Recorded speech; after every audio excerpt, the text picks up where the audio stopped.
Yeah, we'll go live for a bit. Lard, Tunderin Tursdays. Feels like a Monday. Brain fogging already. Get the type. I typed in the whole title, and I looked up and it wasn't there because I didn't hit the fucking. So I'm off to a good start. Jesus, let's see what happens. Let's get her going.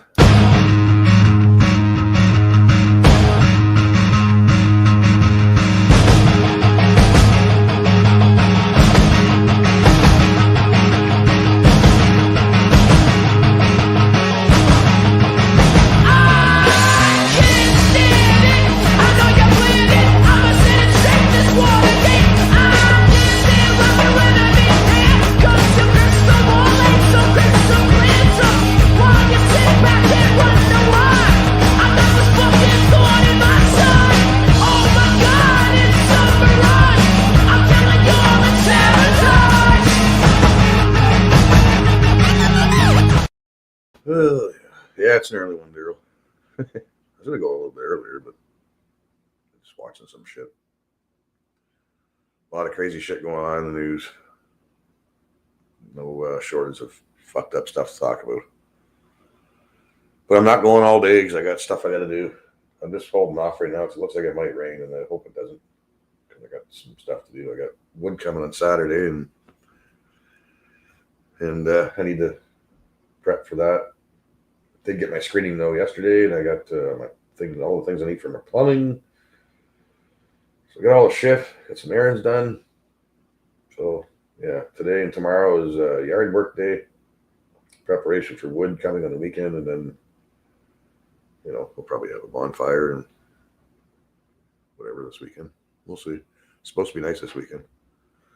They're saying 21 on Saturday. I don't think that. How are they going to know? They don't know. They don't know. When anything more than 2 or 3 days in advance, they're always wrong. Just about. Sometimes they're right with the temperature, but not with the, when they say it's sunny, it's usually not. So whatever.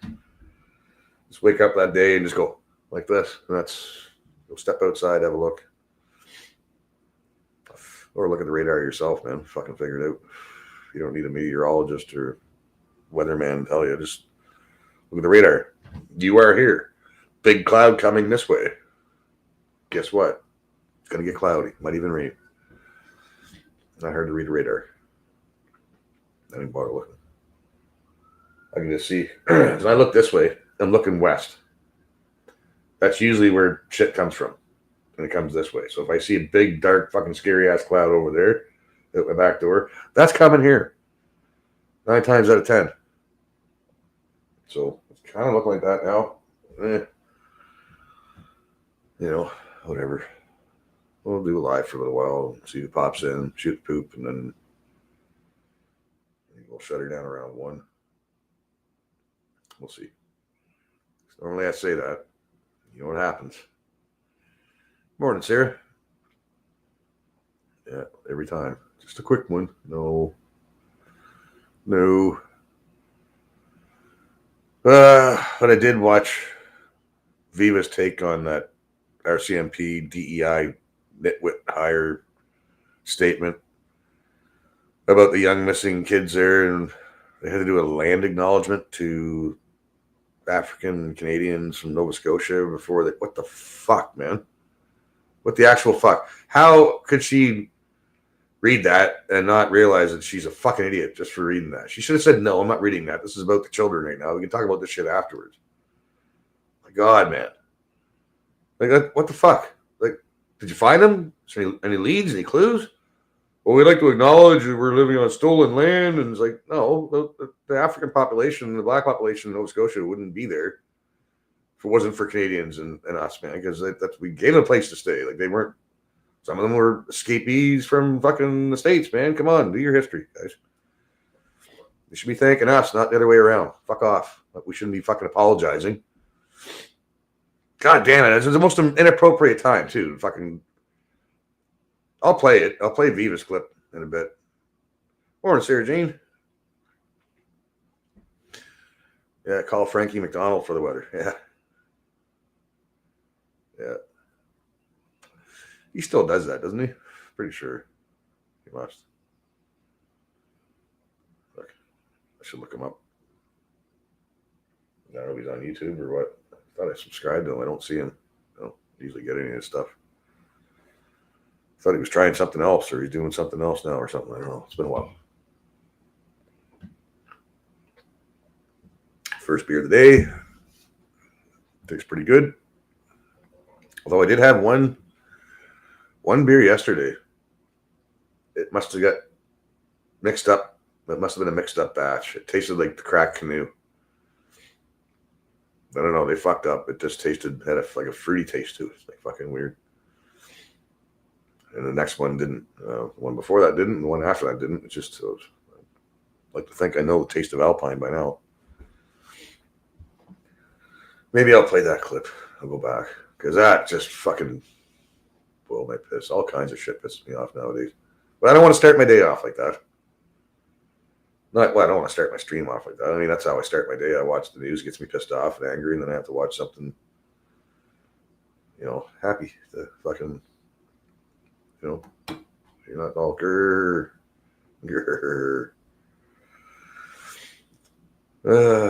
Council of the Sayers begins. Yeah. We're just missing the other one. All right, let's fucking play it. Because it just, oh shit, might help if I.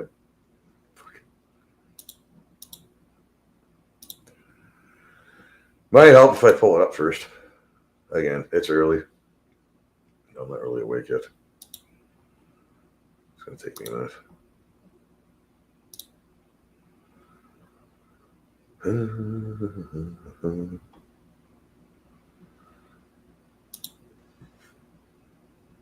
Yeah, there's a few things here that I didn't.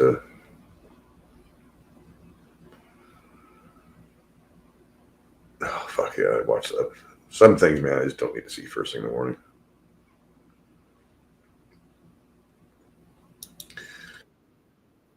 Yeah, let's play some Viva here.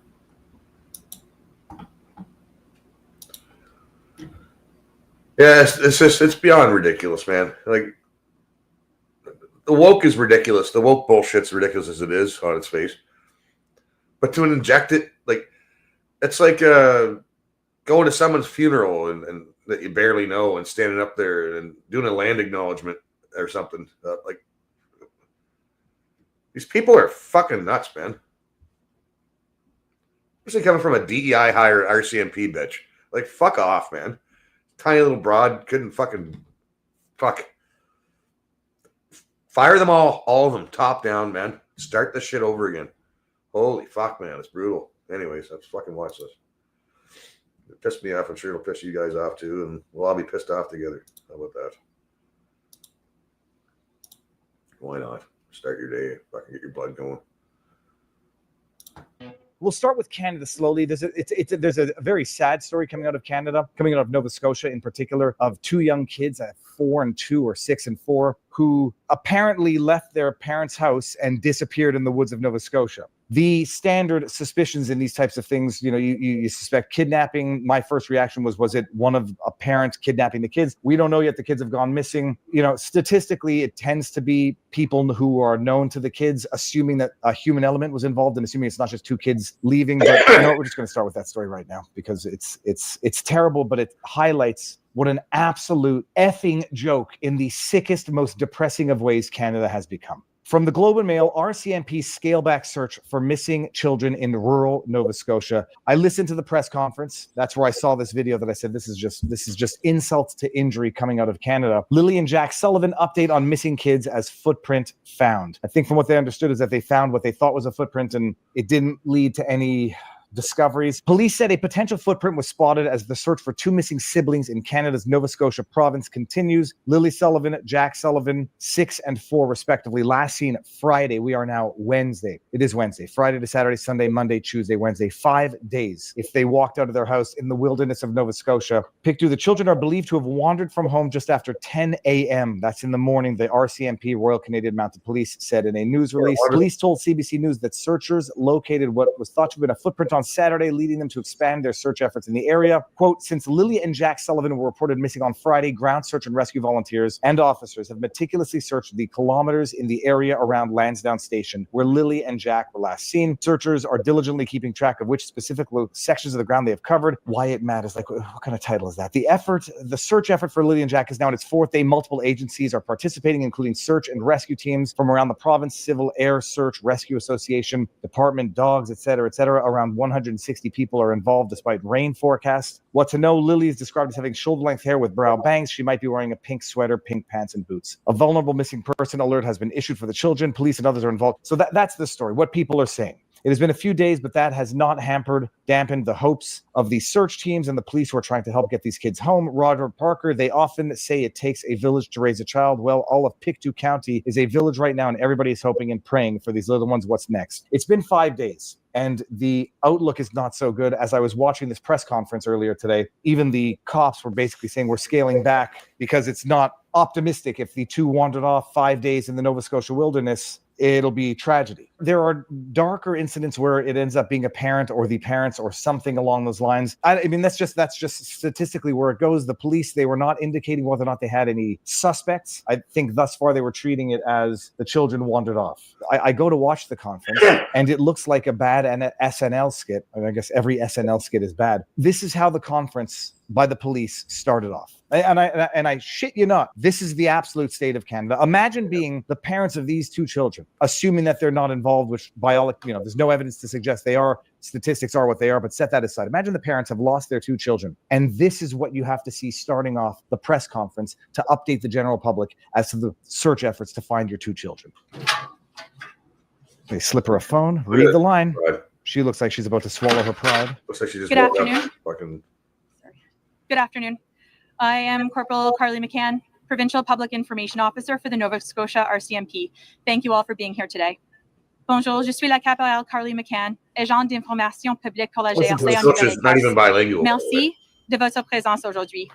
First, I acknowledge that we are in Mi'kma'ki, the traditional and unceded ancestral territory of the Mi'kmaq people. I also recognize that African Nova Scotians are a distinct people whose histories, legacies, and contributions have enriched that part of Mi'kma'ki known as Mi'kmaq, whatever, man. What the fuck does the Mi'kmaq and the fucking black population of Nova Scotia have to do with the price of cheese? What the fuck? What the fuck? And look at this fucking twat. Ooh, I'm scared. She's coming. Oh, they'll get their man. Yeah. She looks like she couldn't even catch a cold. Fuck me. Nova Scotia for over 400 years. Morning, Gary. I am struggling to not drop multiple F-bombs on these idiots. Fuck, I'll do it for you. Can you buddy. Imagine that the family, assuming that they've lost their children, have to listen to a land acknowledgement? What in the hell she's talking about with African Nova Scotians? I believe she's talking about what would otherwise be like African Americans in Nova Scotia, or maybe referencing the slave trade up in Canada. I think I have never heard the term African Nova Scotian. It's almost something like an oxymoron that you have African Nova Scotians and not Nova Scotians. Imagine having to sit there and listen to politics infiltrate woke ideological politics. This is woke, by the way. James Lindsay, if you're watching, this is woke. At a press conference, dropped. Yeah, bring it up. Well, can you share the screen? I'm dropping him here in our private chat here in Rumble Studio. There's a couple different links here, but there's literally a land acknowledgement guide. Absolutely piss you off. Land acknowledgement, Nova Scotia Ask Project.ca land acknowledgement. Great, but what does it have to do with fucking missing children? About what is the Nova Scotia Active Smarter Kids Program? This is one example. Go look at the next link. That's actually the government's kids are missing. Wait, before we go looking for them, we have to acknowledge that. That's what I want. Official government is what we want, not necessarily activist organization. Let's just African Nova Scotians land acknowledgement guide. The Canadian Bar Association, Northwest Territories, British Columbia, the First Nations Traditional Territory Acknowledgement. They got videos for this. There are thousands of websites with land acknowledgements on this. This is example. I would like to take this opportunity to acknowledge the traditional territories of the Niitsitapi, Blackfoot, and the people of the Treaty of Seven in the southern Alberta, which can you imagine? Like, I forget who it was. I think it was Based and Biased over on Twitter says, yeah, nothing better than reminding someone that you've stolen their land and that you're never giving it back. But thanks for the acknowledgement at a press conference for 2 missing children because you've been unable to find 2 missing children over the last 5 days. Maybe if you were not involved in woke politics, I'm not blaming anybody for not being able to find the children. It's like a needle. Here's the thing, though. If it was a missing cop, if that police officer, that female police officer that's reading that bullshit, if it was her that went missing, I guarantee you they would have found her within a day or two. I bet you a fucking $100 easily, man. Fuck. In a haystack. Land acknowledgements. It's on every single website for every single business, every company, every library. It's insanity. They also recognize that African Nova Scotians are a distinct people whose histories, legacies, and contributions have enriched that part of Mi'kma'ki known as Nova Scotia for over 400 years. So African Nova Scotians have enriched Nova Scotia for over 400 years. She actually used the word enrichment. Enriched. Canada has become a walking meme. I hope to God they find those children. This would be an absolute insult and should be enraging to anybody with half a brain. It's not the time, it's not the place for your land acknowledgements and thanking African Nova Scotians for their enrichment to Nova Scotia. Dude, why not Asian Nova Scotians? Or do you do that too? Why not? I can't even think of it. European Nova Scotians. No, they don't get it. They don't get it because they're the founders. They don't get it. Asian. South American Nova Scotian. How do you have an African Nova Scotian? Oh my goodness. That's Canada, people. Well, if prayers do anything, and you can at least keep an eye out. And if you're in Nova Scotia, I know I have at least a few people out in Nova Scotia. Everybody who can do something is doing what they can. I'll be following the story. Pray. One of them won the if the kids went missing because they wandered off, it doesn't look good. If they got taken by somebody, that might be at least a hope that they're still alive. That's what's going on in Nova Scotia. We're not yet done with Canada, people. And the family has said they believe it's an abduction or they suspect it's an abduction. Are there now any clues or anything leading you to think that might be possible? If we had any information that led that way and we felt that we could provide anything with the public, we would have done that. We would have got that information out. We're working very closely with the family and we will pursue every avenue. But again, I'm not going to make any specific comments, but anything that would point towards that, we would immediately take steps to address things that need to be addressed. Fucking infuriating, man. Like I'd be asking questions. Have you had any delivery drivers here? Because I see all the delivery drivers here, man, are fucking fresh off the fucking plane. They all got here yesterday. And we know what they're like. Have they had any fucking, like, the usual delivery guy? And Nova Scotia's not that big. Like, it seems like they're in a rural area. It's probably like the same fucking Jeep fucking delivering. So I'd be checking out that. Have you had any Amazon packages delivered? Check that guy out. Or would they be too afraid to check out anybody like that because, too afraid to be called racist and shit? You know what I mean? How can they competently fucking investigate anything when they're too afraid to be called racist? Fuck me, man. Yeah, the usual suspects, Salty. Like, that's what's going on here, man. More and more people are being abducted and fucking and all kinds of nasty shit going down, man. And it's like, oh, well, it's when they catch them, they don't mention their fucking nationality, obviously. They just say a man, a Toronto man or a Hamilton man. If it was me, like, they'd be plastering my fucking picture, my name, doxing the shit out of me on the news. Cocksuckers. Not that I don't dox myself anyways. Fuck. I've done it on purpose. If I haven't done it on purpose, I would have done it by now anyway, so whatever. The sons of bitches, man. Fuck. Like, this is... like the RCs used to have a reputation once upon a time, years ago. Probably not since I was a kid, right? And they were actually a serious fucking organization. They're not a serious organization anymore. None of it is, from the top fucking all the way down. They're a piece of shit. Don't get me started on these guys. Anyways, what else we got here? What else we got? We can get your fucking blood moving this morning. What's this guy saying? Well, let's fucking watch a little more on it since we're on the topic. Yeah, Viva does a whole friggin' almost 2 hours of it. That was just one clip of that. I haven't really been watching much of Viva lately. I just it's that time of year, man. I just don't have time. I even got shit to do and didn't even really want to jump on here because sometimes when I jump on here, I'm here all fucking day and it's hard to leave. And it's like, it's the pub, guys. If you go to the pub, expect to not know when you're leaving the pub. Because you could start winning games of pool and just fuck, man. Conversation gets interesting sometimes and fucking, what can you do? All right. This guy's called the Deception Detective. You got a check mark. I usually don't. I usually avoid people with check marks, but let's see what this guy's got to fucking say. Let me go back. Salty's like he grew a beard overnight. No, I started growing it last week, man. It doesn't take long to grow in. Doesn't take long at all. Purple Rain. Good morning. Yeah, I haven't really been following this. Like, I've been seeing some stuff on Facebook, and it's terrible, man. It's like, you know what I mean? Like, you got 2 kids, and both of them go missing. Like, fuck, man. Even one kid going missing would have been shitty, but my God, man, fucking, you think the 2 of them, like, we used to play in the woods when I was that age, you know, but you can get lost very easily in the woods down east. Like, I'm from southern New Brunswick. The terrain's not much different in Nova Scotia. The woods are like this. You can just step off the road, go for a friggin' leak. You go too far, and you can, if there's no traffic and you can't hear the cars, you can get lost, man. Like, it's not hard to get lost and turned around.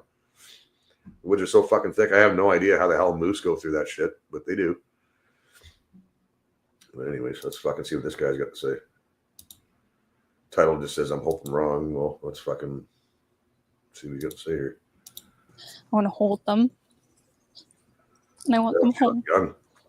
What happened was we woke up. I heard them playing in the next room beside us. And I was drifting in and out of sleep. And they're not the type of kids that we tell them not to go outside on their own. We always make sure that we're out there with them, watching them. And they happen to just get out that sliding door and we can't hear it when it opens.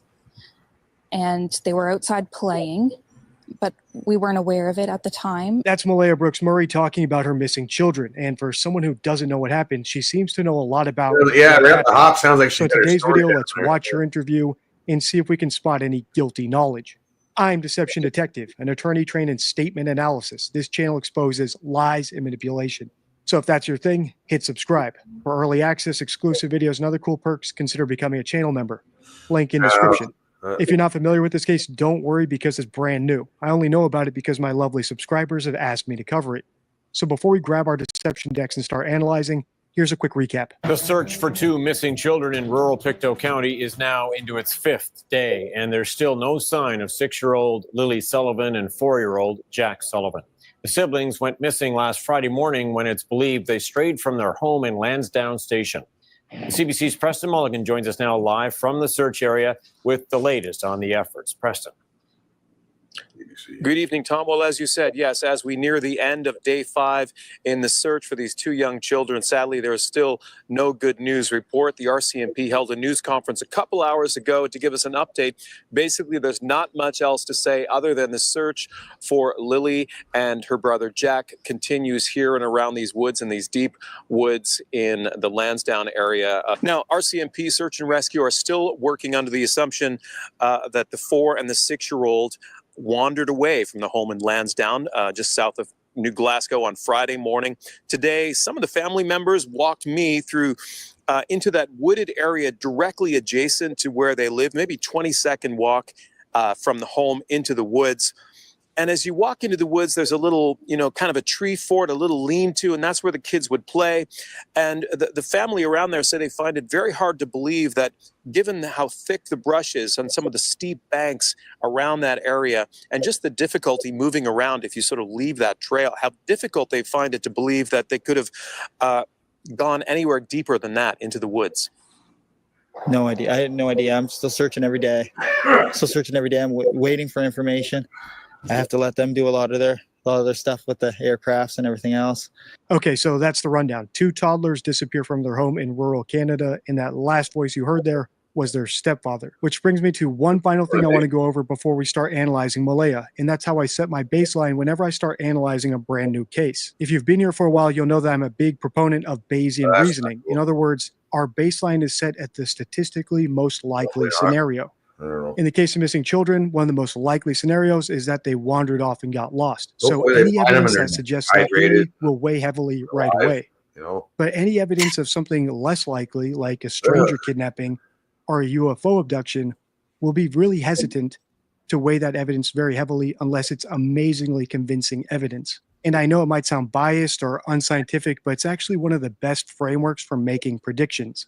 And based on statistics about missing children, the exacerbating factor of a stepfather rather than a biological father in the home, and the strange statements this mother's making, I'm going into this already suspecting that the children probably wandered off. It might be worse, but I'm going to say probably wandered. Well, statistically speaking, most child abuse cases are usually from a stepfather or, you know, not the biological father in the home, you know, and there's other things too. This is why you need the father and the mother, the nuclear family, man. Bad things happen when shit goes south like that. Fuck off, Chris. And that they might be lying about it because they were drugged up or neglectful or something of that really. ilk. All right, without further ado, let's listen. I'm just staying as hopeful as possible. I want them home. I want to hold them. And I want them home. What happened was we woke up, I heard them playing in the next room beside us, and I was drifting in and out of sleep. And they're not the type of kids that we tell them not to go outside on. Well, here's the thing, Jason. Like, they look like meth heads. Well, people would say that about me, man. Like, Chris, you look sketch. You look like a fucking meth. That guy looks like a fucking, you know, drunken fucking meth. Like, you can't really judge a book by a cover, but lately, though, you can kind of tell, you can kind of judge a book by its cover nowadays because people kind of look like what they fucking are. That old, can't judge a book by its cover. Yeah, you pretty much can nowadays, really. Unfortunately. But yeah, Super Salty's asking, is there any cougars around there? They got lynx and stuff, but they got coyotes too. But I don't think, if that was the case, they'd grab one kid and drag it off. They wouldn't fucking grab the both of them and take it off with it.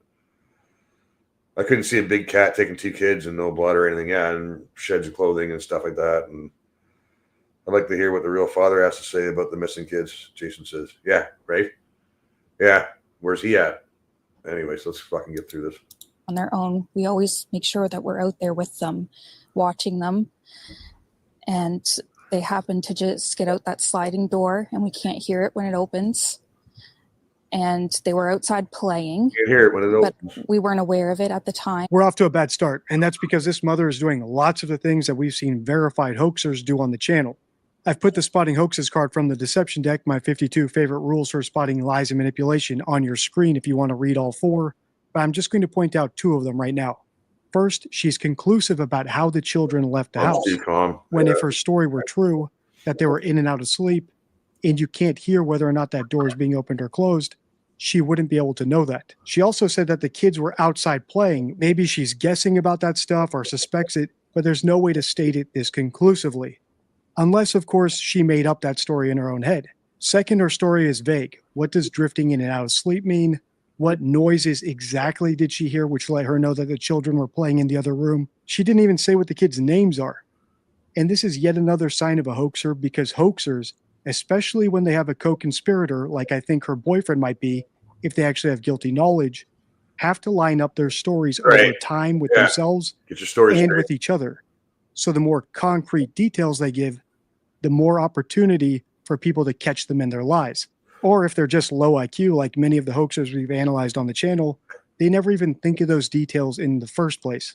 All right, let's keep listening, but to be clear, our baseline still hasn't changed. They happen to just get out that sliding door and we can't hear it when it opens. And they were outside playing, but we weren't aware of it at the time. And the next thing we knew, How you know they're outside playing? it was quiet. And we get up and I tell him, my partner, Daniel, I tell him, do you hear the kids? And he says, no. And we get up instantly. We're looking outside. We're looking everywhere, yelling for them. And I instantly just call 911. I just had the instinct I needed to call. They're both really go-lucky children. They're so sweet. They talk to anyone. Oh, they're They'll goofy talk looking. your ear off. Goofy looking, right? They Now they're cute little bastards. They will speak to anyone in a store. Sad, man. Everyone. I can see why so many of my subscribers commented for me to analyze this case, because we're about to have a royal flush of deception deck cards here. So let's just go through them one by one. First of all, we have a temporal lacunae, or a jump through time. And liars often use temporal lacunae like suddenly or I just woke up and noticed, because they want to skip over incriminating parts of their story. Second, we have changing tenses. You may have noticed that she started off telling her story in past tense, as we can expect when someone's recounting something that happened in the past. Yeah. But as she told her story, all of a sudden she switched into present tense. And this can happen when people are constructing a story in real time or reconstructing a made-up story in real time, rather than recounting actual memories. Finally, we have explanations, and liars often give unnecessary explanations because they know they're lying, so they don't take their believability for granted. In this case, she felt the need to tell us why she called the police, as if her kids being missing wasn't a good enough reason. But beyond the red flags in the deception deck, I don't like some of the other things she's doing here. For instance, she's setting up her and her boyfriend's alibi by telling us that they must have been sleeping at the time. But if she was sleeping, how could she possibly know that he was also sleeping? Couldn't he have been awake and done something to them while she was passed out? She never seems to consider that as an option at all. And this lack of curiosity or suspicion about a non-biologically related father in the household with their children could be explained a lot of ways, but one of those ways could be that she actually knows what happened, so she's not curious about what he may have done. Finally, I don't like how she's leaving all those little breadcrumbs to sort of suggest or imply to us that the kids must have been kidnapped or gone off with a stranger by telling us how talkative they are and all that sort of stuff. It's unnecessary, and it's pretty blatant if that's what she's doing. All right, let's keep watching. They're so sweet. They talk to anyone. They'll talk your ear off. They will speak to anyone in a store. Everyone. They're just extremely sweet kids. I appreciate the huge search effort going on right now. But we've been pushing for an Amber Alert, which hasn't been issued. Not just that they could possibly be abducted, which it is a possibility that they could have been. Right? Why wouldn't they? But just an alert to let everyone know that they are missing. Right. We had people text me saying that they weren't aware. Someone else let them know that they were missing, and it would just be nice if everyone could be alerted. We thought maybe that we found tracks, but it's still uncertain. It's been raining and they're probably soaking wet, but with the sun today, I'm hopeful that they are feeling warm. We're all filled with pain and sorrow because we just want them found. We want them home. Everyone loves them. They are definitely verbal, and they do have possible autism, but it's not extreme autism. It's just you got to get more money in your check, right? They have issues with school. Who doesn't? And they don't catch up with the other kids. I just want to remain hopeful. But there's always, in a mother's mind, you're always thinking the worst. Last night was one of the worst nights because I didn't have them in their beds. 5 days, Jason. 5 days. And I don't want to go through that another night without them. That's the end of the interview. So where are we at right now? Well, we have a mother making statements that sound deceptive and sound like she's trying to cover up some sort of neglect, possibly alcohol or drug use. We have a father who's a non-biological father, a stepfather, and we have two missing children who we've just learned might have autism. Unfortunately, all three are exacerbating factors in child abuse and neglect, and we've seen them in multiple cases we've analyzed on the channel. So if I'm betting right now, I'm betting that the children wandered off while the parents were getting stoned or high. Of course, that will evolve as we analyze more statements. If you want me to analyze the stepfather's interview, let me know by liking, commenting, and sharing. Until next time, stay true. And statements like this right here. What the fuck did I do there? And they were out. That's it? New updates on disappearance of Lily and Jack. Was it 13 hours ago? Who's this chick? Oh, that's 18 minutes long. I'm not watching that.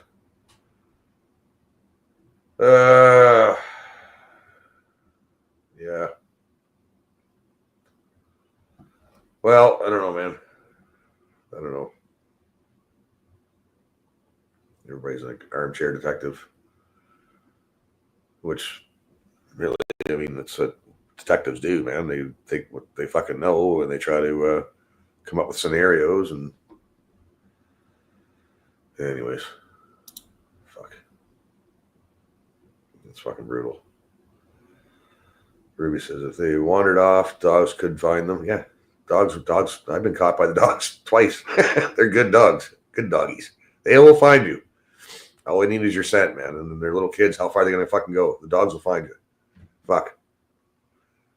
Like I said, I've been caught by dogs twice. Last time they ate my shoe. No, the first time they ate my shoe. I got it back though, I think. Yeah. Yeah, I'd be hyperventilating. Exactly, man. I would not be able to compose myself. It would take me, and as the days go by, I would be even more fucking not willing to talk to the press because I'd be out there myself, fucking beating through the bush and shit, man. Fuck off. You stand around talking to the fucking press. Fuck the press. Fuck, man, I don't know. Found out about it yesterday, Ruby. Oh yeah, well, I've been kind of watching shit on Facebook and that, and it's terrible. I try to. There's enough bad news out there. You know what I mean? I try not to. We know this evil exists and evil's out there, and god damn it. Any normal parent would be losing their minds, Trevor says. Yep. Trevor only heard about this morning. Yeah. Well, Morgan's been posting stuff about this on Facebook. I haven't really, I haven't really been. Yeah, I wonder why no Amber Alert either, right? You know? Isn't that what it's for? I don't know what the hell Nova Scotia's up with their RCMP and their lack of fucking ability to put out Amber Alerts and shit, man, or warnings. Like, because you could have had civilian population, more eyeballs the better. You would have had more eyeballs looking. So why didn't they put the Amber Alert out, right? Just something they know that they're not telling us, right? I'd be in the woods, so no sleep till I find them, right? Yeah. We're pulling all nighter tonight, boys, and all day the next day. Who keeps on sleeping when their kids are awake? Good question, Sarah. But there's nobody awake with the kids, like, you know. Cops there are retarded, Trent. Absolutely, bud. Well, they're retarded everywhere, but especially there. Fuck. Yeah, don't get me started. Well, it's Nova Scotia, but they're not much different in New Brunswick or here or anywhere. Cops are fucking. All cops are retarded. Basically, you have to be retarded to be a cop. It's a fucking job requirement. Bringing the cadaver dogs. Unfortunately, Bill, yes, you are right, because I was thinking that too, man. You know what I mean? And start sniffing around the property first. Just pretend you get the dogs to go look for them. Bring the cadaver dogs to look around the property first to get the scent, you know, because we're going to find them. And then go do a perimeter search and that, and then go look around places where, you know, that aren't fire and places where you could possibly have, you know, fucking sad shit, man. I don't know. Well, again, I haven't really been looking into this, so there's probably other people out there that have more of insight into this than I do. Well, what is this chick saying about it? Crime with Kate. She's got a cat. Well, I'm gonna watch this because she's got a cat in the background. Okay, so this is 18 minutes long. I don't think I'm gonna watch the whole thing, but I'm gonna give her a like and a sub. See what she's got to say.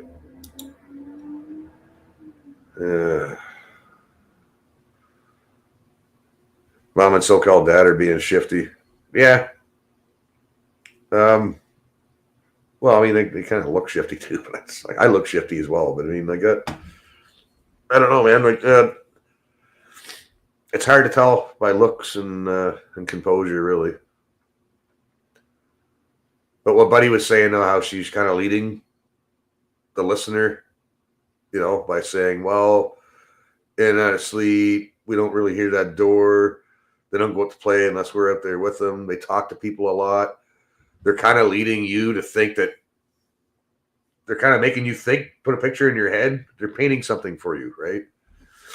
It's, it's not looking good, man. Fucking, the more I fucking look into it, the more I listen, the more I'm like,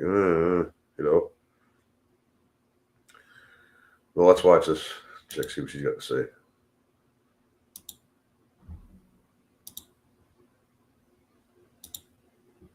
Since we last spoke about 6-year-old Lily and 4-year-old Jack Sullivan from the rural community of Lansdowne Station in Nova Scotia. It is a case that is spreading like wildfire across the country and the internet, which I am very grateful for. I'm so glad that this is a case. Right, Salty. We have the technology, man. We have the fucking technology now, right? Helicopters has had that technology forever, and you would know because your dad has done that shit. And we have drones now, too, that can pick up heat. Well, look at what's going on in Ukraine, man. Fucking, you think you're safe? No. They can see you in the middle of the night, and they'll drop a fucking grenade in your head. Or you can use that same technology for good and go find kids. Yes. We have technology, man. And kids can't wander off that fucking fire, guys. Unless there's some unknown cave out there nobody knows about that they might have fallen into, Maybe they fell into an old well. Fucking Lassie wasn't there. Fuck. But yeah, they have the technology, man, to go and find them. Fuck. That is getting picked up by so many different people. But with this case being so new and so fresh, information is constantly going to be changing, and we're going to be constantly getting updates, which is why I think we need to continue this conversation. But before we dive into this update, I just wanted to make an announcement that I actually started a second channel where I'll be spreading the word on unsolved missing persons and continue to spread the word on them. So hopefully they get out of that place of limbo and they can be solved. Hopefully they can get to new eyes. So if you want to check out the channel and subscribe, I'll have it up above here as well as below in the description. And let's continue spreading the word on these cases. It has been nearly a week since these little ones allegedly walked out the sliding door of their home and vanished into the woods. As of this morning, as I'm filming this video, the RCMP held a press conference on this case, stating that they're scaling back the search and have not ruled out that the case is suspicious. Staff Sergeant Curtis McKinnon was quick to clarify, however, that all missing persons— Look at these fucking guys. They all look like the fucking NPC meme, the fucking soy boy fucking... There must have been a sale on these fucking glasses. I'm surprised if he had his way, he would have a fucking nose ring in his face too, I bet. The fuck do they find these fucking cunts? Files are treated as suspicious until our investigators lead us to determine otherwise. He said the active search is being scaled back, but we're not packing up and we're not giving up. As of today, May 7th, the active search efforts to locate Lily and Jack will be scaled back. We're transitioning from a full-scale search to searches of more specific spaces that have already been searched by our teams. We want to circle back to increase the probability that all clues have been found. And when transitioning from an active search to a scaled-back search, the probability of survival is taken into consideration. I want to assure you that our missing persons investigation continues. We're not packing up, and we're not giving up. Well, then what are you doing? Our investigation is broad, and it won't end until we know where Lily and Jack are and can bring them home. We'll continue to investigate and chase leads for as long as and as hard as we have to. I want to reiterate that our hearts... Doesn't anybody know how to fucking address the public without looking down and reading a script? Nobody knows how to fucking just keep it simple, stupid? People are stupid. They're too dumb to wear a fucking... They shouldn't even have a gun. The community and the people who work so incredibly hard to date.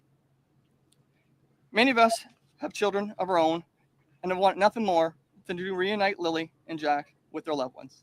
So it does seem like police are scaling back the search, but instead they're going to be refocusing on areas of interest that they've already looked at. They're also considering the amount of time that has now passed and the possibilities of the children still being found alive, which is a really hard thing to consider, that these two sweet little ones may be gone. In the last couple of days, some other very interesting information has come out that have left a lot of people questioning what truly is going on here. And we didn't really dive in and talk about this stuff in the first video that I did covering this case, which if you want a more in-depth look at the details in this case, please go watch that one first. Today, we're going to be diving a little bit more into all of the information we currently have and what it could it was a mean. woman cop. The children's stepfather, Daniel Martel, has spent the days speaking to the media and allegedly helping search. I'm out here still searching, still fighting to try to. No, Ruby, it was a chick cop that said it. I want to hear what this guy's got to say. I haven't heard him say anything. That's all I can do. At least he's got tears on there. Turning the waterworks If on. anybody knows anything, just come forward as soon as possible. 2 little kids are still out there. I want to find them. That's really all I can do. Still searching every day. I'm waiting for information. I have to let them do a lot of their stuff with the aircrafts and everything else, and dogs and searchers. There's a lot of stuff that needs to be coordinated, and I can't just go running through the woods. I want to, but I just can't right now because the search is just so far out. Meanwhile, he claims that their mother, Malaya, has left the area with their 1-year-old child to be with her family and has blocked him on all social media. Daniel saying, quote, "I'm feeling terrible. Just like the last few days, it's just me on my own with my family out here. I don't know why she left." End quote. Why that is, we don't know. What we do know is that the authorities have told them to stop speaking to the media, or to just stop speaking to people in general, I guess. So could it be that the RCMP informed them, hey, you should stop, so she left to go be with her family, given she did leave the day after their disappearance on the Saturday. They disappeared on the Friday morning. But there's not much to really speculate and look into there because honestly, we don't really know. We don't know any reason why. And according For the 3 boys who just drove by my house, that's the second time I saw you. Sorry, guys, this is a side note. That's twice I've seen you guys drive past my house, gawking in, fucking laughing and smiling, whatever the fuck. I don't give a fuck. They're white boys, but whatever they're fucking left or right. I don't know who you are. But I'm not an idiot. I've seen you do that twice now. Slow down and fucking gawking in here, man. If you're on our side, stop in. Say hi. If you're up to fucking no good, well, then good luck with that, because that's not going to end well for you or anybody, really. But that's twice I've seen you now, man. Do the slow roll past my house. So if you're watching and listening right now, that's why you're laughing. Don't be a coward. Stop by and say hello or fuck off. I don't know what the fucking slow roll past my house is. Trying to intimidate me? Doesn't work, bud. Okay, let's get back to this. to Daniel, he apparently doesn't know either, which makes this all so much more confusing and strange. And believe me, Sure. I have read the comments. I've seen the mass amount of speculation online regarding the parents in the situation. And I've even read people saying, like, why don't you just say what we're all thinking? And I'm not just directly coming out here and saying, I think the parents did something because, again, we don't have any evidence that they're involved. The circumstances, however, are strange. And I think that's something we can look into and discuss. But I don't think it's right, just right off the bat. It's been 6 days now to just look at the parents and say they definitely did it. Because, again, we don't have information that says they did, because everyone does react differently to tragedy and stress. But what I will say that everyone is thinking is that there have been far too many cases over the last few years that remind us of this case, such as the disappearance of Summer Wells or Sebastian Rogers, both cases out of Tennessee, both cases that are still unsolved years later. And in both of those cases, the parents claimed that their child wandered away from the home while adults were present. So it does make the vast majority of people side-eye when we see a case like this now, especially with the likelihood of the children being found alive and well dwindling as the days pass. Cindy Murray, who is the children's grandmother, also spoke to the media in a phone call, and she's the one that said that police advised the family against speaking to the public. What I really want to talk about today, though, is the narrative, because I really do sway both ways with it. But the more and more I look at it and I hear it and I see people talking about it, the more I'm also questioning things myself. But could it just be stress, trauma, just not giving all the details when being interviewed by the media? Or are the stories not lining up for a reason? Because according to Daniel's initial story, before 10 a.m. on May 2nd, him and Malaya were in their bedroom feeding their 1-year-old baby. He claims that Lily came in and out of their room several times, which is why we have a bit more of a description of her that morning. Whereas they only heard Jack in the kitchen. Heard being the key word there. However, when Malaya was interviewed by the media, she said they woke up and could only hear the kids playing in a room beside their bedroom. She never mentions Lily coming in or out of the room. She then claims she was drifting in and out of sleep. Both have said, though, that the kids went out of the sliding door, but that door was silent, so they wouldn't have heard if the kids went out it. Yet Malaya then says that the kids were playing outside, but they weren't aware of it at the time. But then how did she know that? Is she simply guessing due to their boots being missing? Because a few seconds before that, she said that they didn't hear them go out the door and that she was drifting in and out of sleep. It's then as if the house was instantly silent, and she immediately noticed that. But how long was the home silent before they noticed? Because they claim it was immediate. Daniel then claims to have gotten up immediately and walked through the house looking for the kids and noticed that their boots were gone. They looked in their rooms, they seemed to have looked outside, but they were just gone. So that begs the question, yeah, kids can run fast, but if they immediately got up as soon as they noticed it was silent, why didn't they see the kids in the yard? Why didn't the kids come back when they called their names for them? And if Daniel immediately went outside looking for them, driving up and down the road, going through the woods, why weren't they found? And on one hand, yeah, I can understand kids can be escape artists. They can run quickly. But there's just something about the narrative that's not lining up for me. Let me know if this is far-fetched. But I live in Canada, and I have family that lives in the exact same rural setting in Ontario, however, as this family lived in Nova Scotia. Extremely dense woods for hundreds of kilometers with houses spotting the area. My cousins who grew up in areas like this would never just wander into the woods, even as children. They grew up knowing and learning the dangers of things like that and how to live safely around nature. And we're talking about a 6-year-old and a 4-year-old here. We can't forget that Lily is 6 years old. They're both old enough to understand, especially a 6-year-old, what they should and shouldn't do, especially when it comes to wandering into the woods, you'd think. If this was, say, a 2-year-old and a 3-year-old that had wandered outside and gotten lost, I could understand that maybe so more. But that's just something that doesn't sit right with me, that a 6-year-old would go off with her little brother. I was playing in the woods when I was 6. We didn't go too far into the woods, but like we kind of knew the woods a little bit. That's how you get to know the woods. You go venture a little further, and you make little forts and stuff. But when I was 6, 7 years old, I was out. I wouldn't go too crazy out in the woods, but yeah, we go out, not that far, but and we wouldn't get lost because we knew how to get back into the woods for no reason and then just get lost in there. Why would they do that if they have? Sorry, sir. Where'd you go? Sir. Hey. I'm here. Hi, sorry. Hi. Hi. I was about to call you. And then when I picked up my phone to call you, I was like, I should probably check and see if he's live first. then of course, you're live. So I was like, well, I'm not going to call you now because that's just rude, because I have a habit of doing that, apparently, calling when you're live.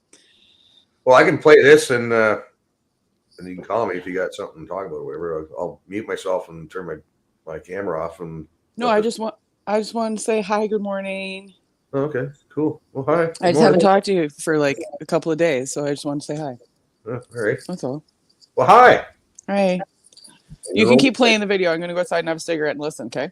All right. Back to her. Had stuff to play with in the yard. But then again, not all kids are the same. But let's circle back, because it's also been brought up by Daniel that when he got up, when they noticed the house was silent, the sliding door was closed. Yet in other interviews, he's mentioned that the kids never... Another good question, Trent, which is why I'm not buying the fucking Lost in the Woods shit, because I know the woods down there, man. Kids could not get that far in the woods. They won't get that far. I mean, like, not the woods down there. Like, how far could those little kids get? Like, that's why I never got lost as a kid, because I couldn't get that far. We'd like, oh, we're getting a little far here. It's getting scary. And we go back, right? Fuck. And yeah, you're not going too far when you're that age into the woods. If they were in the woods, they would have found them. Yeah, that's what I'm thinking too. Yeah, 10 mile max. Online Bigot says maximum 10 miles, if that. And that's not in the woods down there, man. They wouldn't get 10 miles in those woods. They're too thick, man. Again, I don't even know how fucking moose get through that shit. Fuck. I know guys that shoot moose, and the moose go barreling through that shit, and the guys can't even fucking track it because a man can't even go through it. I don't know how the fucking hell a moose goes through, man. But holy shit balls. They're thick. They're thick by. They're pretty thick woods. Close the sliding door when they'd go outside, and then he constantly had to remind them to close the door. So what are the chances that the exact same morning that these kids run off and get lost in the woods and disappear is the same morning that they finally listen to their stepdad and close the door? It's definitely possible. It's not impossible, but it is just a strange coincidence that he mentioned that they never did it, yet he woke up and the door was closed. It's an interesting discrepancy. Remember, he specifically said, quote, The sun was already up and Lily came into the bedroom. She had a pink shirt on. We could hear Jackie in the kitchen. A few minutes later, we didn't hear them, so I went to check. The sliding door was closed. Their boots were gone. End quote. Again, they allegedly checked very quickly and called the police immediately. Yet in another more recent interview that Daniel gave to CTV, he said, quote, "We never crossed the road. We have cabins we built up in the woods, and that's where usually as far as we take them. We were in the room laying down, me and Malaya and the baby Meadow, and Lily poked her head in a couple times. I seen that she's wearing a pink t-shirt, and we usually don't like them to be too loud because they were going to wake up the baby. We want the baby to get as much sleep as possible. She went out the room, and I could hear Jack in the kitchen.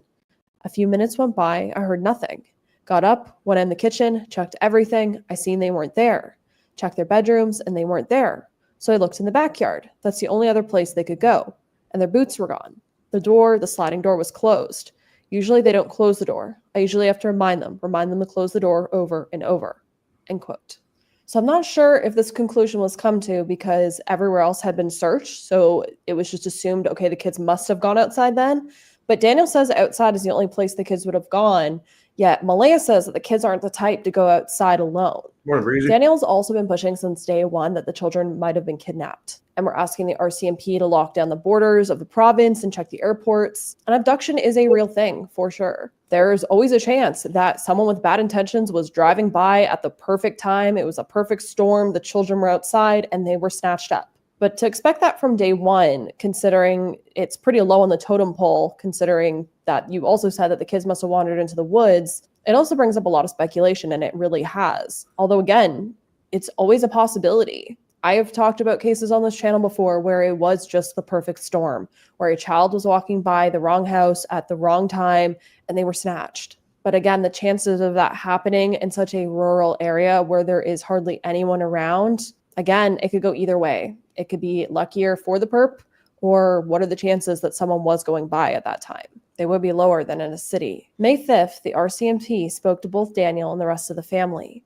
Daniel saying, quote, "The RCMP were taking statements from the very start. They just want to rule everything out before they switch concerns from being, search and rescue to abduction." End quote. The following day, when the RCMP were asked, they said that a variety of teams are working on the investigation in order to provide tools, skills, and resources as necessary. They have not actively come out and say that there was an abduction here. Some other details that have struck people as odd is the description of the children. For Lily, we have somewhat of a clothing description, with her allegedly wearing a pink sweater, pink pants, and pink boots. But for Jack, all that we're assuming he is wearing are blue dinosaur boots. However, Daniel would also add that Jack was wearing a pull-up diaper, and Lily was wearing a white backpack with red strawberries on it. So my question is, was she coming into the room with the backpack on while she played? Because that's not what was said in those kind of initial statements or interviews that we were hearing. It was just that she was popping in and out of the room, or like coming in the doorway, it seems like. Interesting.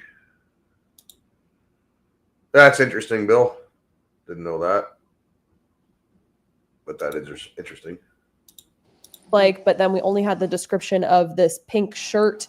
There was never mention of a backpack on. But then Malaya never mentioned any of that in her interview. She never claimed to see the kids at all.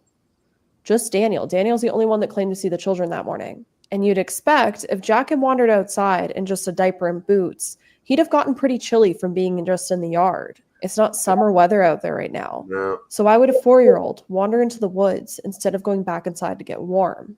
During the search, boot prints were also said to be found. However, I'm assuming that those didn't really lead anywhere because we haven't heard them mentioned again. And from the sounds of it, they were found either somewhere close to the home or somewhere in the yard, from what I've heard. But correct me if I'm wrong. The RCMP are also said to have found shirts, a blanket, and a water bottle during the search, but Daniel has ruled all these items out as being the kids.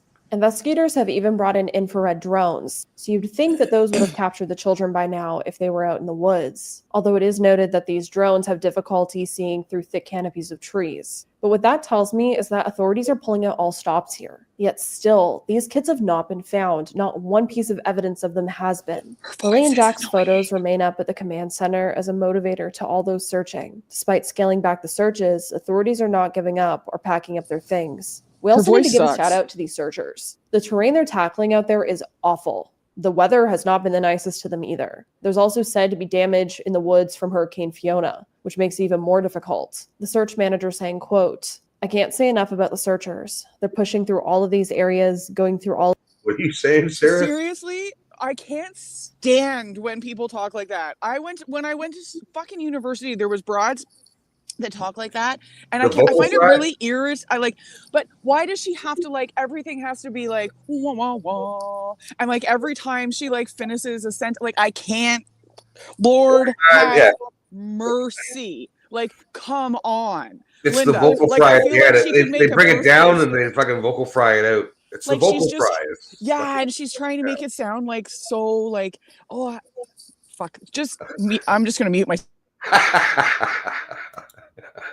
All of these deadfalls going through waterways and anything to cover their search area. So we know that everything has been so thoroughly searched. We're exhausting people, and we're starting to see more injuries coming back the last couple of days. It's just that it's hard terrain.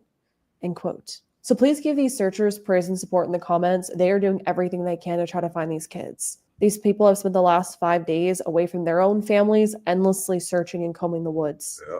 Good evening, Tom. Well, as you said, yes, as we near the end of day 5 in the search for these 2 young children, sadly, there is still no good news report. The RCMP held a news conference a couple hours ago to give us an update. Basically, there's not much else to say other than... Well, that's enough of that. It's fucking depressing. Jesus Christ. Where the fuck did Sarah go? Okay, the vocal fry broad's gone. You don't have to fucking leave. That chick just annoyed the shit out of Sarah, so she fucked off. Fuck it. See? God got mad at me because I was saying mean things about another lady. I just don't like when people talk like that. I wish they wouldn't do that. It's irritating. That's all. Yeah. Oh, Peppermint's got something in the lake. Sorry. I got yeeted. More on the girls. So what's going on? What am I missing? Nothing. No. I should be on internet within like a week or so. It's shipped. I'm just waiting for it. Why did it take so long to get that shit? Because I didn't pull the trigger. Like, I hadn't really committed yet because I wasn't. Are you trying to figure out if you want a Starlink or go with the usual? I was just kind of trying to figure out whether I wanted to get the roaming plan, like the roaming one or the stationary one. I wasn't really sure. I was sort of weighing out different options, but I just decided to pull the trigger and just get it because, I mean, it's, being without internet is one thing, but for what I do, like, I want to be doing some school stuff and shit, so I need the internet. I'll come talk to you. Yeah. I mean, like, it's not for any other reason other than I just need it for a couple of things, right? Like security cameras you can't have without the internet. No, Trevor, apparently there wasn't an Amber Alert, so no. Nova Scotia seems to have a hard time figuring out Amber Alerts and shit. So I had another slow roll past my house by these same fucking guys. What's happening? 2 guys in the front. It's a gray Toyota Camry 4-door. Fucking, I could have got the plate, but I'm not. I was just gonna say get the plate because I have a picture. Is the guy kind of portly? Is he a fat guy? I seen the guy. There's a big bald fucking dude in the passenger side. He's gawking in. He's got a big ass. The other guy on his face. The other guy looks almost like Dilbert. That dude behind him, he's got a little bit of hair. Look at the blonde hair. I don't fucking know. I just see them drive by. It's twice I've seen them do the slow roll past my house. I'll send you. They're just looking in. They're like, they're laughing, doing this, and I'm like, okay, you're either a friend or you're an enemy. And if you keep on driving and doing a slow roll, you're probably an enemy. If I send you a picture of the one that was following me just before I left, you can tell me if it's the same one. Sure. Can I put it in the private chat? Yeah, I'll check it out after. Okay. I was gonna flip in the bird, but whatever. Like, you got no fucking life. You're gonna drive past my house and just fucking look in and go, hee. What are you, fucking 12? We teenagers again? People are pretty retarded, especially the ones that are on a government fucking paycheck generally. But. Yeah. Well, it's the same 3 dudes sitting in the same exact car, same exact way. It's like, what? These guys all hang out and fucking go to circle jerks or something? Fucking little circle jerk gang? Yeah, they probably jerk each other off, right? Isn't there a name for that when you jerk each other off? Dutch rudder. That's what it's called, right? I don't know. I don't have a penis, but I remember hearing that. And then this is when we were talking about all the names for all the things, and you guys were telling me what all the stuff was. What do you think? I'm right here. I see everything, man. I fucking see everything, dude. I'm right here, and I watch these guys drive by, and they're looking right at me. I'm looking right at them, and they're doing the slow roll. I almost stopped in front of my house. They might have stopped. I don't know. And I'm like, what? Like, okay. Invite him in. No, it's just like, what are you gonna do? Don't invite them in. Drive by and shoot me there, motherfucker? Yeah. Don't invite them into your house. Just invite them to the porch for coffee. If you bring them in, then that's another thing entirely. Well, like, are you trying to One of my intimidate personal me? favorites when cops show up at your house and they they stand in your doorway and they ask if they can come in, and it's like, no. I walk outside and shut the door behind me. Yeah. You want to come in this door? Show me your warrant, honey. If they honestly think that that's fucking intimidating me or scaring me in any way, shape, or form, they're fucking retarded. Well, they probably are. They're delusional, right? Are people trying to shake you down? Or if it's guys that are on our side that just don't know me and maybe they just don't fucking, they're like, oh yeah, that's where Freestone lives. Yeah, he's a bit. I could be there by tonight. If someone's fucking with you, I'm coming home. Well, I mean, I got people nearby. I know you do. You fucking call me. I prefer to deal with things on my own if I can, right? It's just my way. Listen, if I can't deal with myself, then fucking. That's what I'm saying. You fucking make one call and I'll be there. Well, I appreciate that. I do. No problem. You would have laughed at me this morning chopping wood. How'd you make out? Well, I'm getting better. As we all know, I've been working out and working on my shoulders and things like that, but I still have really bad arthritis and such, so it's hard to swing a giant fucking axe. So Phil's like, I'm not coming to help. You're on your own, motherfucker. Phil's like, fuck you, dude. I'm sure my neighbors get a good kick of me out of me while I'm out here trying to smack wood. Every other word coming out of my mouth is fuck shit.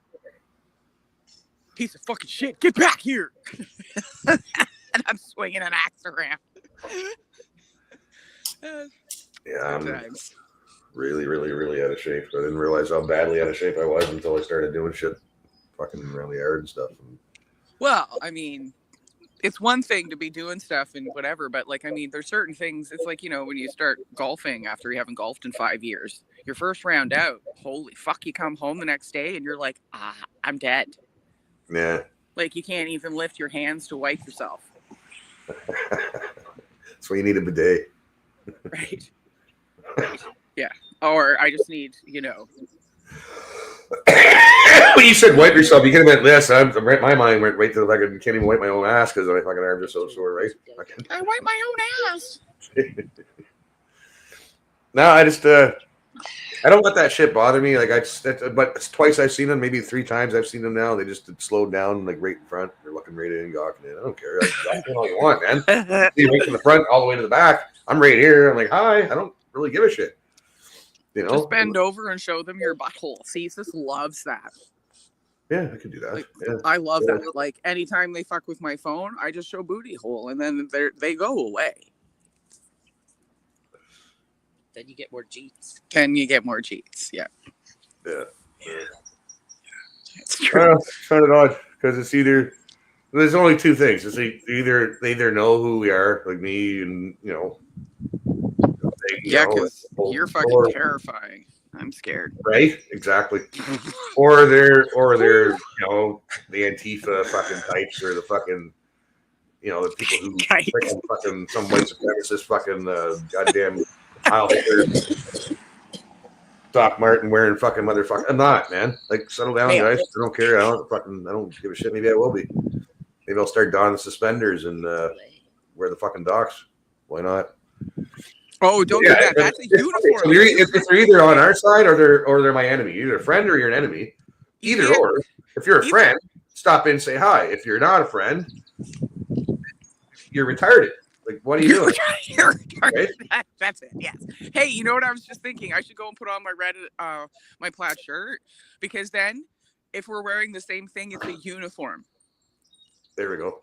Yeah, and then that means that we're doing a terror if we're wearing the same thing and we're talking. Oh my God. Well, we're in Plaid Army, man. Come on. It's an army. It's terrifying. I mean, I feel like people should definitely be scared of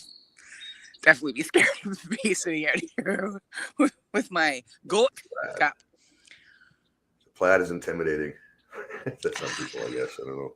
Oh, I know I'm not intimidating, but I feel like people are definitely intimidated by me. You're more intimidating than I am. I'm not fucking. I don't have any intimidation. I'm not intimidating. People are intimidated. Huge difference.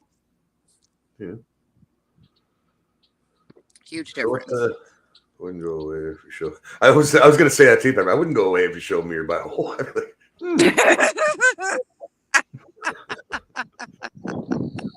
like, Patsy.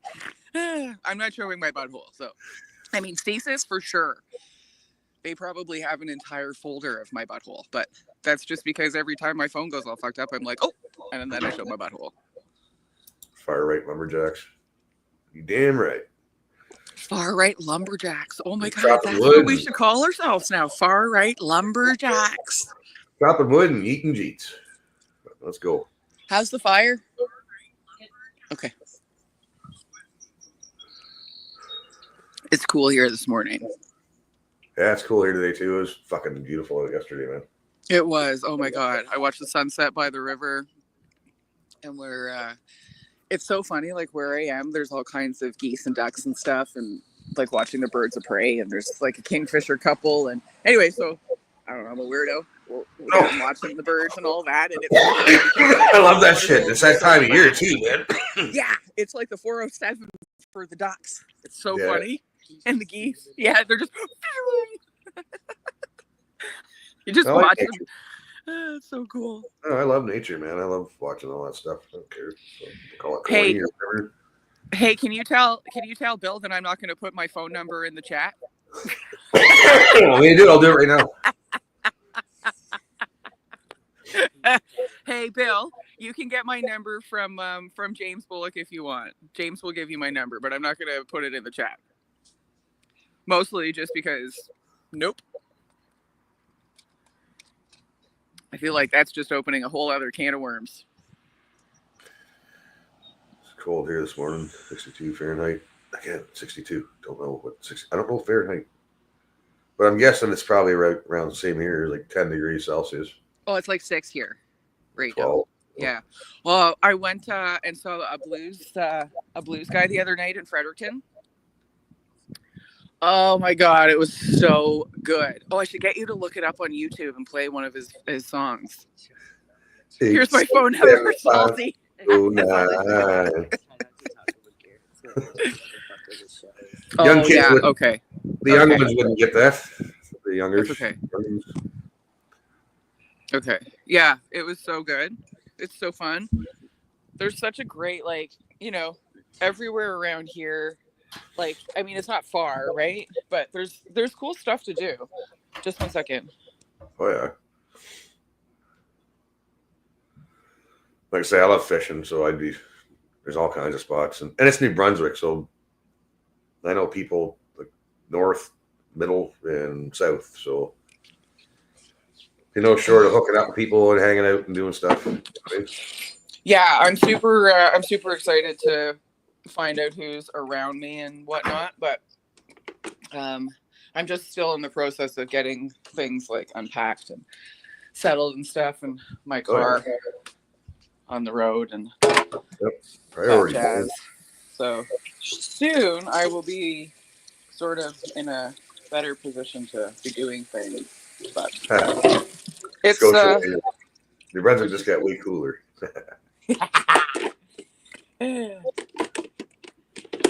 Why can't I make coffee? Jesus Christ. Anyway, yeah, it's cool. I'm like meeting people. Yeah, it's fun. It's different, but it's really quiet.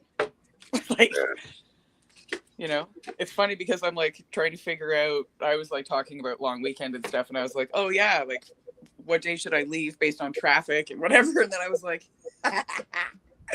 there's no fucking traffic here. I don't have to worry about having to drive around on the long weekend because what fucking traffic? Fucking nice, eh? I know. That's what I miss about back home. Man. There's not much traffic and It's fucking beauty. Like, and I find the air's a lot cleaner too. People down in Brunswick think, "Oh, it's so polluted, so polluted." It's not, man. Go live in fucking Hamilton or Toronto, the GTA or anywhere, man. Fucking, you'll know. Oh, you'll know you're what's near polluted. Miramichi. Okay.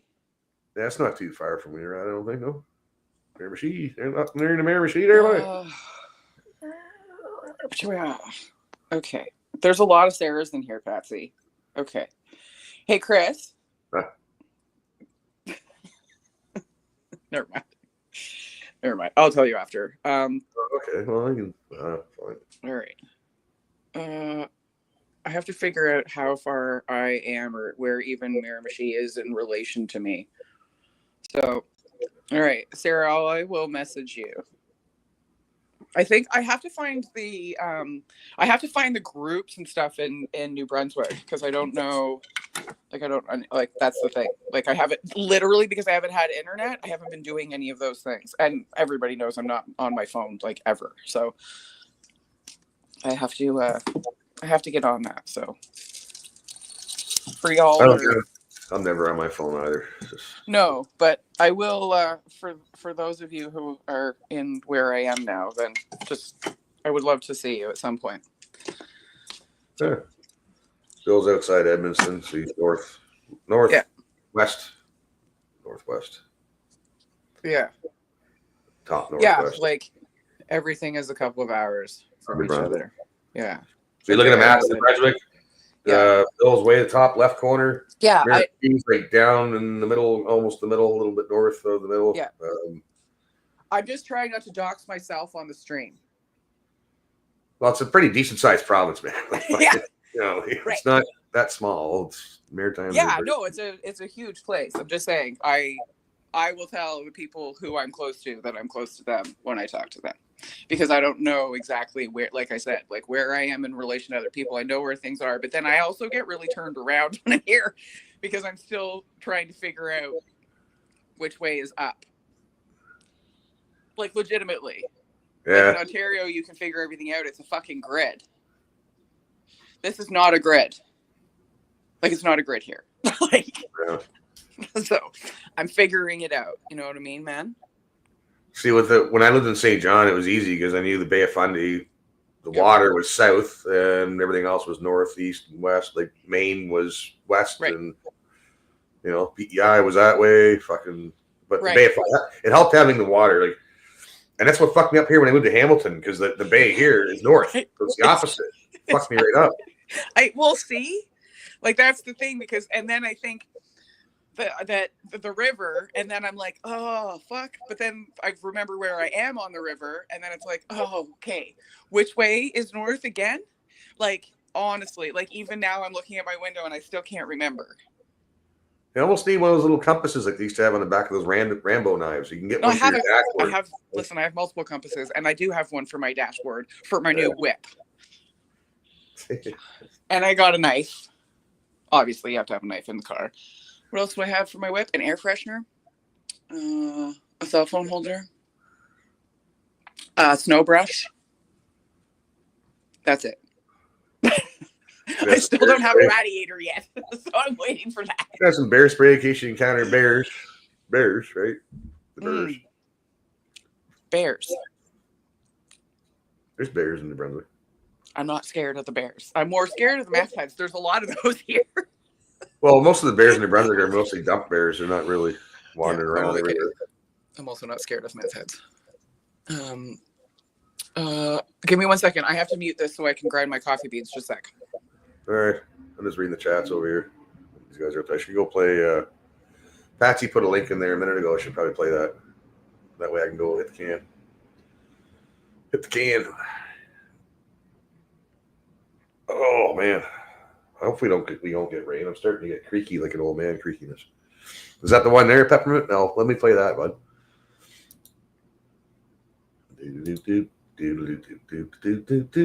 Gonna play a clip. La la la. La la la. I like the way our Hey Phil. Play music inside.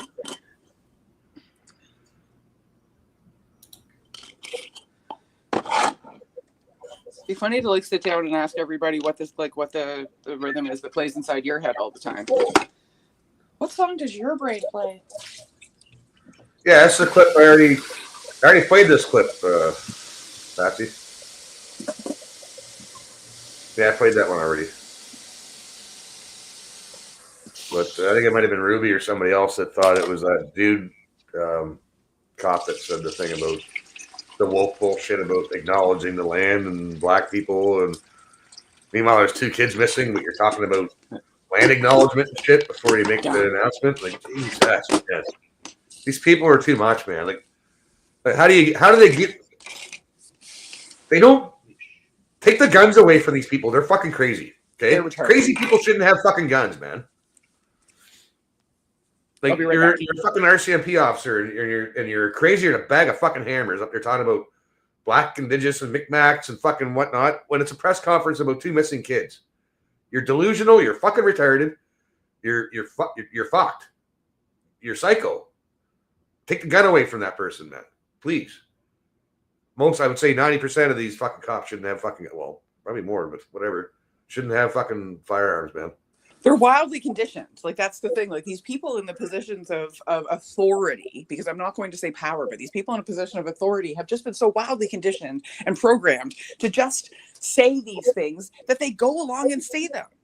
Well, when you're the government, when you're the Gestapo, when you're the government's fucking boot, right? You have to have those people who are just socially engineered and I know. But that's what I'm saying. Like, these people get up there for these press conferences and they just talk, and you're like, what? Do you believe that? Like, do you believe what's coming out of your mouth? No. Well, but again, they're just fucking, they're like, cops, you know, like back when I was younger, and especially back when the Karl Homolka stuff was going on, and you know, I remember cops going up there and not reading from a script. Like, no cop would ever do that for something so serious. They knew what they had to say. They said it. They kept it brief. They keep the public abreast of certain things, but when there's an ongoing investigation, there's not much to say anyways. We're doing all we can. It's like watching a fucking sports ball game, a hockey game. Like, do you think how do you think in the first period? Well, you know, we went in there hard, full on hard, and we gave her hard. Hey, we're gonna go back in there. We gotta give her hard again, and fucking like that's all you say, and then fuck off. Shut up. We'll talk about fucking land knowledge. All right. You know, all right. But it's all the same. Like, but you don't need to read a script. You know, the fuck. Yeah. You know, you see hockey players or fucking football players, any of those guys fucking and talking to the press going, we did good. We'll have to do better. But by the way, I'd like to acknowledge the fact that, you know, there's not enough diversity in the sport, and we have to get more diversity. And fuck, I don't know what to fucking say, man. When anybody's talking about diversity, I immediately just stop listening. Or climate change. I stopped listening about that in like 1990 when they started talking about it. I was like, climate change. Yeah. Well, we're ruining the planet, you know. I remember working in a corporate job where we had to do this thing for bonus time off or something, and we had to do like something about climate change and how it applies to our industry and all this dumb shit. Anyway, and I literally was like, I'm going to do it on the farts. You know how they were talking about cow farts or sheep farts or something? I did. That's how much, that's how seriously I took it. Yeah. Why am I echoing? Fuck. I don't hear it. I hear it. Is it back? Dick. Yeah, okay, it's going to irritate me. Hey, I'll be right back. All right. I got to play something because I have to go use the washroom. It happens. What do we got?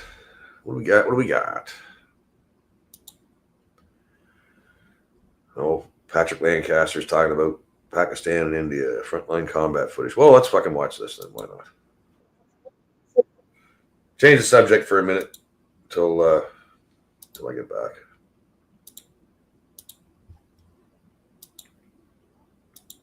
Ooh, floaty teeth. Right now, we are on the eve of Armageddon. At least that's one of the things that's coming out of Pakistan. The Pakistan defense minister said if the existence of Pakistan is threatened, no one will survive. And he went on to say, we will not allow any other country to live on this planet without us. God forbid, but it will be so. And there's been several translations of exactly what he said, but that's the gist of it. The fighting has been reported to have intensified heavily over the last 24 hours, and this includes planes being shot down reportedly from both sides. There's even some images and videos that are coming out of a supposed Indian aircraft and Pakistani aircraft being shot down or in the aftermath of being shot down. And the Pakistani army says there has been 24 killed and 46 injured. India is saying 10 people were killed and 48 injured in the Pakistan attacks on India. And India has declared the start of Operation Sindoor, which they say is aimed to dismantle terrorist camps and terrorist organizations in Pakistan and the Pakistani-controlled territories of Kashmir and Jammu. The airspace in Pakistan has been completely closed, purportedly, and flights are being diverted to other locations. So I'm not an expert on exactly what's happening in India and Pakistan, but this is huge. Both countries have nuclear weapons, and one country is threatening Armageddon, basically. So I think it's important for me to help show the world a little bit of what's happening, maybe a little bit of a perspective that they won't see in at least the way I'm going to show it. So with your help, I think it's time that I go to or at least as close to the contact line as possible to show you what's happening or what information I find out. Well, I thought you were showing. I haven't said anything yet. No, I wanted to ask you first. Back. Who knows? But with your help, if you're willing to support my work, look a little bit more information that's coming out right now for the time being until I. What's that? Oh, I can hear you on the street. Oh, Lord. Sorry. I'm on live now. Oh, sorry. I thought I was still backstage. No, I thought you had something. Oh, whoopsie doodle. Nope. Well, he wasn't saying anything. It was clickbait bullshit. He's like, oh, Armageddon. It's like, and then he just talks, well, if you want me to go to Pakistan or want me to go to the front lines down there, just show me support, give me money. He does get work and shit, but it's like, I don't want to fucking, like, fuck, man. I'm not fucking grifting for your grift. Mm-hmm. Huh. Anyways, I wanted to play something else there, but I really had to pee, so I had to play something. I want my coffee to brew. Yeah, we got a new coffee maker, smaller one. Oh yeah. But we had the one that Tom gave us there. Yeah. Which was a lifesaver because that was good. Everybody, is that one gone now? I don't know if she got rid of it or if she's got. No, we think we still have it. But the other one is it's smaller, takes up less counter space. So yeah, I've got a couple. I'm a weirdo. I've got like I have 4 coffee makers on my counter. I have my Nespresso, and then I have a single serve, and then which is also what an espresso. Anyway, I'm gonna stop talking. Oh, there's a sad update, I guess, with the kids, Lily and Jack update. That's 4 hours old. So I don't know who the hell this is. I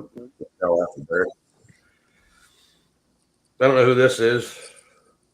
I'll give him a like, but we'll see. It's pretty long. I don't know if I'll play the whole thing, but okay. It's just a sad update, whether that's clickbait or not. But that's Okay. Excuse me. I'll go grab a beer.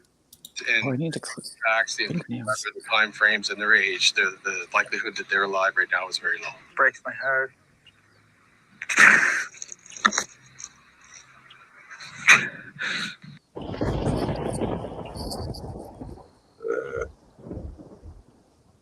Good morning, everyone. My name is Michelle. I hope you're doing well. Welcome to another video. It is Thursday morning, the 8th of May.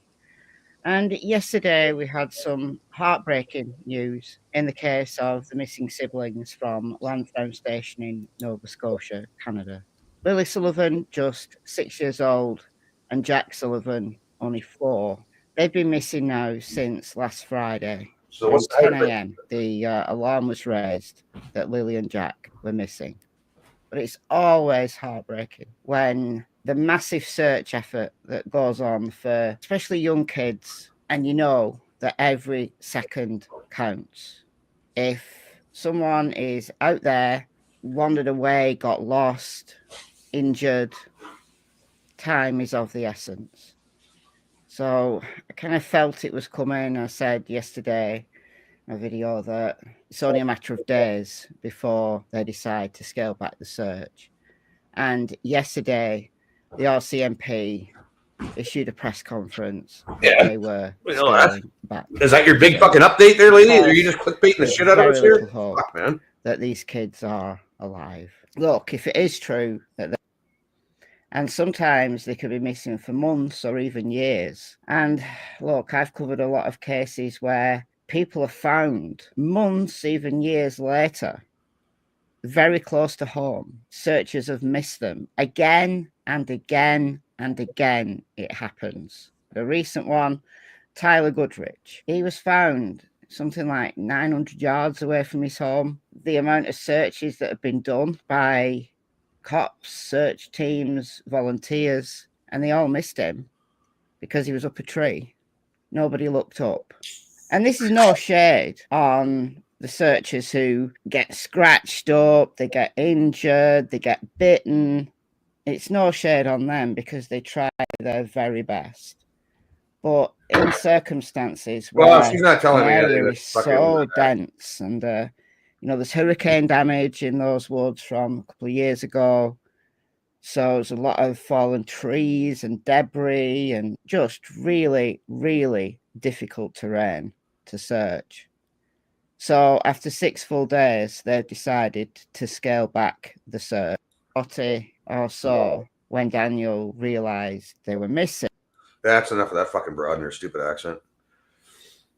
Yeah, I hate this clickbait shit. You know, update, sad news. I guess they're just telling us that we already know they're scaling back the search, calling out the search. But holy fuck, man! Like I thought because it was 4 hours ago. I thought, oh, well, there's something new, but no, it's not new. People just want clicks and fucking views and likes and whatnot. But yeah, we can change the subject now. It's fucking depressing, man. Obviously, I'd love for the kids to be found alive, but looking at who the parents and the interviews of the parents, man. Like, okay, I get it. They could just be fucking nitwits, and the kids got out, and But I don't know, man. I'm not a body language expert, but I'm no slouch at it either. You know what I mean? There's so many tells. Like body language, man. Once you know, right? That's why you say you look people in the eye when you're fucking talking to them. And it's Thursday, Chris. That means drinking starts at 11. Yeah, well, it's 11 somewhere. It's 11 here now, almost. This is like my fucking, third beer of the day. It's not too bad for me, really. I think it's the third. I don't know. Could be the fourth. I don't count. Jesus. Could be the fourth. Maybe the third. Why should we count these things? These are things that don't need to be counted. No one cares. No one ever cared. No. They don't. Nobody cares. I don't know Where's Johnny? I was just thinking. Isn't it time? Wait a second. Is it lunchtime there yet? What time is it? No, he's not out of bed yet. No, of course not. It's 11. Yeah, I can't. He might just be getting up and putting the coffee on and shit. But... I'm gonna grab a coffee. I'm gonna mute you for 1 second. Alrighty, I'm gonna go find something to play here. Not that our conversations aren't riveting, but there's a couple things I was gonna play that I watched earlier. Oh, I'm sorry. Do you want me to be like a bit of an asshole or something? Like, do you need me to be a dick? So I mean to you, or like what? No. Oh, okay. Play I mean, stuff. I can just go off if you want. No. Okay. You're going to I get don't a really have coffee. anything- While you're grabbing a coffee, I was going to play Oh, something. well, I just don't have anything to be angry about right now. No, that's not good to be angry, man. My give a fuck meter is just pretty much done. It's like, you know what? If I just feel like I'm at that point now where it's like, yeah, you're either here or you're not. Like, you're either around or you're not. You're either in my world or you're not. I either like you or I don't. Yeah, like God, why does everything have to be fucking? Don't make things confusing. Don't make things complicated. If you want to, guess what? Fuck off. Right. That's it. That's how I feel about all of it. Life Well, the is too older you fucking get, the short easier for that bullshit. becomes. Hey, the older you get, the easier that becomes. Like, where you just Exactly. write I got a people wood out. stove. I got a river. I can fucking hang my clothes on the fucking line. I'm happy. If anybody wants to fuck with my shit, I dare you. I'll come at you like a fucking spider monkey. I'll ninja you. The neck. Don't fuck with my happy. Peppermint's asking how tall was Hitler? How tall's what? How tall was Hitler? Oh, I don't know why. What was happening? Was he like 5'8"? Yeah, he was a shorter man. 5'8". Might have been 5'8". For men, like Maybe even less than 5'8". How tall was Hitler? I don't know. But I named my car Ava after Ava Braun. I thought that was fitting. Yeah. It makes sense. Could have called her Erica. Oh, Erica. That's so much better. Kathy agrees. Then you can crank the tune while you're driving the car. You can crank out the song. It's like, hey, I don't like that song. Why are you playing that song? I forgot to tell you all. Scotian ladies here with Hey, me. Scotian lady. See, two people together. Terrory. It's like it'll be like Christine. It's just start playing its own music that it wants to hear. So if the car's called Erica, it's going to start playing Erica. Like I think that's the greatest idea. The car's just playing it.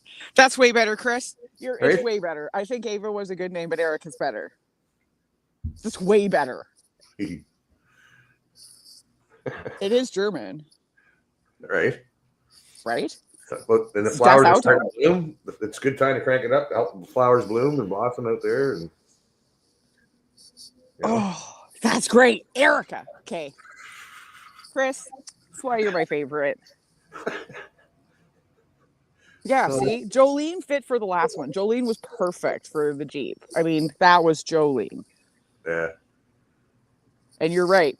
See, I had said Ava to a couple people, and they were like, and I'm like, yeah, but I feel like it's right. But you know what, Erica, you're right. You're so bang on that one. It's like the escape. The escape was her name was Destiny because she was the escape of Destiny. See? Ava's story didn't end well, right? Well, Erica lives on, right? Do we think that my story is going to end well? Well, hopefully, Here's to hoping, bro. Yeah, we can always hope, right? Jesus.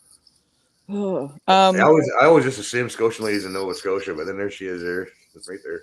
She's right here with me. You never know where she is, man. That woman gets around. She's like, Listen, hey, you should know today. By now that I'm like interprovincial. I got friends in all the places, y'all. I'm a sneaky little fucking ninja. Yeah, I don't know. It'd be nice. My buddy's going down to Brunswick towards the end of June. Yeah. For a month. My buddy Jerry Bell. Yeah, you met Jerry Bell. What? Who? Yeah, a buddy of mine plays in the band. I think you met him here once or twice. Jerry Bell. He's not a dag. Well, he's very dag. He's dag adjacent. He's on board. I was just gonna say dag adjacent. Yeah, well, he's got kids. He's got an autistic boy, and that he's got his hands full in work. He's off work right now, but I mean, he's on Pogey or whatever. So he's looking for work. Yeah. But the problem with Hamilton, like when you're a welder, like, there's not many places that'll hire you that you haven't worked at already. Probably. Yeah. Shit. Yeah. 100%. Right. It's okay. I'll put it in the fire. I just don't want to go in it. Jason saying no friends in BC. What the fuck do you mean by that, Jason? The fuck? I don't have friends in BC, or Chris doesn't. I don't know. We got friends in BC. You're my friend. You're in BC. I have tons of. Listen, If Jason's gonna talk shit, he better give him a fucking link. Fucking shit talking motherfucker. I'm pretty sure I'm pretty sure Al's my friend. If Jason's not my friend, actually, I'm not pretty sure. I know Al's my friend. Yeah. So listen, big spoon. All right. They're just pissed off that we haven't made our way out there yet, right? Yeah. No. Well, I almost made it there. I made it as far as Calgary, but it was a little bit too expensive for me to go to BC at the time. But maybe. Yeah, well, I mean, I can if I get my fucking ID together and shit. Can fly out. I do need chickens. I haven't had chickens since my last house. So it's been, what was it? It's been 6 years since I got rid of my chickens, but I definitely can't wait to have chickens again. Well, yeah, naming my chickens after food. You've already had them before. You know how to. Oh, fuck yeah. I grew up with animals. Yeah, my last chickens I named after all food items. So they were like pickles, sushi, nugget. It was great. French fry. So I'd run outside and I'd be like, pickles, pickles, pickles, chicken nugget. All my chickens would come running. Maybe you're saying you got Tourette's or something. Fucking. Mm-hmm. Yeah, I laugh when I watch those videos on Instagram and stuff. Other people, like, it's so funny. We're such assholes.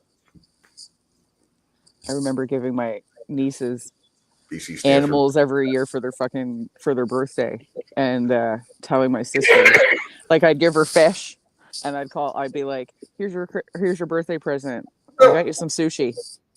Just had the Black Hawk fly over my house again. Again? Yeah. Oof. Must be a Black Hawk pilot moved into the neighborhood or something, hey? That's pretty fucking cool. Yeah. There's a politician.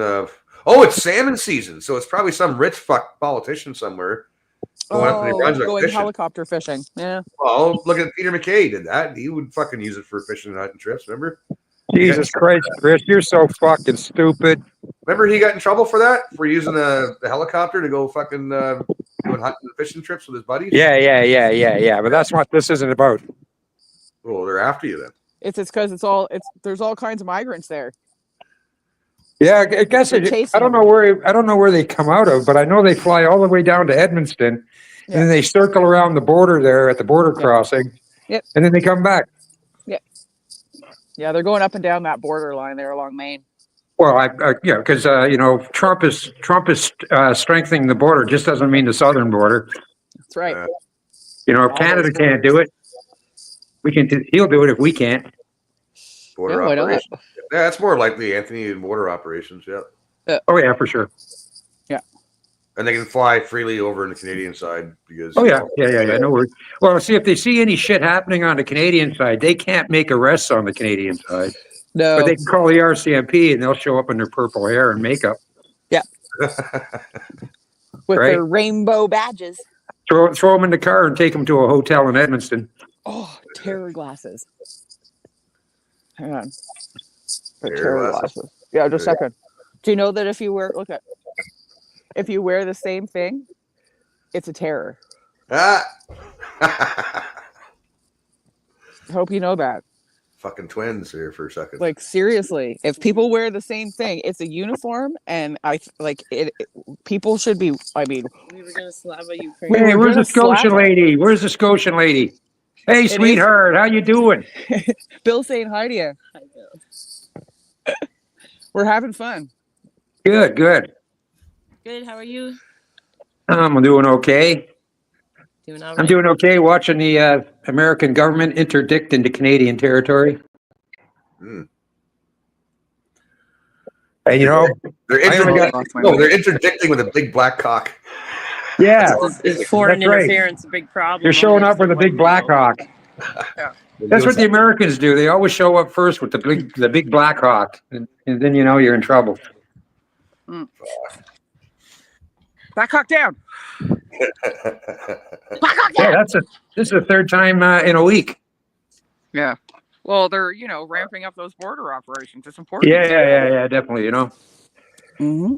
Because trust me, these fucking these Eastern Middle Easterners, they just love this weather in New Brunswick. I bet It reminds them so much of home. Yeah, really. so funny. Just trust the plan, Bill. They just want to get trust the across. plan. They just want to get across and then head all the way to fucking Toronto. Yeah, that's usually where they go over the States. It's the land of great opportunity, though, guys. Once they make their fortune here and get established, they'll go to the States or Toronto, they can drive truck. They get everything for free. I mean, woo. Yeah, what the fuck? That And then is they can even dig up their grandparents and rebury them here. Exactly. I mean, you know, they used to come here for a better life. Now they just come here for a free life. Yeah. Yeah. The ones that came here for a better life are pissed off at the ones that are here for a free life. Yeah, no shit. Tell you, man, there's a lot of Sikhs I know that they're just not they're not taking this well. Yeah, that's what I'm saying. There's people that have been here 3-4 generations that are foreigners, but they've established themselves. They what do you call? I was going to say climatized, but they're Canadian. They assimilated. Canadian. They assimilated. Yes, they're Canadians. They left. They came here. They fucking worked hard to get here. Paid good fucking money, like lawyers, and did all. No, it's true. It's true, like you said, Abe. Like my parents' generation, and when they left because of whatever religious problems they were dealing with over in Scotland. So they came here and they left all that shit behind. Yeah, they didn't bring it here. They didn't bring it with them. No, they didn't bring it with them. The problem is they're all bringing fucking sea containers full of problems. Yeah. They're bringing all their problems here. Oh, yeah. They're taking it to the streets too with their flags and shit. I'm telling you, like I said, Brampton's going to burn. You know that, eh? This India-Pakistan thing keeps going on. Yeah. There's going to be cities burning in Canada. Niagara Falls. They're wherever it's brown, wherever it's turning brown, it's going to burn. Bring the marshmallows. And think about how there's so many Muslim settlements now all over the United States. There's huge cities that have been taken over by Muslim populations, and it's the same thing. Like if people don't realize that, like we are, like we're taking over. Like it's already done. What's it? Ilhan Omar, fucking her region. It's all Somalis, and you know what? Illinois, and Michigan. Yeah. But Dearborn, Michigan. Redonkulous, Terrence Pott from Redonkulous got a good fucking point. He's ex-military, ex-ranger, whatever. He says they're all. When you look at the population and where they're all clustered in the States, anyways, what he was talking about, they're all around like a nuclear power plant or something very strategic. And there's nothing else for miles. Nope. But they all seem to be living around like. So it is a planned invasion. Oh, of course. I think when they get their marching orders, that they're going to hit all the plants, shut down the grid. I mean, Jesus Christ, it's the most slow motion fucking invasion I've ever seen, but it's definitely an invasion. Well, like think about that's Texas. all right. They come here. I got a wood chipper for them. Yeah, right. Yeah, there's that place in Texas where there's the Muslim-only city that they're building. Right, where you can't. I heard about that. Yeah. Well, look at Britain. They're thinking about it's Sharia law in Britain for these fuckers. Yeah. It already is. They already have their own courts over there. Yeah. They already here do. too, but you don't hear about them. We have Sharia courts here as well, but they don't tell you about that though. Nobody knows about it. Just like the Chinese intelligence things that they had here for the last fucking 50 years and nobody knew about them. How did nobody know about that? I don't know. Anyone check the monkey statue lately? Everybody knew. What knew about Nobody what? wants to talk about it. I was reading and I fucking totally didn't hear it. Oh, sorry. I'm reading Scotia Lady is right beside you, and I'm reading her comment. I didn't even fucking hear what you're saying. It's like, Jesus Christ. It's your fault, Scotia Lady. She doesn't like being on screen.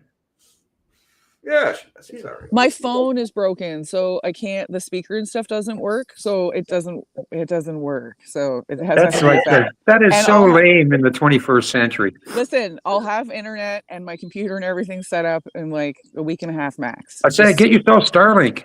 I am. I just have to wait for it to fucking get here. Oh, okay. Did you get the little portable package? I think it's the 3rd generation. I don't know.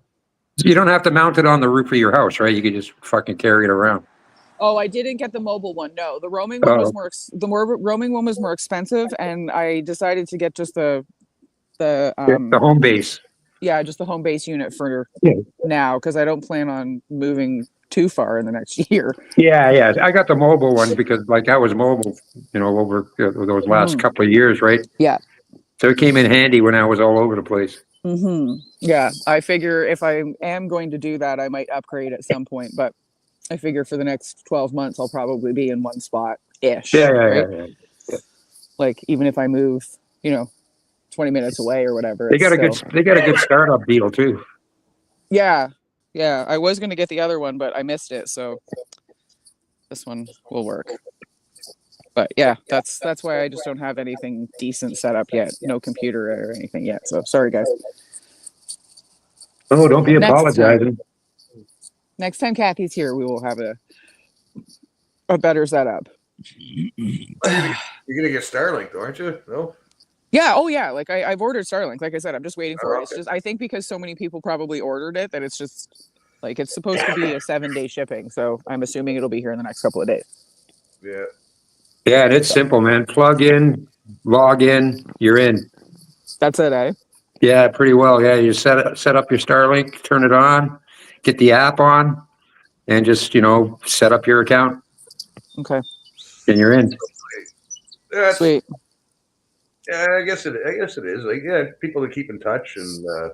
Well, the thing is, you can't make mobile phone calls.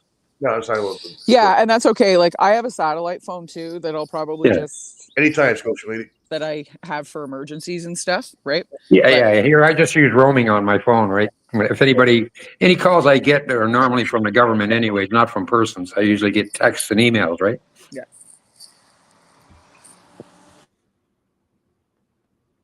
Oh, I'm pretty high now. Fuck. Oh, you are you? Check the fire. It's damn good weed, man. Fuck, I love it. Oh, this is the stuff I'm getting now. Oh, fuck, who's calling me? Oh, it's the boss. Which one's that one? It's called Hello. Flyers Frosted Infused Banana OG. Nice. 42.1% THC. Well, Bill. Beautiful. How am I? Hi, Michelle. Hey, Michelle, how you doing? I'm gonna get a hold of her this weekend there about my taxes. Right. We'll work out what I got to do. Either got to send her the paperwork, or can I just take a picture and email it to her? I don't know. That's her neck of the woods. Yeah. We'll talk about it. Email's good. Take a picture and email. She said it's good. I guess. Yeah. Yeah. Okay. I could do that. Jason saying, "Does your fax machine work on Starlink, Bill?"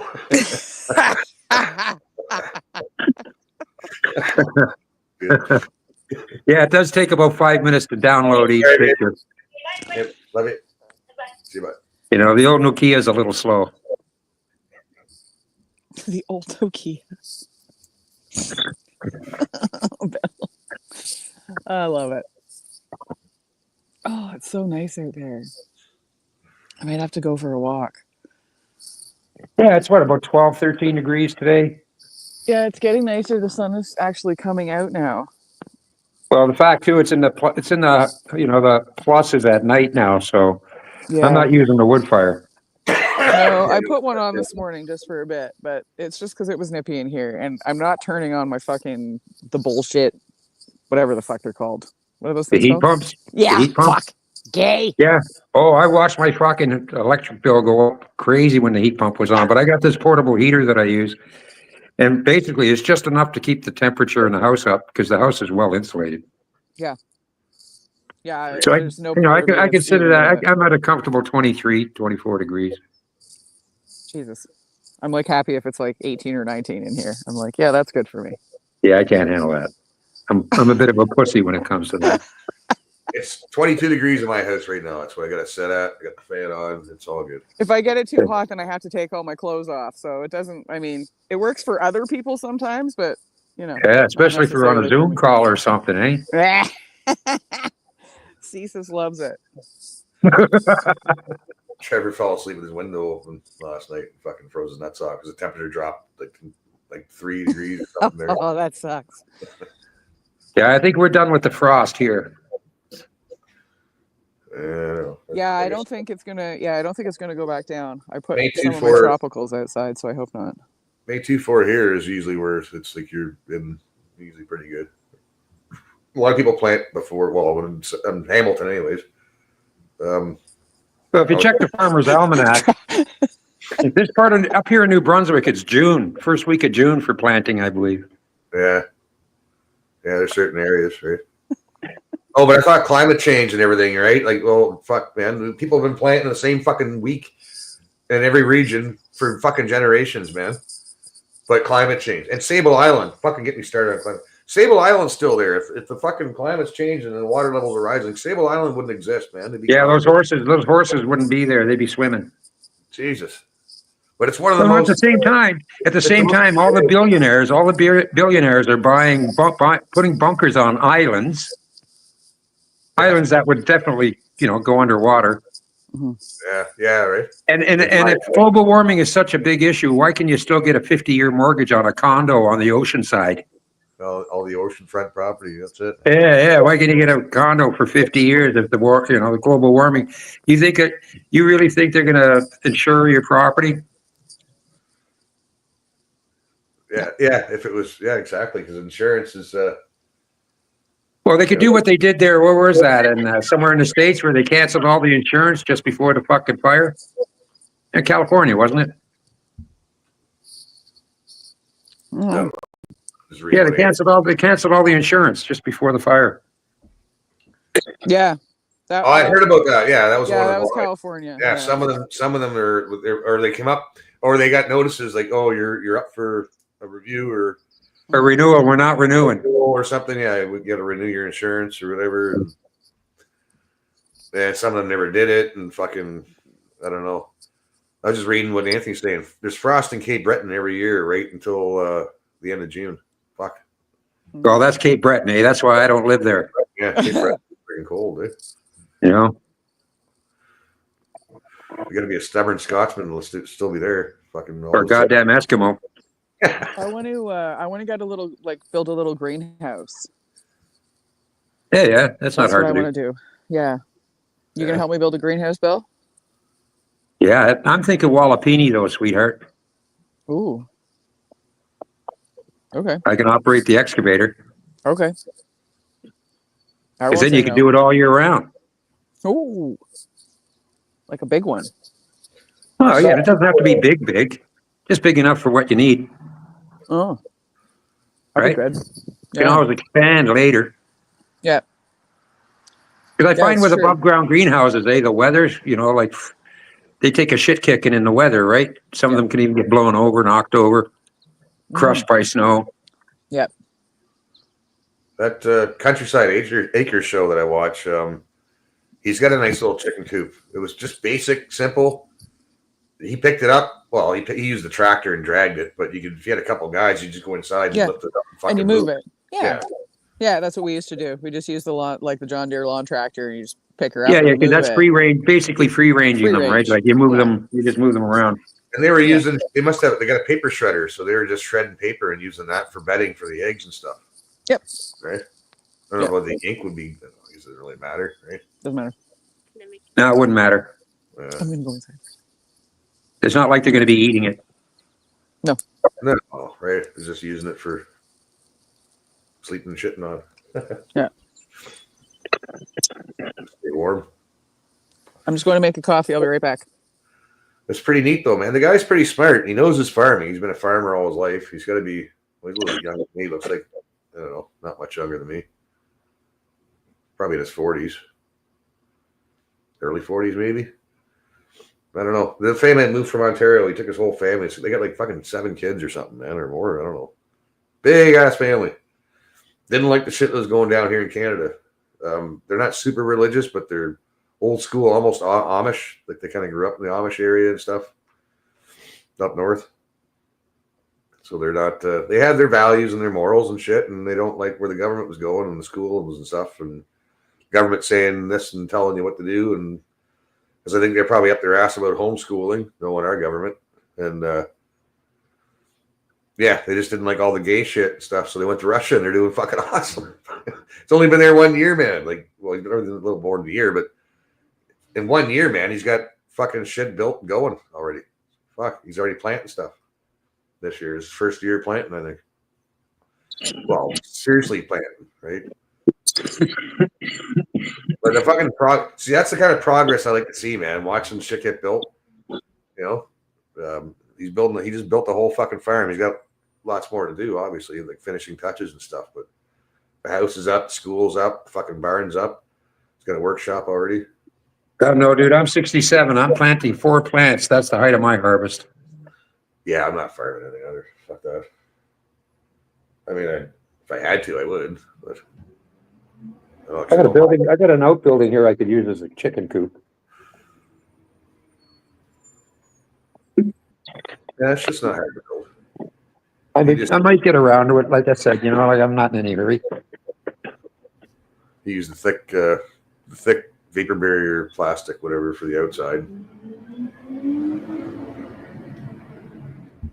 You'd probably even double it, because you want the light through, the sun coming through for the extra warmth. And yeah, it's just basic wood frame. 2 by 2. The fuck is that? It's annoying. Fucking garbage day. Yeah, you can basically get those sectional tents that you set up for weddings. Yeah.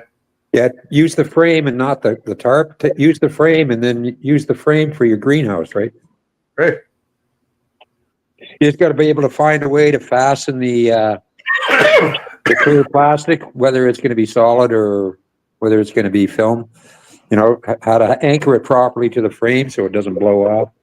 Well, if you had a little welder, you could probably weld up a welding plastic to steel.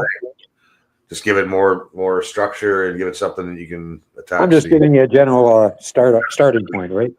Yeah, you can do strapping. And main thing is to keep it as light as you can so you can pick it up and move it, right? Yeah. Like 2 guys can be able to grab it and pick it up and move it. So it's not too heavy, Aluminum framing, right? Tubular frames. Yeah, just the same metal Chinesium that they use for the legs of those friggin' pop-up tents and stuff, like the one I had in the backyard there that Derek gave us. Well, maybe a little thicker, because you got to be able to take the wind and the weather, right? Anchor that fucker down, man. Anchor her down good. Okay. Anyways, I don't know. There's ways. There's a will. There's a way.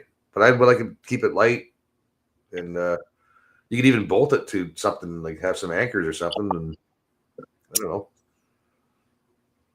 But yeah, the wind and the weather and stuff you got to worry about. Wind especially, right? You get some pretty good winds there, man. Even if it's anchored down, it could blow the plastic right off the frame. Yeah. That's why it's nice. Like he's got a barn there now, right? So he can just pick that up and carry it into the barn if the weather's going to get shitty. And get it the wind. Yeah, because his wasn't too heavy. I'm not sure how his was just sitting on the ground, and that's something that fucking heavy windy day, whatever, you probably fuck it up. You ever seen those like geodesic dome greenhouses? Yeah. It's a dome. It's a dome made out of tubular aluminum. Yeah. It's all interlocked together, like in little triangles that make the circle and shit for support. But you can make them huge. I seen one where the guy actually had his car parked in there, and he had a big grow op going in there, like growing operation for all kinds of, nice, vegetables and stuff. Yeah. He just needed a heater in the winter. I got neighbors that, they're vegans, so that's probably why they got these fancy planters out back with cages all around them. What's in each cage? I tried growing stuff here. I'm in the city. Like, there's too many squirrels, rats, mice, rabbits, fucking skunks. Yeah. Skunks, a lot of skunks, a lot of raccoons. And yeah, nothing lasts, man. You're gonna have some kind of sturdy operation there to keep all the shit out. So no, we go to the farmer's market. It's just down the fucking road. We go down there and we buy local shit, and we're good. Let somebody else grow it, and people fucking grow it and they give it to us too all the time, like tomatoes and spuds and shit, which is nice. Well, that's what happens when you get your own garden, right? You grow tomatoes, dude. You just don't grow 20 tomatoes, right? You end up with 20 pounds of fucking tomatoes. Yeah.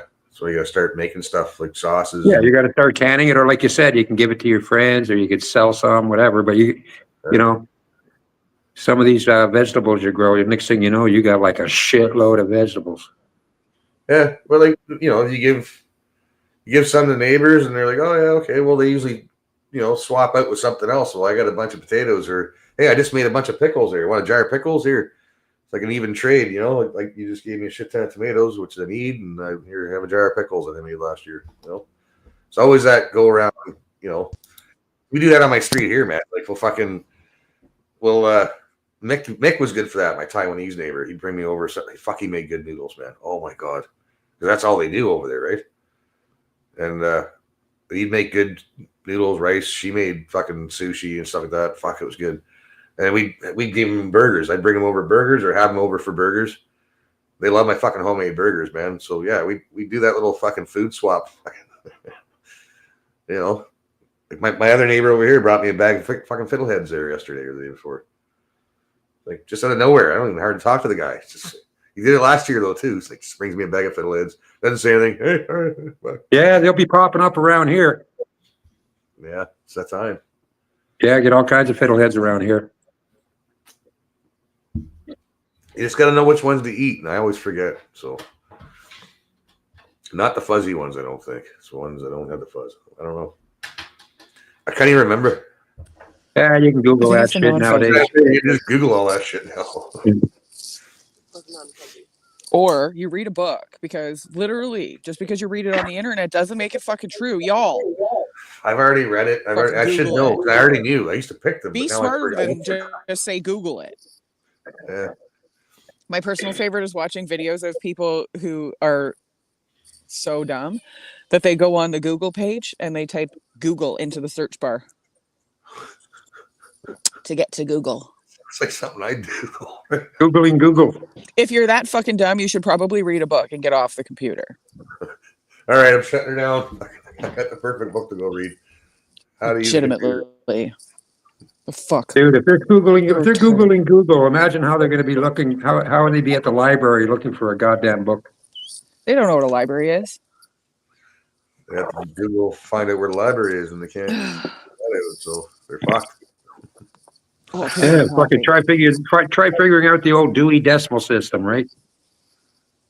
Fuck. I remember when I was in school, you used to get like extra credit for helping out in the library, for like putting away returned books and helping to file new books and creating the new filing cards and all that. Yeah, absolutely. I used to do that. I actually wanted to at one point go through to be like you have to go to school to be a librarian. No, you don't have to be a teacher. Yeah, You're just an employee of the school. You're just an employee, like a secretary. No, like an actual librarian. Like you can actually go to school to be a librarian. Yeah, but you're not a teacher. University for that. No, you get paid a lot. Like librarians get paid a lot of money. Yeah. Yeah, it's like funeral directors. If you like reading and you like, well, they got movies and stuff there too, and you can. Libraries now are fucked. Everything now is online. You go to a library, look for a book, they'll give you a fucking website to look for. Really? Yeah. I wasn't like that at the library I went to. Oh, still man. Like little old ladies and. Usually, I don't know. Library over here is not too bad, but they've had some woke shit over there though. I know when I was at Georgian College, most of the library books were digital. No, it's funny. When I went to university, I would go into the library and like with a grocery bag and come out with like 20 books. Everybody else would like sit there and like download stuff on their computer and stuff. I'm like, no. I want the book.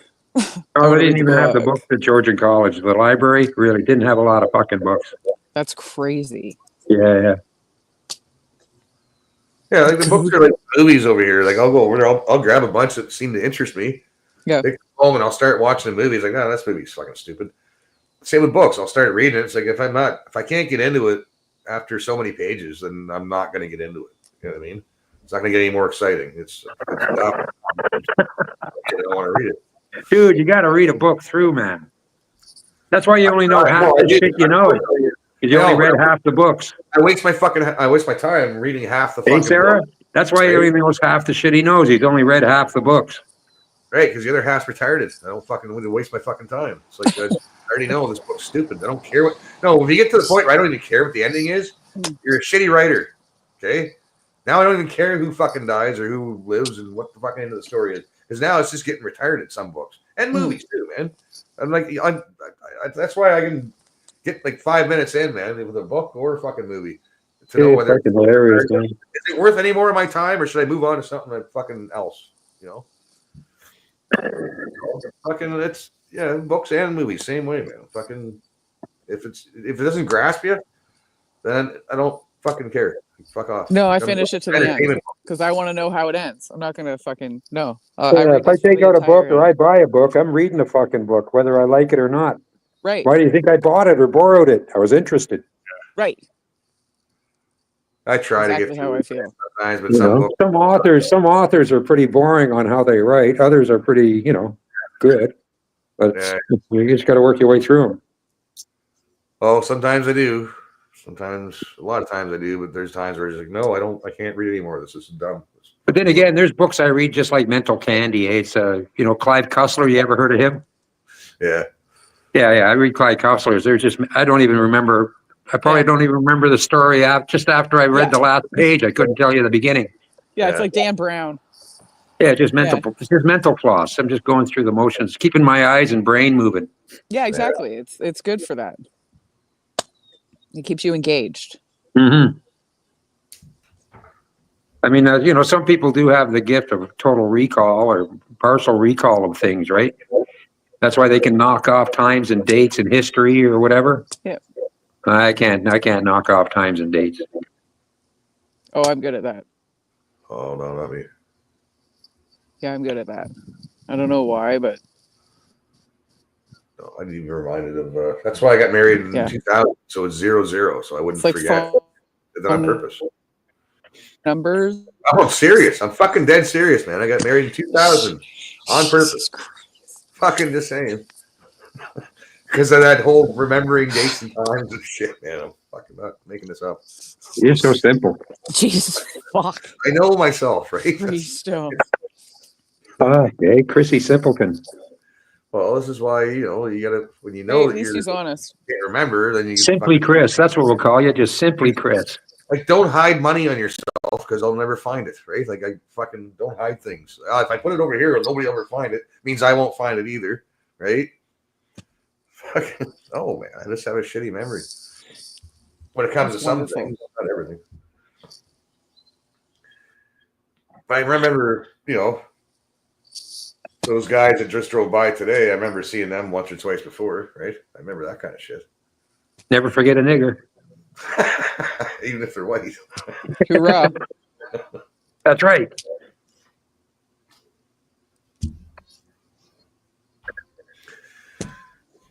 Imagine trying to live like Chris. What? What are you talking about? Yeah, man. I couldn't imagine. I'm living the dream, baby. Come on. Fucking catch me out.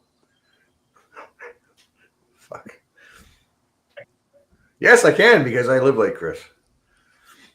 I am living Chris life. What kind of fucking question is that, Jason? You fucker. You imagine living like Jason? Living in that fucking beautiful rainforest out there in the woods all the time, fucking fishing, actually catching fish. You imagine? Imagine that. Can you imagine? Yeah, such a hard life. What a fucker. Hey, he's got such a hard life.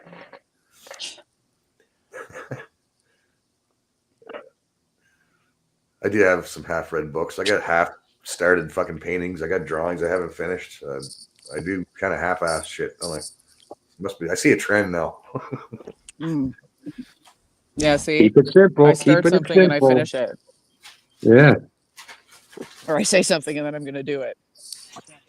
Yeah, that type of shit. That type of shit. Hence why I'm here. Yeah, exactly. Well, I do that professionally. If I say I'm going to do a job, I'm going to be there at a certain time. I'm there and I do the job, and boom, everybody's happy. Okay, so then there's two Chris's, right? There's two Chris's then. Well, my own personal time, my downtime. Split personality Chris. I'll start paintings, I'll start carvings, and I'll get them so far. I pick them up, I whittle away, I chip away at them, put them away. You're telling us you got two faces, Chris? Then I'll put it away, and I'll pick it up again, and I'll fucking work on it some more, and then put that away, and I'll pick up a drawing that I haven't done in a while, and I'll fucking draw a little bit on that. Then I'll get bored, and I'll put that away, and fucking... Unless you were doing it professionally. I'll start a book, and I'll read halfway through, or quarter way through, put it down, and I'll pick that up a month later, and fucking... like, You know, I got unfinished products all over the place, but that's not my professional me. If I'm on the job, I'm finishing. I start to finish, man. That's Jason's it. on fire. If I'm not getting paid, The two faces of Chris. I like to What? catch him on his professional side, but you don't really see that much these days. Unless you hire me to paint your house, then you'll see it, right? Right. Smash it on the other one. Renovations and shit. I can do that. Enough to just use as a log, or do you want more kindling? Whatever you want. No such thing as a half-empty flat alpine, man. Fuck, it's either full or empty. That's Well, I'm getting my house painted, Chris. You want to come up and do the job? Yeah. Well, you mean you're getting the house painted? Do you already have a painter? No. Oh, you need it painted. Oh, okay. Well, my assistant, my assistant is going to be doing the painting too. Well, okay. If I'm doing the painting, then I don't mind help as long as they're fucking know what the fuck they're doing, right? Yeah. Anybody can paint. Don't forget. You know, anybody can paint. It's a huge knot, eh? Yeah, well, I can't. Like, I've been making houses look good for all my life, man. Fucking making. Yeah. I've been making other people's shit look really, really, really good, and my house looks like shit. Hey, you know all the mechanics have the worst cars, right? But there's so many. You spend your whole day working on cars. The last thing you want to do when you come home is work on your fucking car. Yeah. And when you do, it's usually on your day off, right? Yeah, cabinet makers have the worst cabinets in their houses and shit. It just doesn't want to come on. It's true. They just don't want to come home and do it. They've been doing it all fucking day. Yeah. It's still so wet, eh? Unless the wife wants to pay him, you know, then he'll probably do it. No, I got a sprayer. I've been wanting to bring my sprayer down there because I know a few people that need some fucking heavy duty painting done. Just smash it there with the axe. It should be strong. Well, fuck, Chris. Unfortunately, right now, because I need to get a water line outside because there's no water line outside, so I can't power wash the back deck because I want to paint the back deck too, but it's got to be power washed. Yeah. And then let it dry. Just saying, I have projects. Oh yeah, I got a ton around here to do too, man. But whatever, it's around to it. It could fucking wait, man. I pay cash. That's it, right? This house doesn't. That's right. No, but I'm wanting to go down, man, and bring my sprayer down. Because when I go down to Brunswick, man, it's last time it was 2 months, but now there's you fuckers and more. So it's gonna be like maybe. It has to be 2 months, man. I can't be lingering around St. John for too long. No, but you could spend a week or two here fucking working on this place. Right. Yeah, that's it, man. It'd be like a week or two here, week there. Yep. Yeah, my rent's pretty cheap. When it's I got a tent, you fucker. Fuck off. I'll sleep in the fucking tent before I pay rent. God, I got lots of room in the house, you dingbat. Yeah, ditto. Yeah. I got room here too. The last thing you got to worry about is somewhere to stay. Yeah, for fuck's sakes. Well, I never worry about that down home, man. When I go down home, this is down home. When I go down home, people leave me a key to their house and fucking we put it under the mat or whatever. Fucking they're under a rock somewhere, or they got a box. You know, I punch code in and get the key, and you know what I mean. Like that was always me going back way before the Agalon and shit. Like I grew up down there, man. I got goddamn thumbs. I got best friends that I'm still tight with down home, right? I just realized I have 4% battery, so I'm gonna go charge my phone. I'll be back. Holy fuck. Charge it up, man. Okay, I'll be back. All right. Bye. See you. I got my little portable battery here. Cool. And it doubles as a drink holder. Table. Dude, that could run the fridge. Oh shit, eh? What is Yes, it? solar powered. Oh, it's a battery. Cool. Yeah, my buddy had a Tesla battery, and he just had this roll-up cloth fucking one.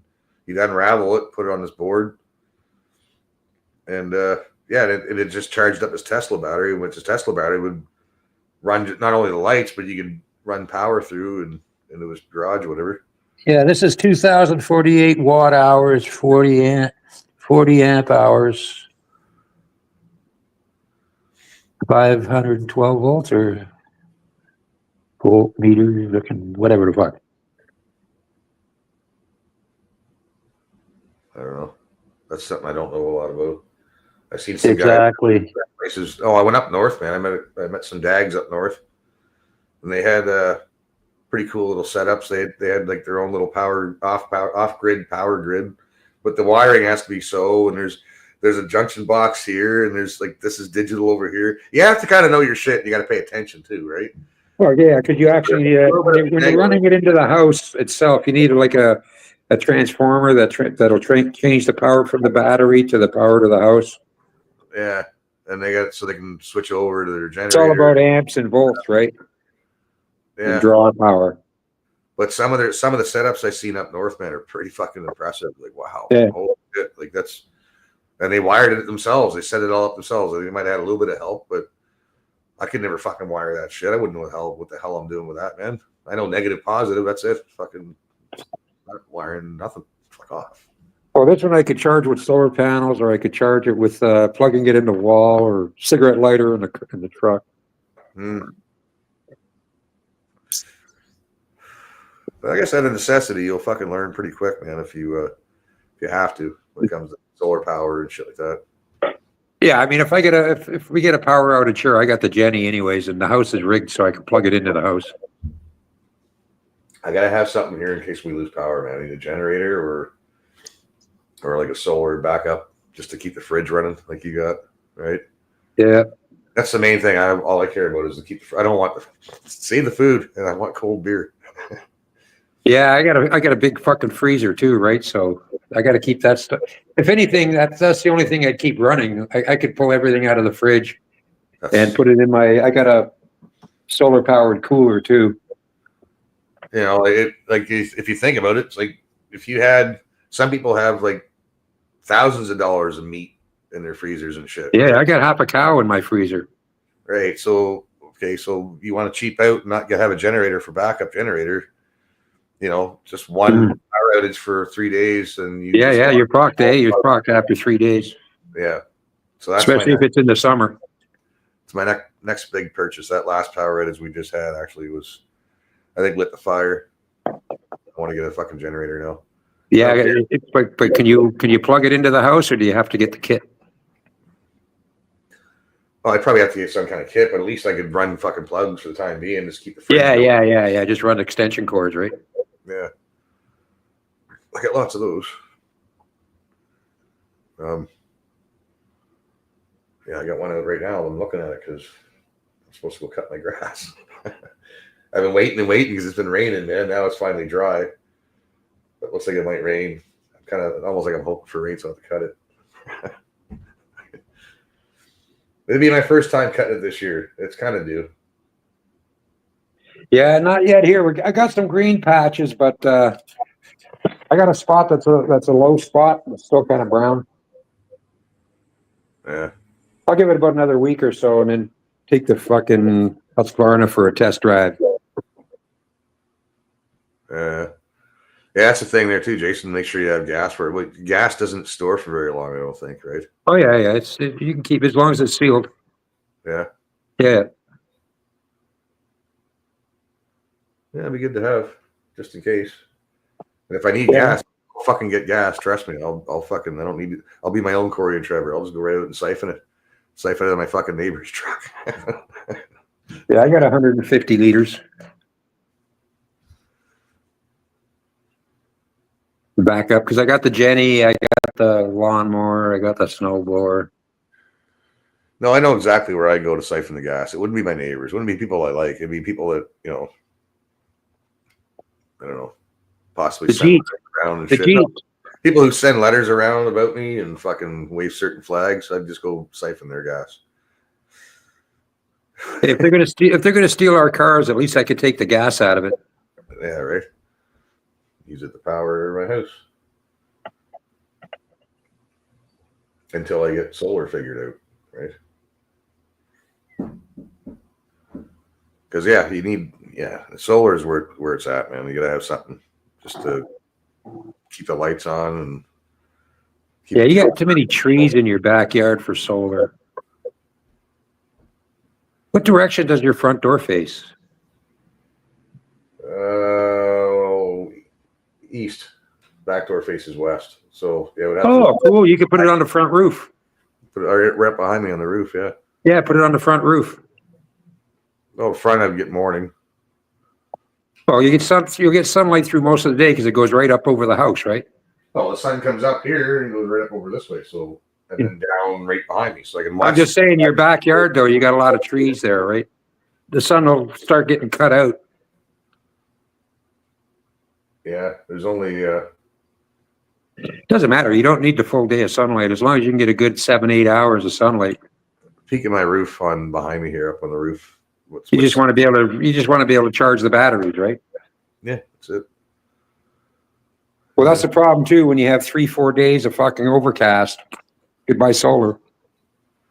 Cordless drill is easier than siphoning. Just saying. I didn't know you could use. Is there a cordless drill technique than fucking getting gas in your mouth and swallowing half of it? Fuck. Work smarter, not harder, Chris. Fuck, man.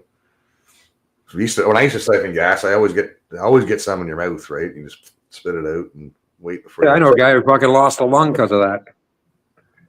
That's not good. No. Yeah. Well, good thing for me, I didn't make a career out of doing that. We just did it when we were fucking off for long trips and shit. Going on tours, going on a bender. Trunk full of fucking Alpines and whatever the fuck we were drinking back then. Booting down the highway in New Brunswick in a Monte Carlo. Or an Olds Cutlass. Whatever the fuck else he fucking drove. Yeah, the Buick LeSabre. 354 barrel. Nice. What year? I think it was a 74, nice. 73, 74. Yeah. It was a fucking it was a fucking boat, man. A big battleship. Thing was huge. Yeah. Fucking go like snot though. Holy shit. Oh yeah. Took that on a lot of road trips.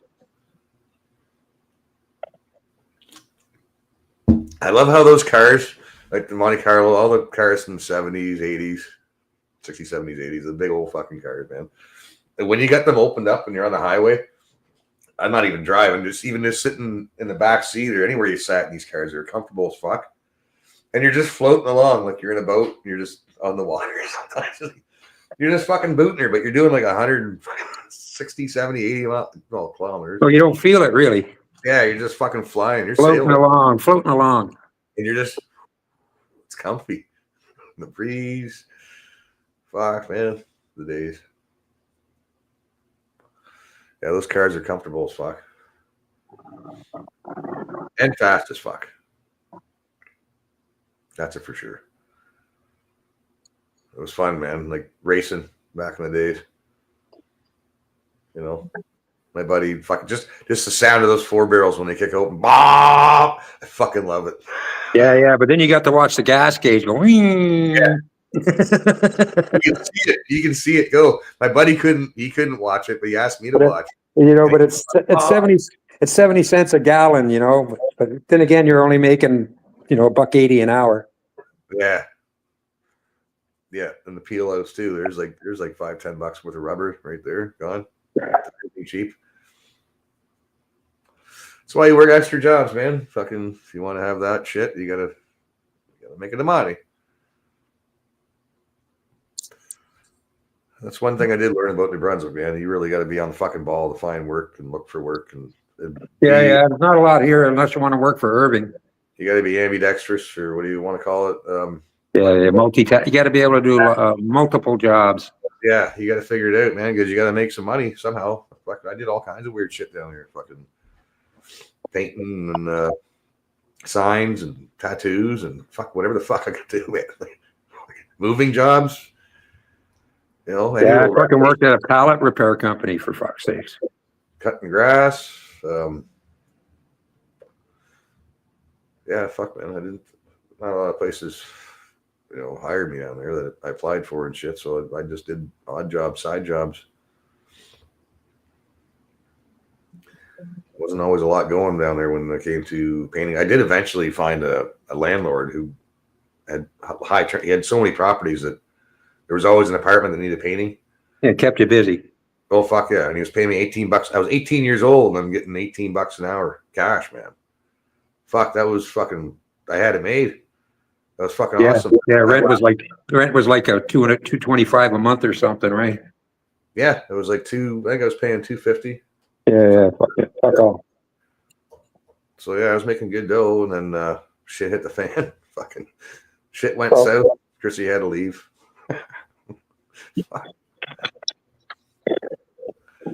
Shit hit the fan. That's a whole long story there, man.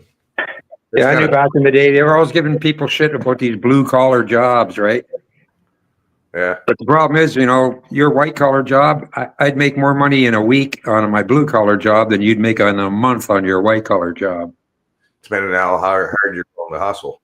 But I come home dirty after every day because I worked hard. You come home clean because you hardly worked. Yeah. Soft hands. Yeah. Soft hands. Dead man handshake. Yeah. There we go with that. That's it. The limp wrist. But it's true. And nowadays, kids being pussies, they don't want to do the hard work. No. I mean, a lot of kids. That's too bad, Because when their houses start falling apart and crumbling around them, nobody will know how to fucking fix it. Well, that would be the Jeets. Fucking Yeah, the Jeets. Oh, there's already Jeep carpenters, Jeep painters. Fucking, they're already getting into the trades. Yeah. You don't see too many Polish or Eastern European bricklayers anymore. They're all Jeets. See, I don't mind Eastern European. Yeah. Shit, but that's the only time I can't fucking party with them or hang out with them. I don't really work with them. Oh no, they're crazy bastards, but they're good with stone. Yeah, they're good at certain trades. Yeah, and stucco and Hungarian stuccoers. Polish bricklayers. Yeah. I mean, they took over for the Italians, right? Yeah, the pork chops, the Italians usually have that market fucking cornered with the concrete and the brick and all that stuff. That's usually that's their gig. Yeah. Stonework. Yeah. Masons is what you call them. But yeah, they're in all kinds. And I worked for an Italian company at a Woodbridge, and they were mostly Italian. There was a few guys that weren't Italian. That was one of maybe three. Oh yeah, no. It was the Italians. The Italians built the city of Toronto.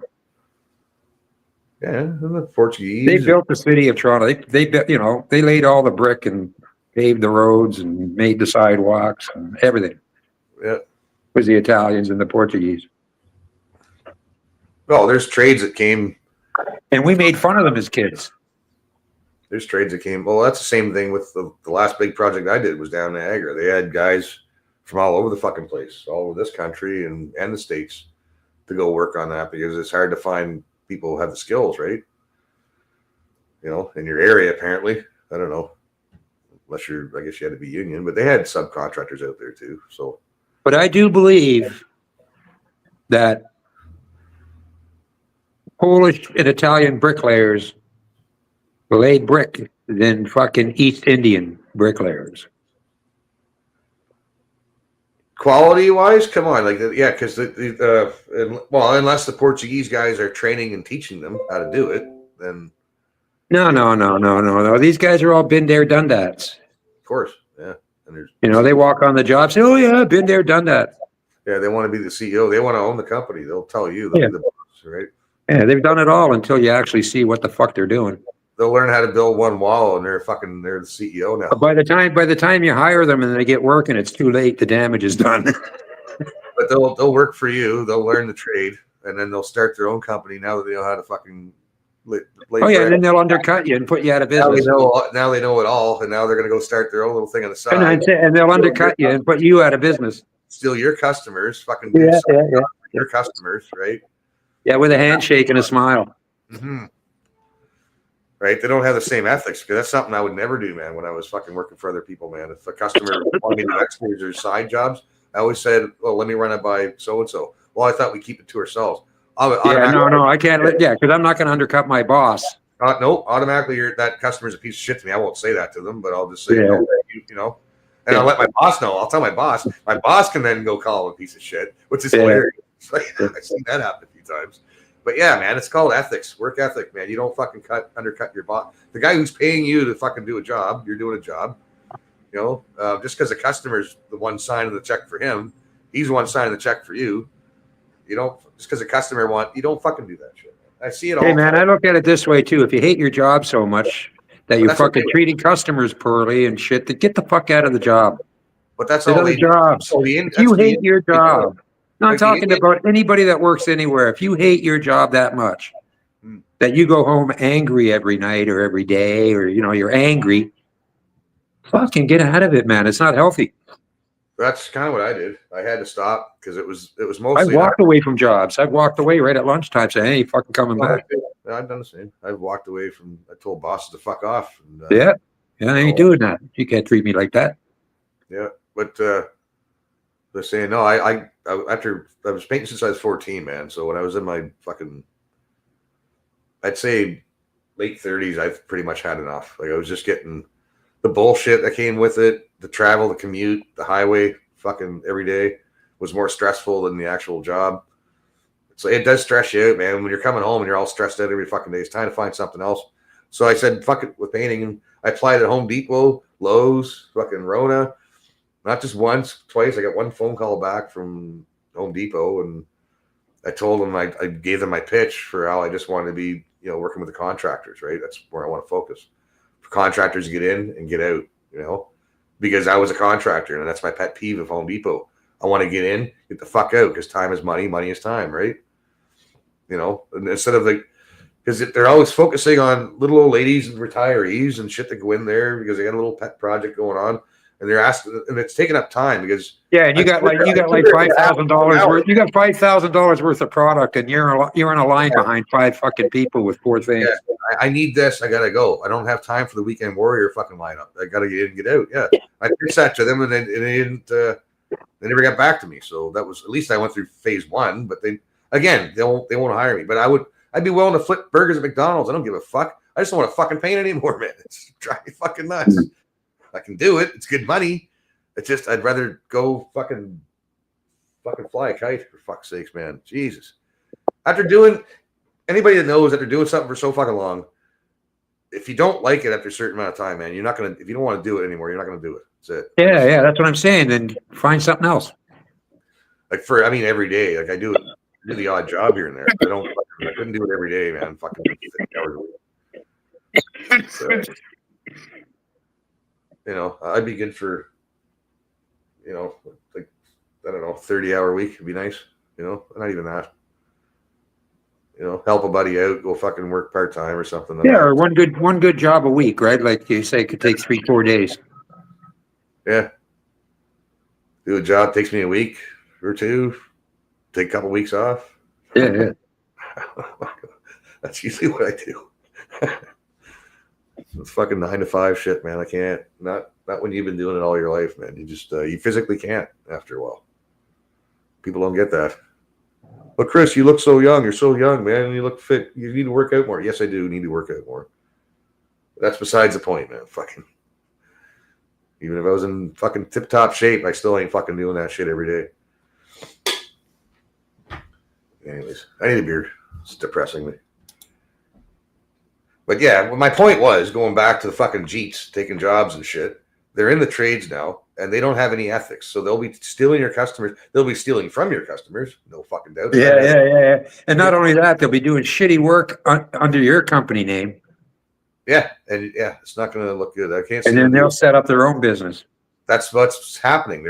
Because you're not going to last on an established contractor. Give me a second here. Got a visitor. Sure. Fucking. I've seen wads of cash, $100 bills, man. Wads of it sitting out. Customers have left out, whether they did being a dick doing it on purpose to see. I don't like that when they do that, but. Doesn't matter, man. You don't touch anything when you go into someone's house, man. You're in there to do your job, get the fuck out. They are not like that. So this is going to be interesting and seeing how the trades are going to go. Because you were saying what are these people going to do when their house starts falling down and falling apart? Jeez, you're going to have that fixing your house, right?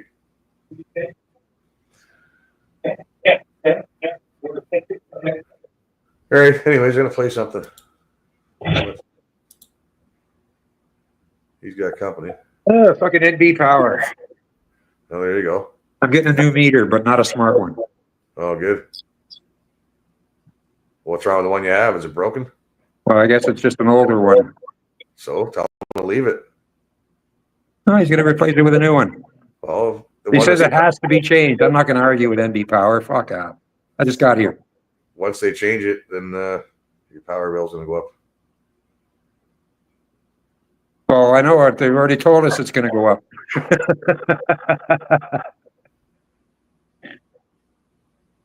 Same with the property tax, man. Holy crap! Got kicked a good one this year. Went up $200. What? Tax? Yeah, How'd they fucking justify that? I guess they don't have to. that's right. Went from 870 to 1,000 and change. Oh, can't you contest that? No.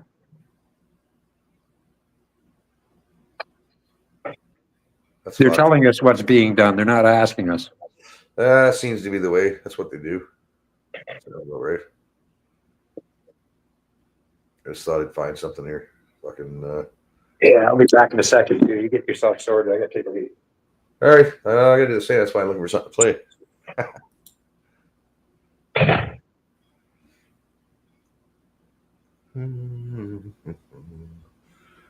Yeah, there was some stuff I watched earlier that's playworthy. What we got? Not that. Not that. Yeah, this one's kind of fucked. But this one here is long enough to play while I go hit the can. Easy. Almost there. Give me a second. I'm trying to click and move the mouse as fast as I can here, man. All right.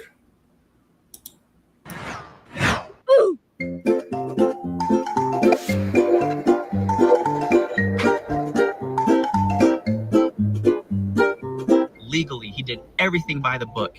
And obviously, if we're going to let people in, that's fine. Just do it the right way, like everybody else did. Okay, just follow the rules.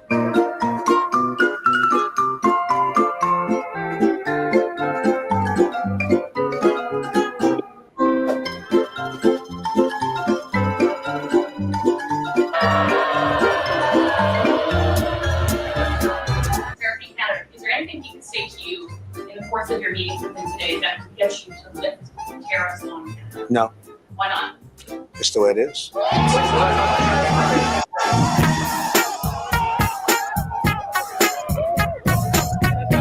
All right, net approval rating handling crime.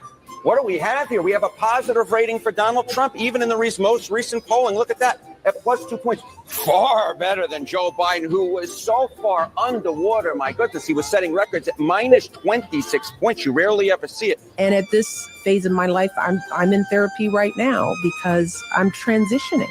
You know, I'm 60 years old. I've finished a really hard thing in my life with my family intact. I'm an empty nester. My girls are in, you know, they've been launched. We also know that LGBTQ people have been massively and disproportionately targeted and subjected to being slammed onto the sex offender registry. That's the whole history of the sex offender registry. What an odd thing to say. Congratulations, you played yourself. No more pronouns, no more climate change obsession, no more emergency vaccine mandates, no more dudes in dresses. We're done with that shit.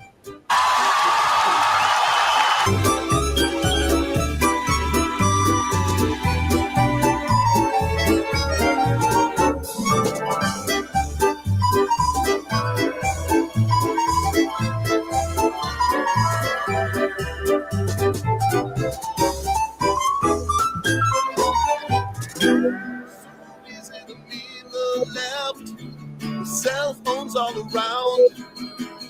I'm not. The voted for I haven't Republicans, seen this one. you should have your voting rights suspended at least one election. You don't get the chance to do it again. You can earn it back, though. You got to take some classes or something, but no. If you voted for Trump, you're racist. There is no in between. You are racist.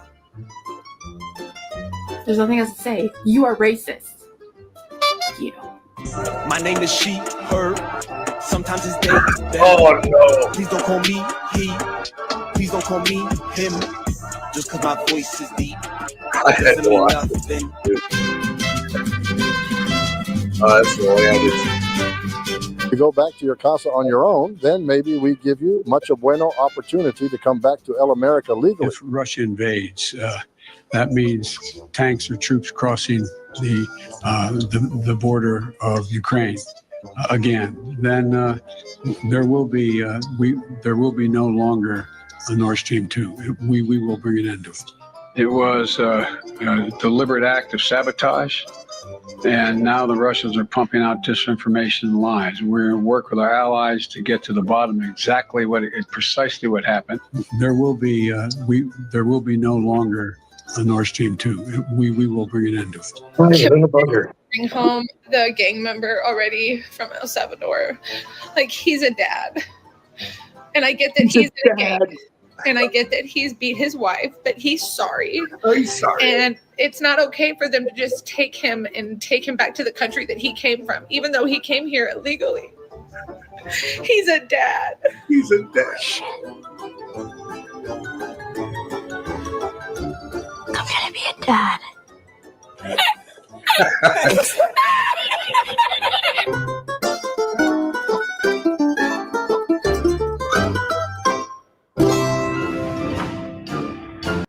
Yeah, if you woke up and it was 1991, it's the first thing you would do. I don't know. Hit the beer store and go to the park. Feed the ducks. I don't know. Fuck, Bill, did you freeze up or something? Bill froze. Trad's like, my sister is just like that blonde. But he's a dad. She literally cried that same shit to me. No way, man. Fuck. Yeah, it's like, that's why, man. What are you crying over? Crying over somebody you don't even know, and it's so emotional. Well, let's play something else. Something. Oh, Trevor sent me something. Maybe I should go check out and see what Trevor sent me. Oh, and fucking Johnny sent me some shit too there. Fuck, man. I gotta pay attention to it. Because I'm on face crack. I know.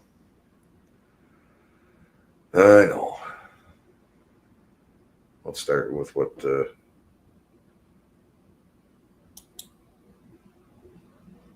fuck is this?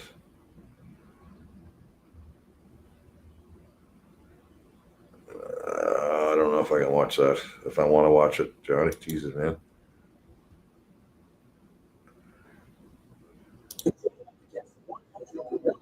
He went to feed them with meals.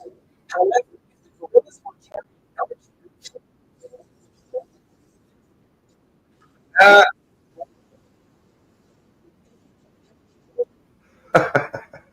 I wish I could take it back. Fucking won't let me. I will just watch it if it loops. Yeah, I don't always check messages on Facebook. I mean, I do. I'd look, but then I go and I'd click on it. It's like, oh yeah, okay. I'll check it after. You know what I mean? I don't know. It's like starting a book and not finishing it.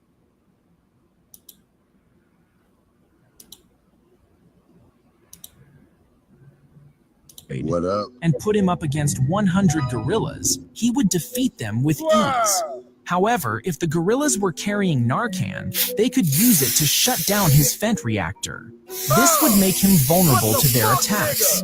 If you took George Droid and put him up... I sent the Don't Huff Gas song story about that. Oh, okay. Oh, send the link again? All right. Give me a second. He froze and then yeeted himself. Oh, Jason beat me to it. Look at Jason. Jason's fast, man.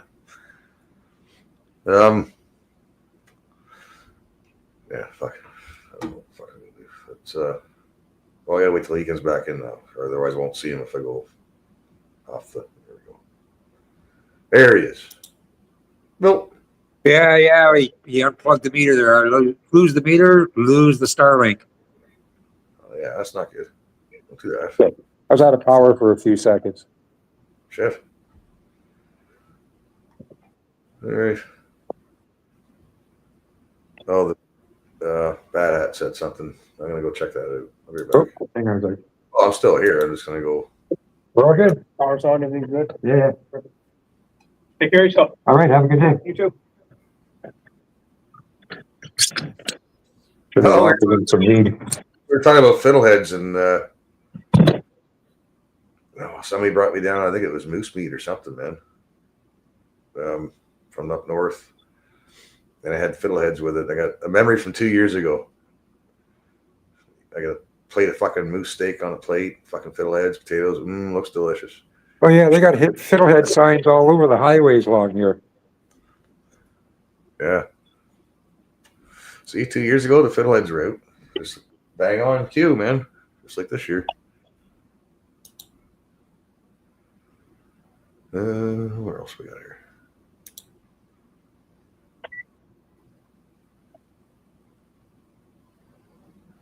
Oh fuck that Cartarian shit. I'm not looking into that. All right, never mind. Fuck it. Back to the other fucking spot here.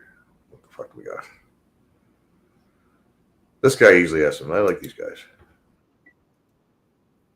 Well, that's where I can also upload some shit from too. Is from YouTube is the bell where they notify me, and I watched it already. Gotta get a little quicker at this, man. It's kind of slow. I'm kind of slow. This isn't slow, but my ways of going about this shit fucking slow.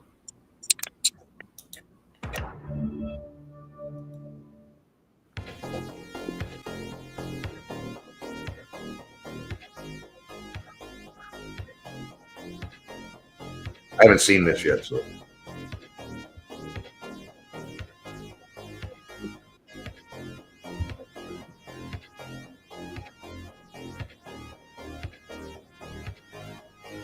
Yeah, everything smells wrong about this thing, you know? It's just everything smells wrong. Right? Good afternoon. This is fucked. Good afternoon. I am Corporal Carly McCann, Provincial Public Information Officer for the Nova Scotia RCMP. Thank you all for being here today. Bonjour, je suis la caporale Carly McCann, agent d'information publique pour la GRC en Nouvelle-Écosse. Merci de votre présence aujourd'hui.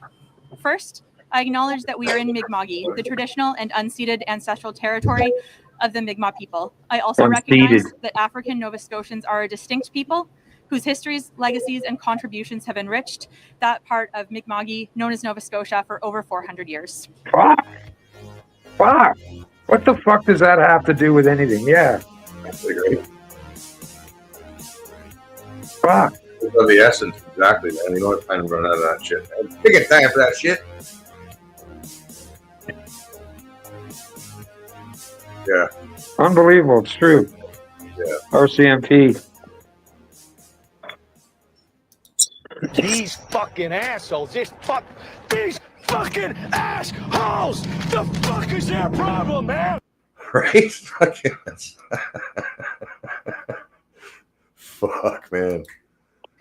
Holy shit. What's this one? Oops. Shit.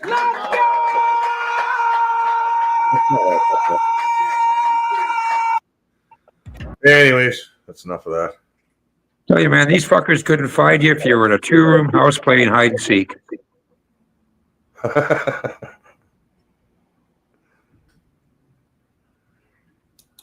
Did any of them decide to check underneath the house, the mobile home? Yeah. I'm telling you, man, it's, they didn't wander away. They just didn't wander away. Oh, fuck, man. I don't know, man. It's just They just didn't wander away, man. I could see abduction possibility, right? If it's not the parents and they might have been abducted, I can't see them. They would have found them, man. Like, how far are they going to go in the woods? Really? I mean, I know there's an argument to be made there too, because it's pretty thick bush, and you know. Yeah, I just don't see it, dude. Dogs are usually pretty good at catching. They'll find you, like, you know. They'll find you the scent. You know, if they had the dogs right away and they had the kids scent, they'd fucking find the kids, man, out of the woods. Fuck, because I know this for a fact. Like I said earlier, I've been caught twice by dogs, man. They got, you know, the police dogs back then, anyways. When I was a kid, they were fucking. That's good. why they're not. That's why they're not lost in the woods. The dogs don't even have a trail to follow. Yeah. They don't even have a scent to follow. Mm. You know, just thinking right? The kids' boot marks are all over the backyard, but nowhere else. Either way, it's fucking horrific to think about, because if it was someone that picked them up, abducted them out of the yard, then but even then, you know, that's pretty far fetched too. Yeah, but someone said in the chat earlier, what about the parents or grandparents of the biological father? You know, would they maybe have? Oh, I'm sure they've already knocked on his door. Yeah. I don't know. Questions. Lots of questions, no answers, really. There's some things you could probably eliminate by process of elimination, really, in a way. Theoretically, right? Hypothetically, theoretically. A lot of hypotheticals and theoreticals. Yeah. It's just, I just don't think this is going to turn out good. Not looking that way. Yep. Keep an eye on your kids, man, out there, all you parents. Especially when the RCMP are way the fuck off somewhere else. Yeah. Obviously, they're not taking it seriously, or you know, they know something we don't. Yeah, that could be too. But like I said, if it was one of their own missing, like the nitwit that gave the speech. Oh yeah. Holy fuck, man! They'd have the army in there fucking helping them out. You know, everybody, be all hands on deck, man. What about the neighbors? Aren't the neighbors fucking looking? No idea, man. I don't know.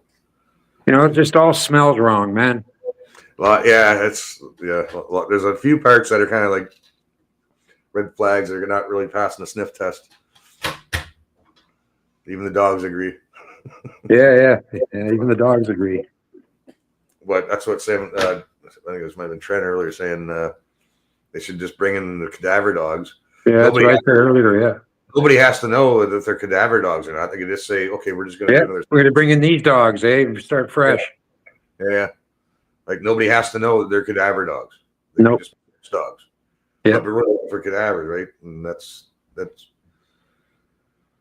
fuck, man. That unfortunately that might take a little longer, right? It's been 5 days. Find the trail, yeah.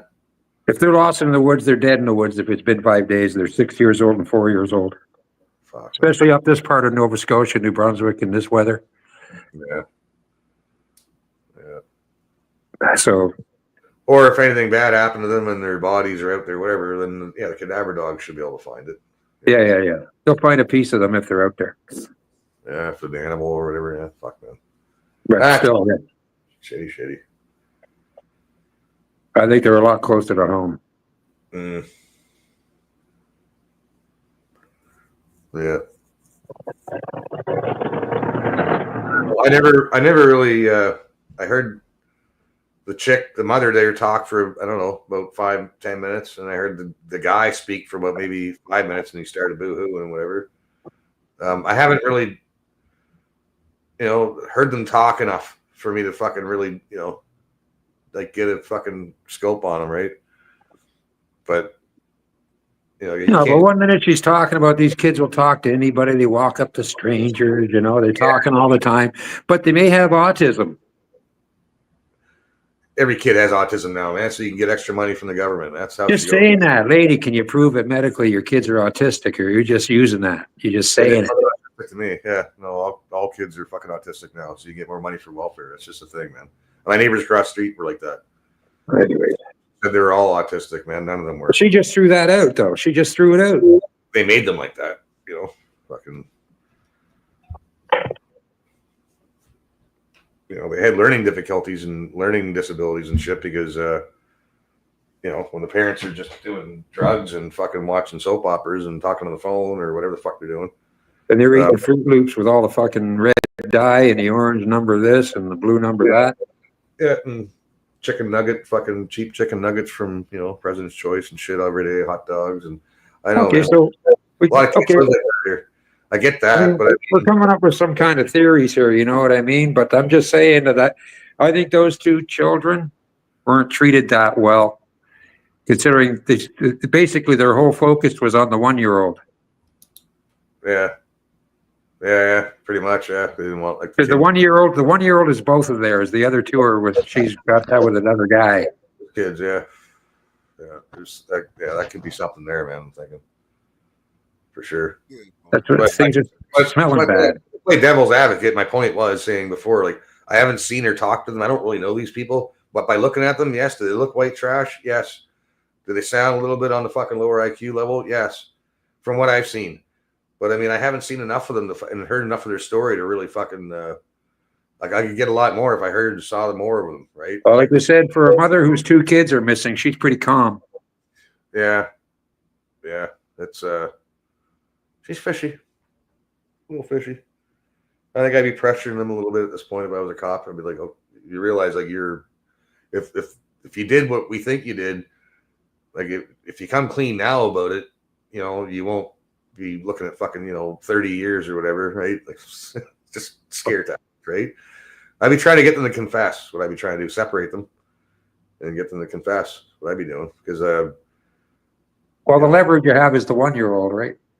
Threaten them with, you can threaten them with that, but you can also threaten them like if we bring in the cadaver dogs and we bring in, these experts, and they find things, you can even pretend that you found something and just to see if they are, because if they come out, oh yes, we did it. Well, then there you go.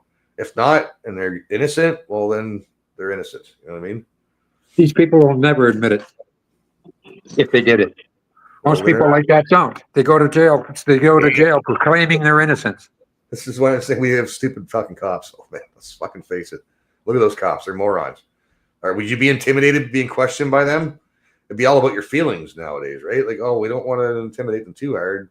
Well, it's just good cop now, right? Fuck, it's ridiculous, man. There's ways of fucking interrogating people or questioning people even, not without making it look like it's interrogating. I don't know. After 5 days, I just don't understand why they're fucking, still standing there going, we don't know. I want to hear them talk more because the more they talk, there's more questions than answers. That's all that's coming is more questions than answers. But the more they talk, the more they would incriminate themselves, basically, if they are guilty. I want to hear them talk more. Right? Well, I think their lawyers have told them don't talk to the news anymore.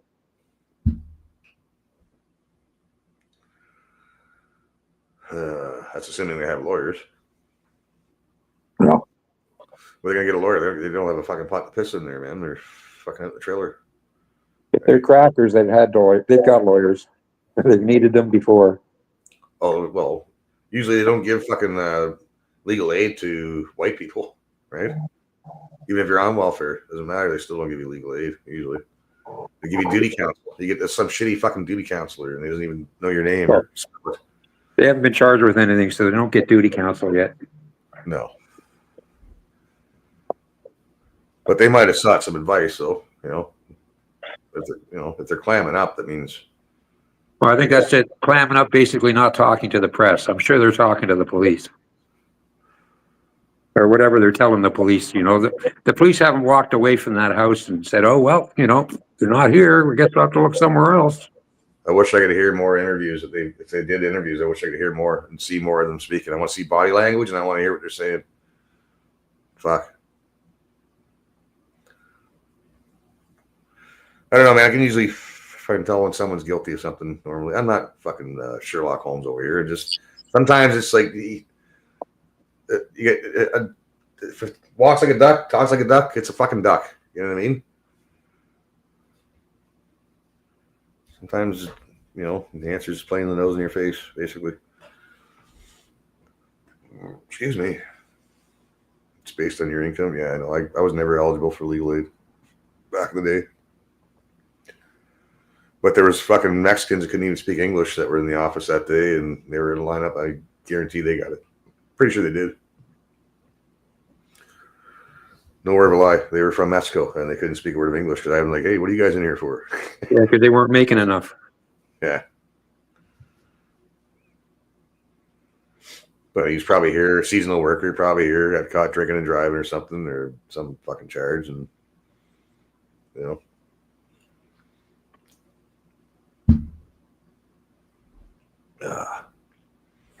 had their wife and kid with them. That irked me. That was back in either late 90s, early 2000s. Yeah. Hey, I seen them up there around Port Hope and stuff. You can say what you want about those people, right? They came up here with the work visas. They were well taken care of on some of these farms, man. They had their own places out there. Get it? Not shacks, but they had accommodations, and they bring their families so the wife could cook for them, so they can have their traditional meals. I get that. They made more money in 2-3 months up here than they'd make in a whole year down there. Yeah, I understand. They're rich. Okay, but what? I don't like the 2-tier fucking double standard bullshit. It's like, what do you mean? After 3 months, they go home.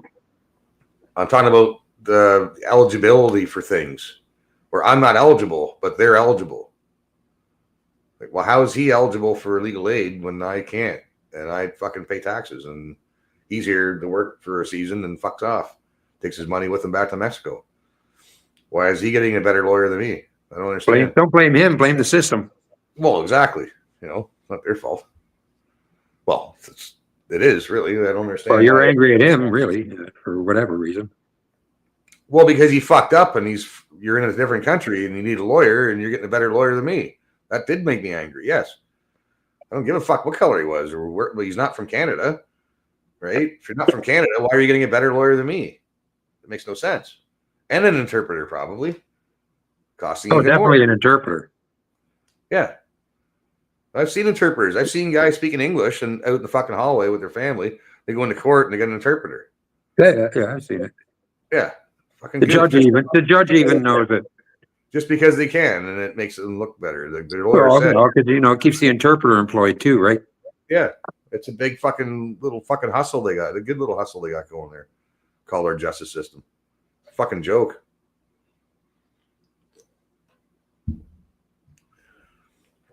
I'd love to see our prosecutors and our judges, most of them, the ones that fucking deserve it, especially, doing time with all the guys, all the pedos that they let go, all the thugs and all the their favorite little fucking armed robbery gangbangers and stuff that they let out all the time with the fucking I want to see them in there with a revolving door crew that they fucking let out, all doing time together.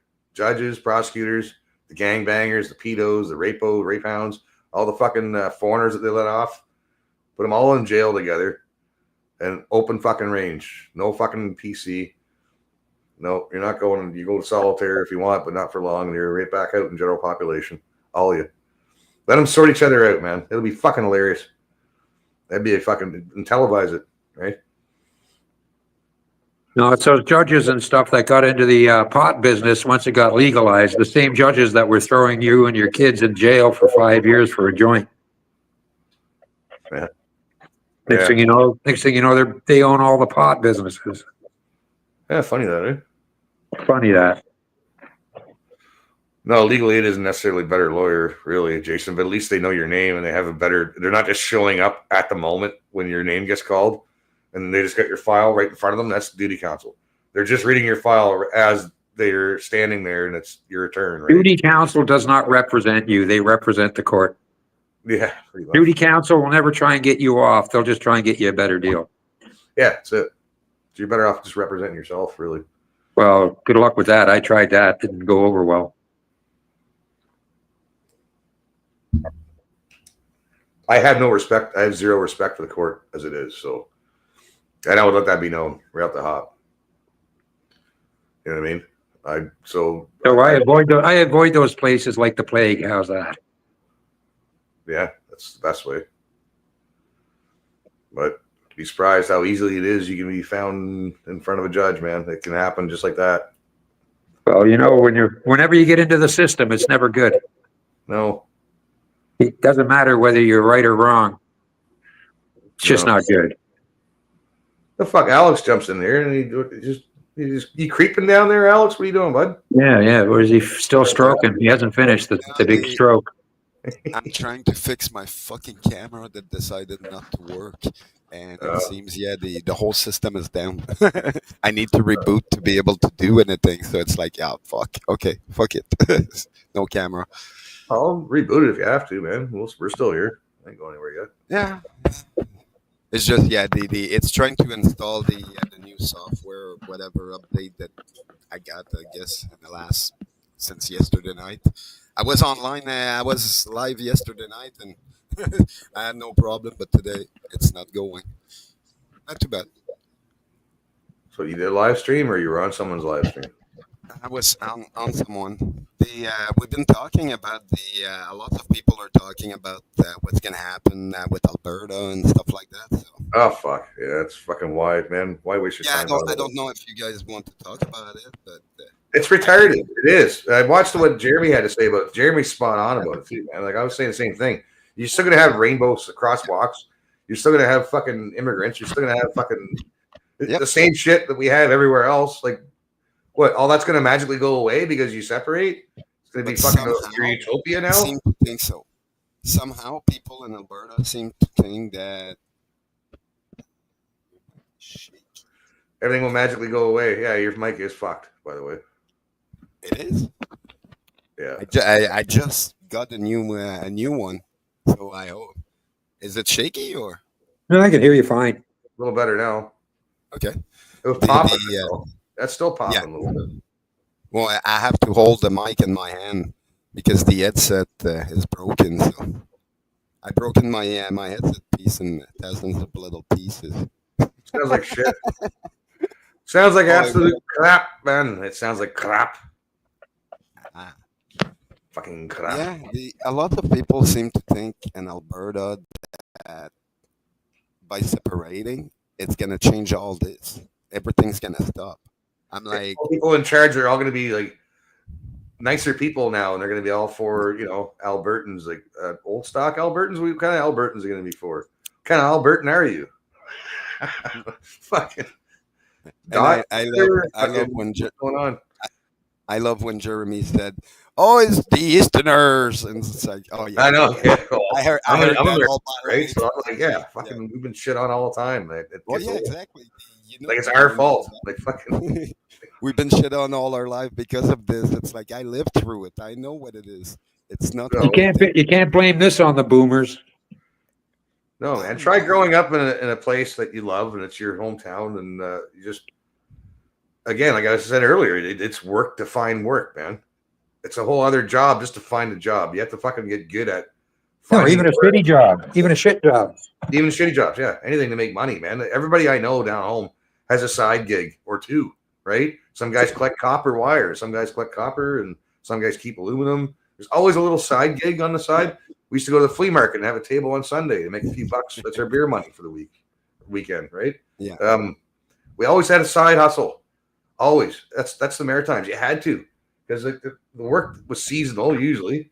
With me, I'd fucking paint all summer and spring, fall, and then the wintertime for at least 2-3 months. I'm sitting on my fucking ass trying to find, or more sometimes, man. 4 months I'd be off with no work. So I work for moving companies. I do signs. I do tattoos. Whatever the fuck you do to make money, man. We work hard, and we used to have a reputation, man. That's why when we went west to Ontario or Alberta or anywhere, man, we worked fucking super hard not because we're anything special. It's just because we're used to it. We're used to hustling. Because you had to fucking hustle your ass, man. Fucking, Otherwise, they'll hire somebody else that'll hustle their ass. Meanwhile, the Easterners are being blamed because we busted their ass and we adapted. Yeah. In some way. I understand that there's a lot of them that didn't. We were always But known for as the one, hard workers, man. Maritimers. for Always all known the as one that did adapt, why should we be blamed for anything? In some way, I'm just talking about that subject because we all have our fault and shit like that. But to a certain point, I do understand why they want to separate. Look, I'm from Quebec. To me, I don't understand what it is about separation. We're all one fucking country. If we really want to kick the politician out, we should. I think. Well, it's true because it's true, Alex. If you listen to Quebec, the premier of Quebec, when he talks about Canada and Quebec. Yeah. Canada and Quebec. He never talks Quebec as part of Canada in one word. There's a problem right there. You want to start with fixing You're Canada? correct there. Go back. Go back. You can go. Bye. See ya. We're taking our trip back though, and you know. Yeah, we need, like Jason is saying, we need to be a distinct nation of people that don't give a shit about what they say and do, and then just kick them out because obviously it's a political problem. And Why can't everyone Canada? right now Why is can't old everywhere. stock Canadians in Canada? Why can't we say we're a distinct society, and we should be protected just as well as Quebec? We have our rights. We're a distinct society. Stop. Yeah, but fucking I mean, like I'm saying Quebec distinct. I mean, you know, right there, you're doing a separation between Canadians and somebody else who's distinct over the other Canadians. Why aren't we distinct? I always wondered that when they come out with that. When they first came out with that distinct society, fucking. Oh shit, yeah, right? look at that. We're not retards. We understand that Quebec has a distinctiveness about it being French and very European in its ways compared to North America. Why aren't But, we fucking? but other than that, that doesn't make it any more special than the rest of us Canadians. Exactly. We are also distinct, right? We're also, exactly. you know.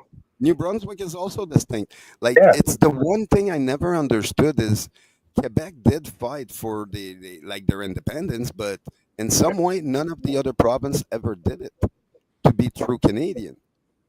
So in a way, I understand why they tried it because they wanted to be distinct, not realizing they were distinct. Now we're at the point where we all need to say, okay, well, we're all different provinces, okay, but we still can all get together and say, hey, look, we have a country, and they're fucking it up. Well, we have to get over this stuff too. That way back then, I know.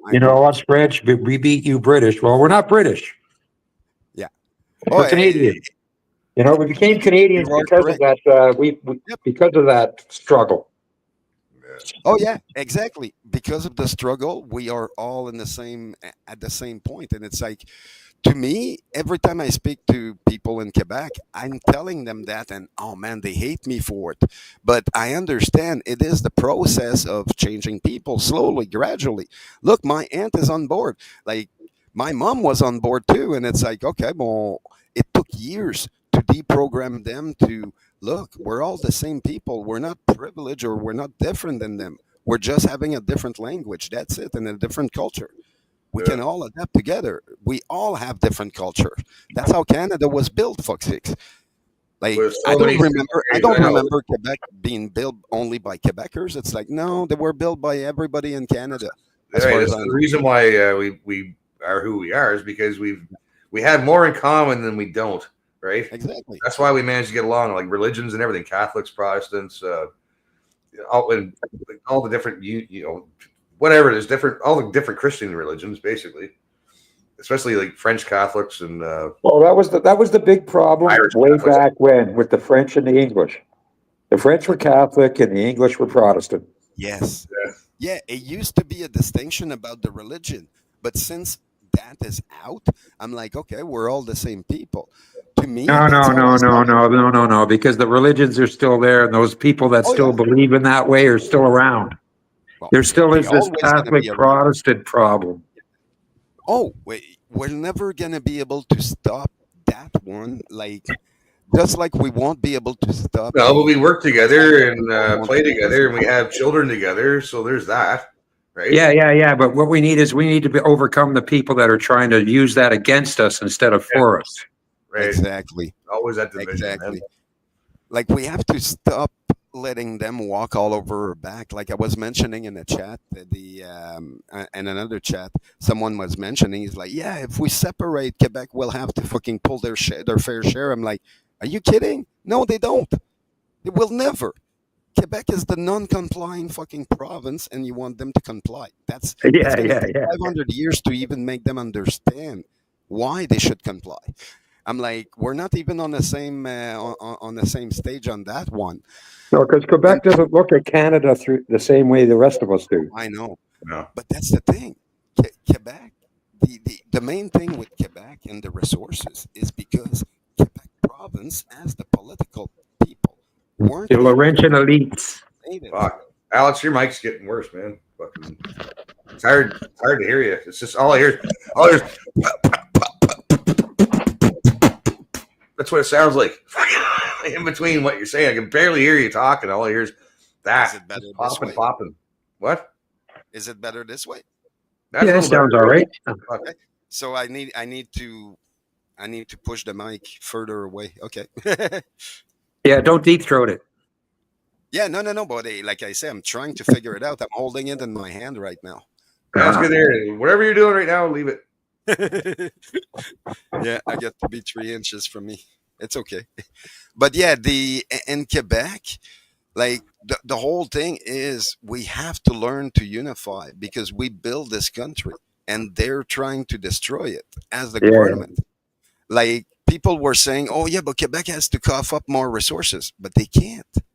They made a deal with the native in Quebec at gunpoint. At gunpoint. Why do you think they send the army after people in Oka and all that, and they walked away from it? For that simple reason. They were at gunpoint. And the other side says, fuck you. So Quebec is not allowed to touch any of the resources on the Quebec soil because they can't make a deal with the native. They won't sit down with them and make a deal with them. So at some point, we might want to fix the problem with the native and our country first before we even talk about separating and shit like that, because that's another big problem. The native right now are pissed that everyone is having the conversation, but no one is including them in. For that simple reason that they see their land. Helicopters coming back. Oh shit, eh? Like a lot of people see that, like the native sees it's their land, and they want to split up. Since that's not going to happen, might as well cope with each other. So you can hear it. There it goes. There it is. There it is. There it is. Oh, yeah, there he is. Well, better be good fishing. It's not all in your head after all. There it is. Proof. What was that movie? Casino?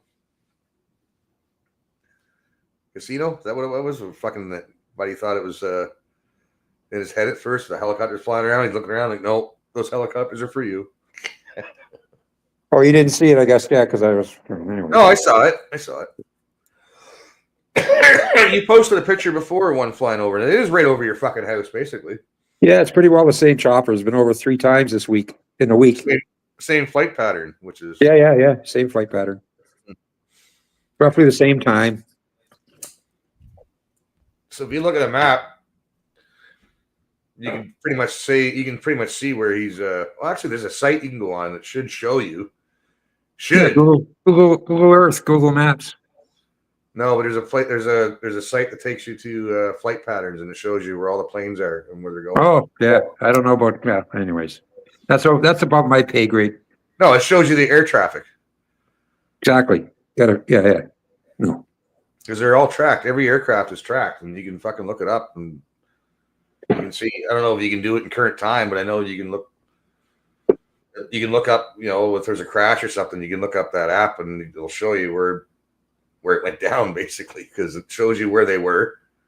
You know what I mean? It shows you their flight path, which is why people were saying, "Hey, what the fuck's up with this?" When there's jets going like this and just going like this and doing a grid.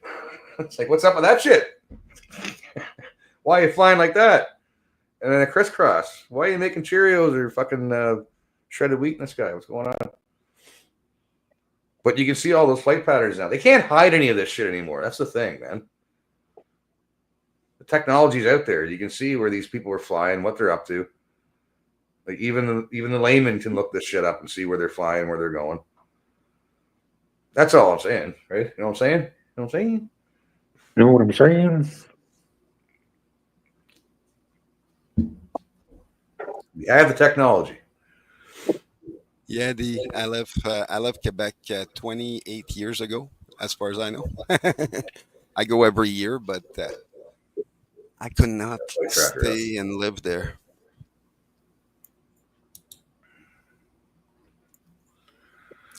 What's D saying? We could put a man on the moon. Well, it's because it's the indoctrination, right, Alex? Yeah. But well, it's more how indoctrination did their job, and I can't stand all my friends being stuck in it. Yeah. Which is everyone is going through that one nowadays. We all have friends that don't think like us. They're rare. Yeah. They're still there. Yeah. Like half of my family don't they think I'm cuckoo and all that.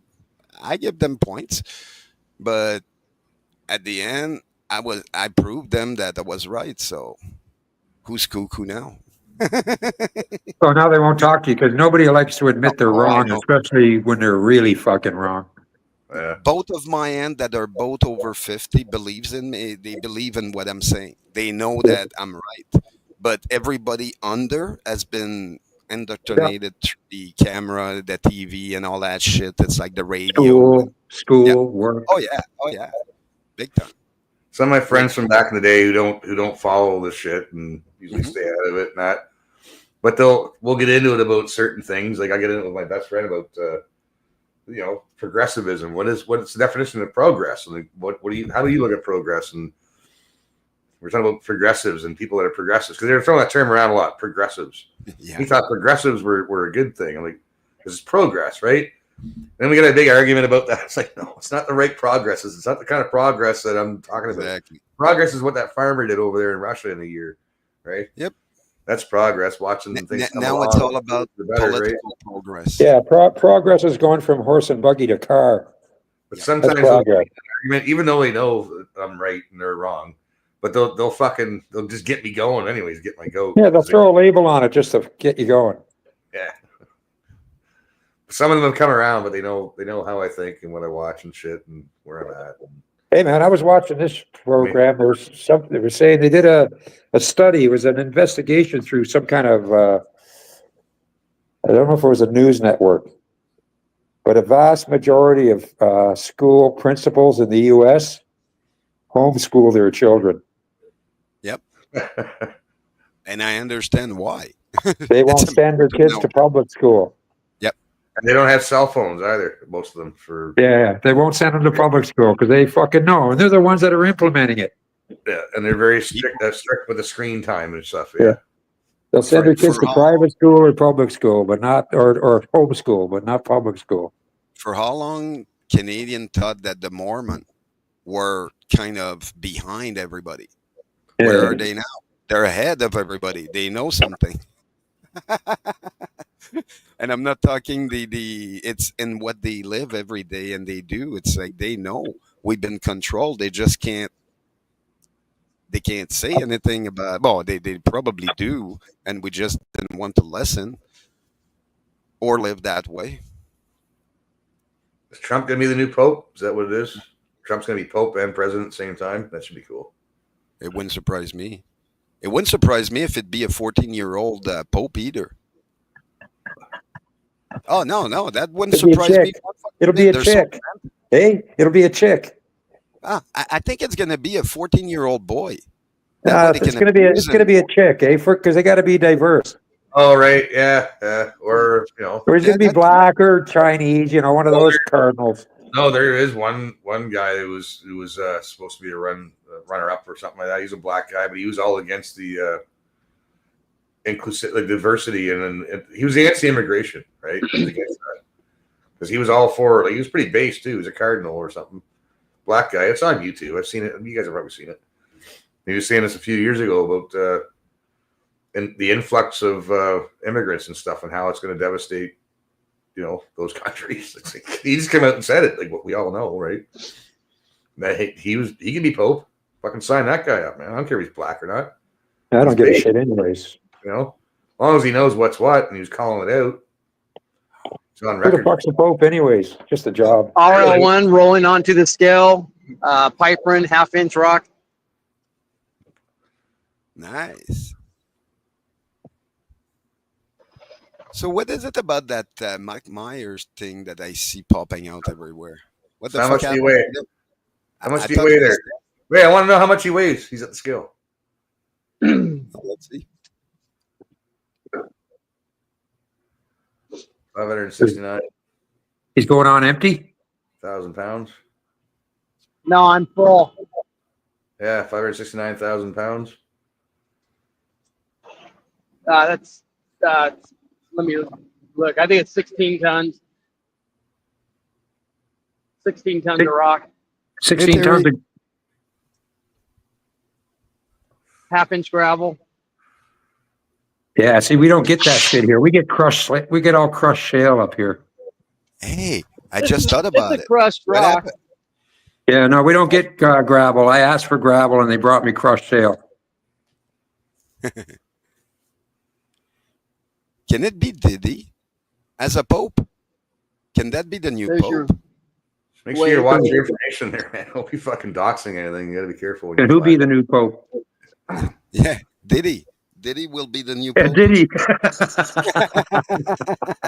He's gonna show up with this bottle of Johnson oil.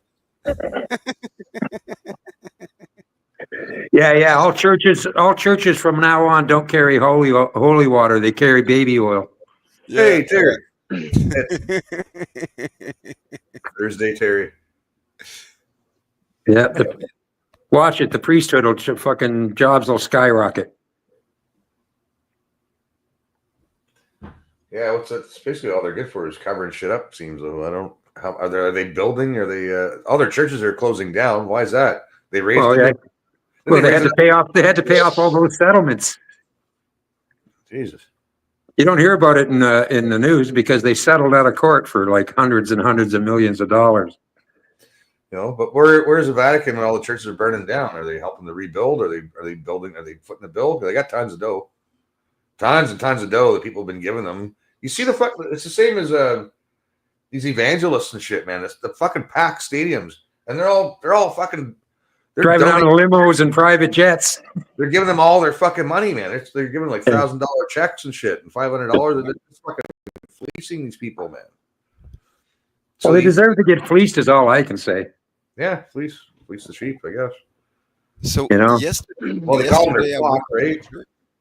Yesterday I went to the butcher, and we were talking about one of the building they built, one of the high rise they built just next to our place, not far from where we are, and we looked online, and they're charging $4,500 a month for rent in that building, where it has an underground parking and all that, but $4,500 a month. Well, the hydraulics is working there, super salty. So it's 20 grand a month to live in that building for each apartment that they just built. And they want to tell us they're not robbing us. And I'm like, where do people take that money? Who in Canada makes 20 grand a month? For an apartment. Just for rent. And I'm like, wow, are they? No, this is, they're trying to clean their money. That's what I'm seeing. It's like, no, they're trying to clean someone's money or steal someone's money with that. Because no one is able to pay 20 grand a month in rent right now. But they just finished building the building, and it's almost all like they're saying everything is rented. So if I'm paying 20 grand a month, I want the whole top floor plus the swimming pool. Yeah. Oh yeah, big time. But that's what I mean. Who has 20 grand a month in Canada right now to rent? And those guys are saying they just got like 1,500 fucking new people that came in. I'm like, okay, so those have to be immigrant because no Canadian has 20 grand to put. Yeah, it's going to be subsidized by us. Yep. So obviously they're stealing our money and they're using those expensive fucking place to do it, to say, It's oh, going to well, turn they it. need to pay rent. That new building's going to turn into a shithole in about 2 years. Yep. Oh yeah. And that building took over a church 2 years ago. They like when they build on the ground of the church. So they bought the church, and now half of the church has been dismantled, but the other half is still up. And I'm like, okay, so they're trying to appease to the people in the neighborhood, but who can rent at $4,000 a week? Like no one can rent at $4,000 a week. And it's like, what the fuck? It's $20,000 a month. Nobody, like, I don't know one person in Canada that can rent in that building. Meanwhile, they're saying it's full. That would even bother wasting their time renting for that. They can get a fucking mansion for $4,000 a month. Exactly. But that's what I mean. The scam is so out that most people, like in my city, in Ottawa, like this, the city allowed this to happen. So obviously the city is complicit with Well, this. there's places in New York that it's like $1 million a month or something. They're I don't know, $1 million condos that these people are not condos, they're apartments.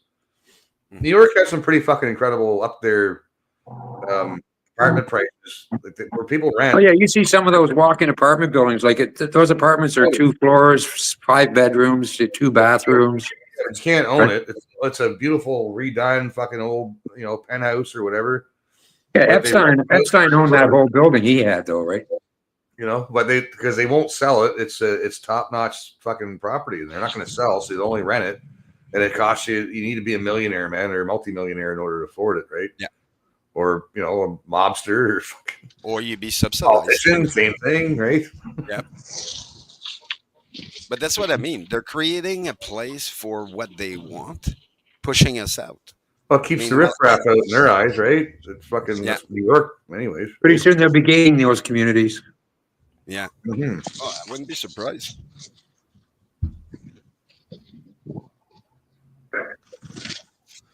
Meanwhile, I watched City Hall in my city telling people to stop complaining because those buildings have to be built.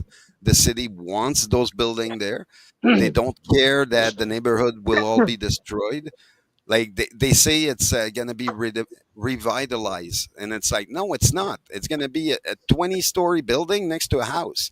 This is fucking dumb. And they're like, yeah, but we need the money. And it's like, oh, fuck, okay. So you need the cash. Because of that, you're allowing them to push a scam further down the road to us. Man, it's so fucking corrupt.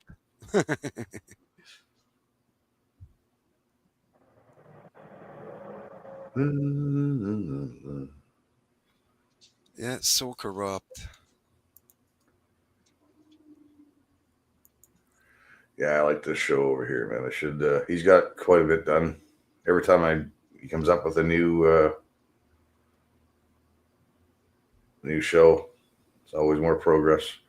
That's the kind of progress I like to see. Countryside Acres. When I watch that, man, yeah, that's progress I like. That's progress to me. That's definite. Yep. Oh yeah. Like to me, I still don't understand why there's not billions of houses being built across Canada. If we do have so much fucking people, well, why are they not? Oh no, they build high rise. Go figure why. It's like they don't want us to be independent one fucking bit, to have our own fucking house and have our own shit. No, they want us in an apartment. That's what they want. Well, as much as I hate to go back to this, I just saw this and I want to play it because I haven't seen it. It's better not to be the Woody. This is a day old, so I don't know. There could be newer shit out on this, but I don't know if anybody's going to be even further along with what's people already know. So what's happening with the that white girl there and the whole story? I haven't followed it. I guess that's yesterday's news. Now, well, now she needs to make money so she can get the fuck safe. Really, because someone's going to kill her. How far is the GoSendMe went up? Couldn't tell you, man. I don't know. I haven't been really following it. No, it's okay. I haven't either. Quiet, wooded community of Lansdowne Station in northeastern Nova Scotia, a chilling mystery gripped the province on May 2nd, 2025, when 6-year-old Lily Sullivan and her 4-year-old brother Jack vanished from their rural home, leaving behind very bizarre details. So as the search enters its 5th day, online sleuths on TikTok found an interview with the children's stepfather, Andrew Martel Peculiar. They took their boots. See, this is what I want to see. I want to see more lengthy interviews with this guy so I can hear what he's saying and fucking get a read. You know what I mean? Boots. That's pink boots for Lily, blue boots for Jack, with dinosaurs on them. Lily had her backpack with white, and it was white, with strawberries on it. I imagine now if they're in the woods that it'd be probably brown, but I don't see them carrying their backpack. I don't see them keeping a pull-up one for that long after it got soaked from the very first day. We only found the 2 boot tracks outside of the house. Whereabouts? Right beside the house, probably 10 feet away from the backyard. In the backyard, okay.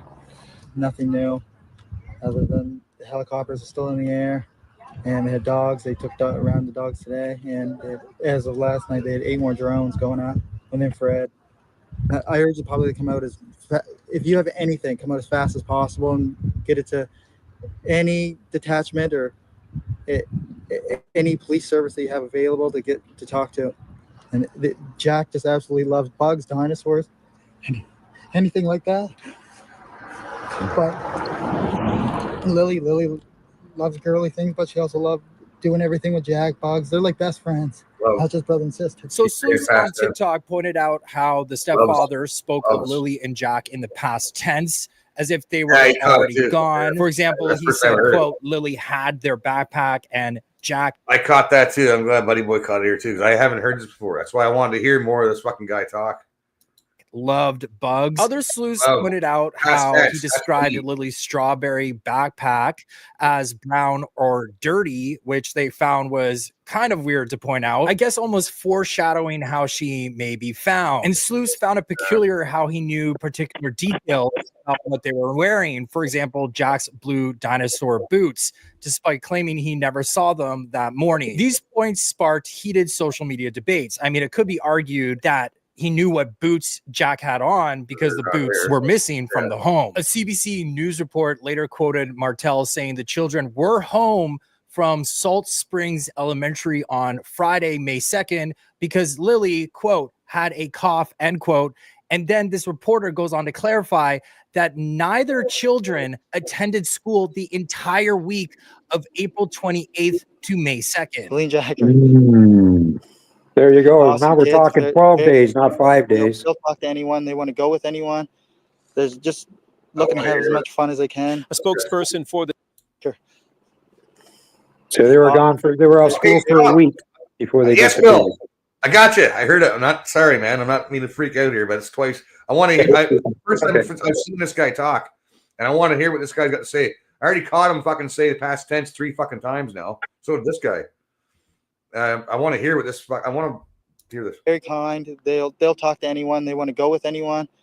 They're just looking to have as much fun as they can. A spokesperson for the Chignecto Central Regional Center for Education tells us 2 children were students at Salt Springs Elementary School. Their stepdad told us they'd both been out sick all week before disappearing on Friday. So just to recap there, because this raised a lot of red flags, the children were sick all week from school before they disappeared, according to that report. So could you arguably say that that entire week, the only people who saw these kids were the parents? And is it possible that these kids were missing for a lot longer than what the parents reported? Personally, I found it strange the stepfather knew Lily was sick with a cough, but later said they didn't see the kids at all that day. To know your daughter is sick, wouldn't you have had to seen her? So those sort of small details really trip me up. And just to clarify, the stepfather, Martel, and the children's mother, Maleha Brooks Murray, said they did not see Lily and Jack that morning, but heard them moving in the house. So the children's mother, Brooks Murray, told CTV she heard them playing in the next room before drifting back to sleep, insisting her kids, who never wander outside alone, were safely indoors. Yet these 2 slipped out through a virtually silent sliding back door, which the parents say they can't hear when open, slipping on Jack's dinosaur boots, which Martel said were missing from the front door. What happened was we woke up, I heard them playing in the next room beside us, and I was drifting in and out of sleep. And they're not the type of kids that we tell them not to go outside on their own. We always make sure that we're out there with them, watching them. And they happen to just get out that sliding door and we can't hear it when it opens. And they were outside playing, but we weren't aware of it at the time. And the next thing we knew, it was quiet. And we get up and I tell him, my partner, Daniel, I tell him, do you hear the kids? And he says, no.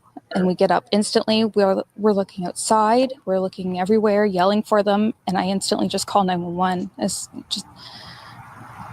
I just had the instinct I needed to call. They're both really go-lucky children. They're so sweet. They talk to anyone. They'll talk your ear off. They will speak to anyone in a store. Everyone. They both said that. They're just extremely sweet kids. They both I said that. appreciate That's odd. the Say. huge search effort going on right now. For both of them, but we've been pushing for an Amber Alert, which hasn't been issued.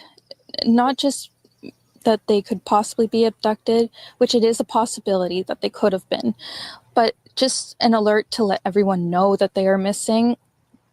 We had people text me saying that they weren't aware, someone else let them know that they were missing, and it would just be nice if everyone could be alerted. We thought Seems maybe that way, we Jason, found that tracks, details but like that, because they both it's still had that. They uncertain. both said it. That's It's not been something- raining and they're probably soaking wet. Maybe one of But them with might the have sun said it, today, I'm hopeful that they are feeling warm. We're all filled with pain and sorrow because we just want them found. We want them home. Everyone loves them. They are definitely verbal, and they do have possible autism, but it's not Either do or they extreme don't. autism. It's just they have issues with school, and they don't catch up with the other kids. I just want to remain hopeful. But there's always, in a mother's mind, you're always thinking the worst. Last night was one of the worst nights because I didn't have them in their beds. So something I just want to point out here. So I Who have said a question positive? on that. What type of parent will tell the news that the kid will talk their ear off? That's what I'm saying. That's what Jason said too in the chat. That's one comment. I know. that Yeah, thinks, that's the thing. We talked about that earlier too. It's like they both. And they're had not their- crying right now. They both had their story rehearsed, and Yeah. you know, they're very I see trying that. to be very calm and cool and collective on the camera for the cameras, right? Yeah. I can see it, man. You know, but this guy's doing a pretty good job, so I'm just gonna let him play. Yeah, go ahead. Here is that it seems that both parents are trying to push this abduction theory and stressing that their kids are just very nice kids that will talk to any stranger, and kind of painting them out that, you know, they did talk to the wrong stranger and were abducted. I just kind of get the sense that they're both pushing that theory. Also, something that people are pointing out in both of the parents' interviews is that there appears to be no tears here. So I don't know how I would react in this situation, but a lot of people are saying that they would be a lot more hysterical than how she is acting. Despite Brooks Murray's plea for an Amber Alert, shouting, "I want my babies home" on social media, the RCMP did not issue one, as they believe Lily and Jack wandered off into the dense Pictou County woods, not abducted, a stance echoed across reports, since no evidence suggests foul play. And I kind of took that ominously, like there's no evidence of foul play. And when she called 911, was he out in the woods looking for them at the time? And I hope he was fucking deep in the fucking woods, all fucking scratched up and shirt ripped, out there looking for them and yelling. Yeah, I wonder if that was the case. So when she called 911 and 911 showed up, were they both standing there? Like, why wouldn't they have been out? Okay, I'm okay. I let you know my kids are missing. I'm going to be in the woods behind my house, so you know, don't shoot me. I'm looking for my kids. Right? Calling your friends to help. That would have been the first fucking thing I would do if it was my kids or my neighbor's kids. We'd be out there looking for them. I wouldn't be standing around talking to the fucking press. But anyways, let's finish it off. You're correct, Wanda. So could the parents require a closer investigation? The very next day, May 3rd, Brooks Murray fled Pictou County to, quote, be with family, end quote, leaving Martel behind, and per a Canadian Press bombshell, blocked him on social media, a move he said left him baffled, muttering, quote, I don't know why she left, end quote. This fueled whispers of a rift. The RCMP is conducting a detailed search and does not require public assistance, but urges residents to check their properties, including sheds, garages, or other places where children might hide. The RCMP says there's no evidence of abduction in the Sullivan case, sticking to the idea that Lily and Jack wandered off. But the fenced yard, silent door, and 5-day absence from school raises chilling questions. Why didn't the parents see their kids slip out? And how did Martell nail Jack's boots so precisely? Why did Brooke Murray ditch town and ghost her partner amid the chaos? As the search enters its 5th day with no backpack, no boots, just a ghostly footprint, Pictou County holds its breath, wondering if the truth is lost in the woods or hidden in plain sight. Yeah, that's a pretty good breakdown he did. That's what I wanted to do. I didn't see that guy talk much. I haven't really heard them fucking talk. I want to hear them talk. And yeah, they're talking. He was talking in past tense. Her not so much, but yeah, but if you listen to her, Chris, when she was talking about, well, it rained yesterday and stuff, and well, hopefully they're warm today because it's sunny. It doesn't work that way. No, she should be out there looking for them. Yeah. Both of them. Yeah, I'm telling you, man, there's no one would stop me. Oh, you can't. It doesn't smell. It reeks. It doesn't smell. It reeks, is what it does. Exactly. Like I witnessed the party to look for children when I was in that small village of where I grew up, and I'm telling you, the camera followed the guy in the wood. They were following because the parents won't stop looking. Because the camera was there, and it's like, yeah, there's too many things that don't match in their story. Well, they got this trailer park house with a really silent sliding door. Yeah. Mine always makes that vacuum snap when I. I'm saying they got a trailer. They're living in a trailer with a silent sliding door. Yeah. They all make a sound. Every sliding door makes a fucking pop sound. It pops. Exactly. When you every one of them. I've never seen one that didn't. You ever try to sneak into one in the middle of the night? Yeah. You got to open it up really, really fucking slow. It's like opening up. Hey, man, when you're 6 years old, you know how hard it is to open that door? It's like opening up a fucking can of beer without the wife here at like 2 in the morning. One more beer, babe. One more beer. No, but listen, it's like, you ever try to open up a can of beer really, really fucking quietly? It's like, and then it slowly, that's the same as a fucking sliding door, man. Doesn't matter. You know how hard it is for a 6-year-old to open a door that big? And Wanda mentioned something quietly. She'd have to pull with all her strength. Yeah, you should be able to hear that. The lady said her kid autism. Had autism. Yeah, autism too, right? All of a sudden, autism kid. Possible. No, possible. Talk your ears off. I mean, they don't. They're not autistic, for fuck's sakes. No, exactly. Autistic kids don't babble. Yeah, exactly. Yeah. And second, kids with autism will not come to people, period, because they're scared. They're terrified. And well, you know what? Also, she's opened it up for the investigators because she mentioned that, the kids were having problems at school. Oh, yeah. Let's go to the school and see what they say.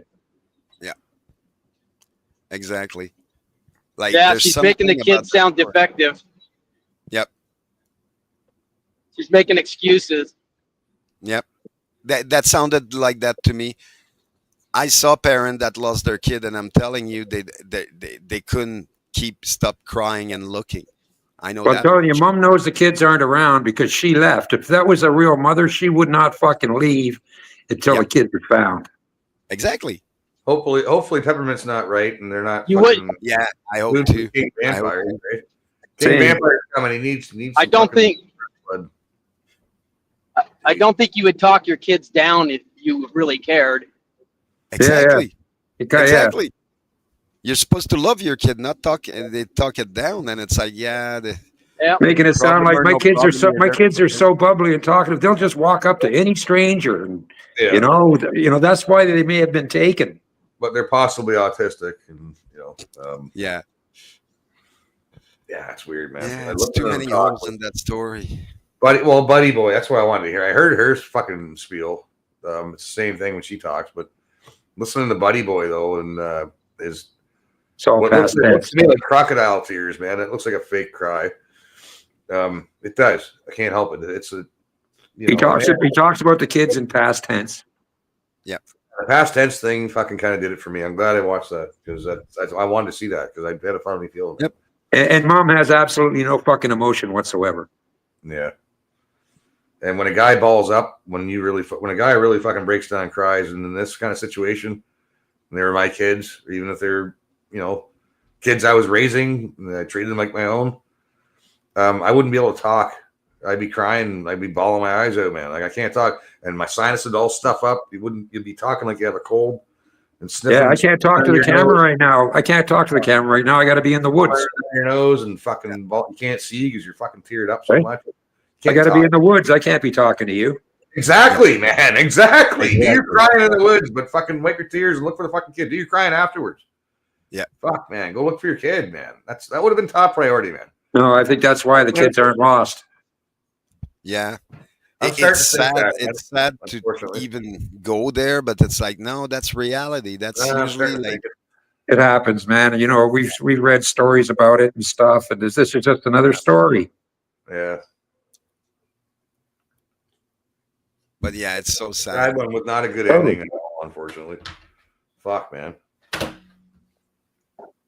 And the worst part is we can't hang them. Yeah. Yeah, they like. Do you think it would deter people in the future from being? No, of course not. Idiots, Of course not. And yeah, the woman in the chat keeps going. Yeah, the woman was disassociating her kid, which usually it's not the case. It's the other way around. That's right. She wasn't talking very protectively of them. Exactly. But she didn't have very much in the way of concern in her voice. Yeah, there's more to the story than. But unfortunately, they're the police force down there, man. Come on, guys. Yeah, exactly, man. Like I said, they couldn't find each other playing hide and seek in a 2-room house. Yeah. Like this is where you need some outside fucking help. Like get over your ego there, fucking exactly. Nova Scotia RCMP and get a guy who's like from homicide or something from up here or out west. Fly them down there. You fly people out anywhere for fucking trials and shit. You can fly your top guy, right? Your top yeah, top forensics team from Toronto or somewhere, or fucking Montreal. Yeah. They would do it if it was one of theirs. They wouldn't for a couple of kids, man. Come on. No matter what you think of the parents or their living conditions, they're still just it's even worse when they mention, we find out that they were off school for a week before that. Yeah. Yeah, that's fishy as hell. So that could have been a week they were gone. 12 days. So we could be working on almost 2 weeks now. They say the kids were sick and all that. Obviously, they didn't go to a clinic, right? And supposedly the one girl was sick, but both kids were off school. Yep. And there's no paperwork to prove any of it. It's like, man, it's fishy. Yeah. I think it happened on the last Saturday, that weekend. Yes, Johnny. It's those assholes. That's right. Come on, join the party. Yeah, we're all assholes. Get in here. Yeah, it's easy to sit there and text with your thumbs. Yeah, he's good at that. Surprised he didn't get thumb cramps. Like Dricker's cramp, except for texting. Yeah, like tennis elbow. Texting thumb. Yeah, we saw that Joker. Yeah, man. That's disgusting. It was disgusting. No other turn to fucking term it, really. No, I can't text at all. Jason. What are you talking about, Johnny? I don't text. Chris can't text with 10. No, I can't, and I won't. I won't text. It's fucking retarded. Oh, yeah. See, I'm in, but I can't see any. I can't see any of the comments. I can't get into the comments. I can't get into the chat. I can show them, but people are just saying cheers, hi, blah blah. Fucking Chris can't text. Usual jargon. But it's true. You can't text. No, which is a good thing. I did text once on my phone, actually, this phone. But yeah, I don't get it. I don't fucking know. It's all good.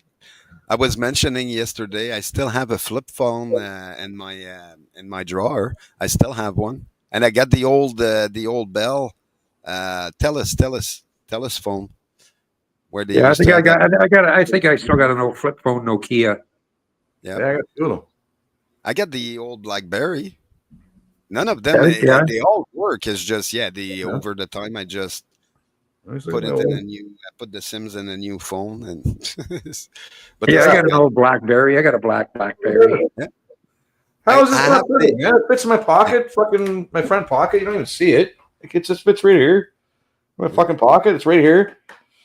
Probably not good next to your nuts, but whatever. Right? I have the one that's slide up, the flip phone that slide Oh up. yeah. Slide up. I remember those. They're I pretty got cool. those. That was high tech back then. Yeah. Oh Right? yeah. Does it have the little pull-out antenna that you pull out? No, not that one. Not that one. No, Yeah, I the remember antenna, those ones the too. antenna The were all antenna.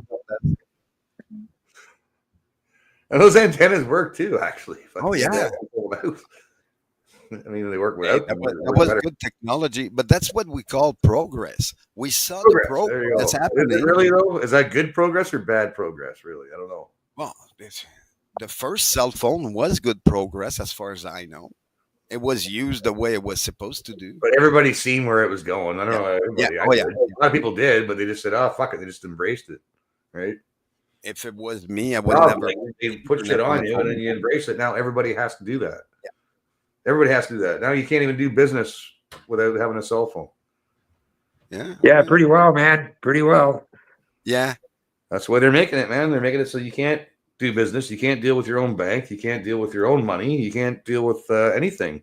Your insurance, your government, unless Well, you're. when you think about it, most major transactions you do now is digital. You gotta know how to text. You gotta fucking get a cell phone, learn how to text, and fucking get an app for that shit, or you ain't doing shit, motherfucker.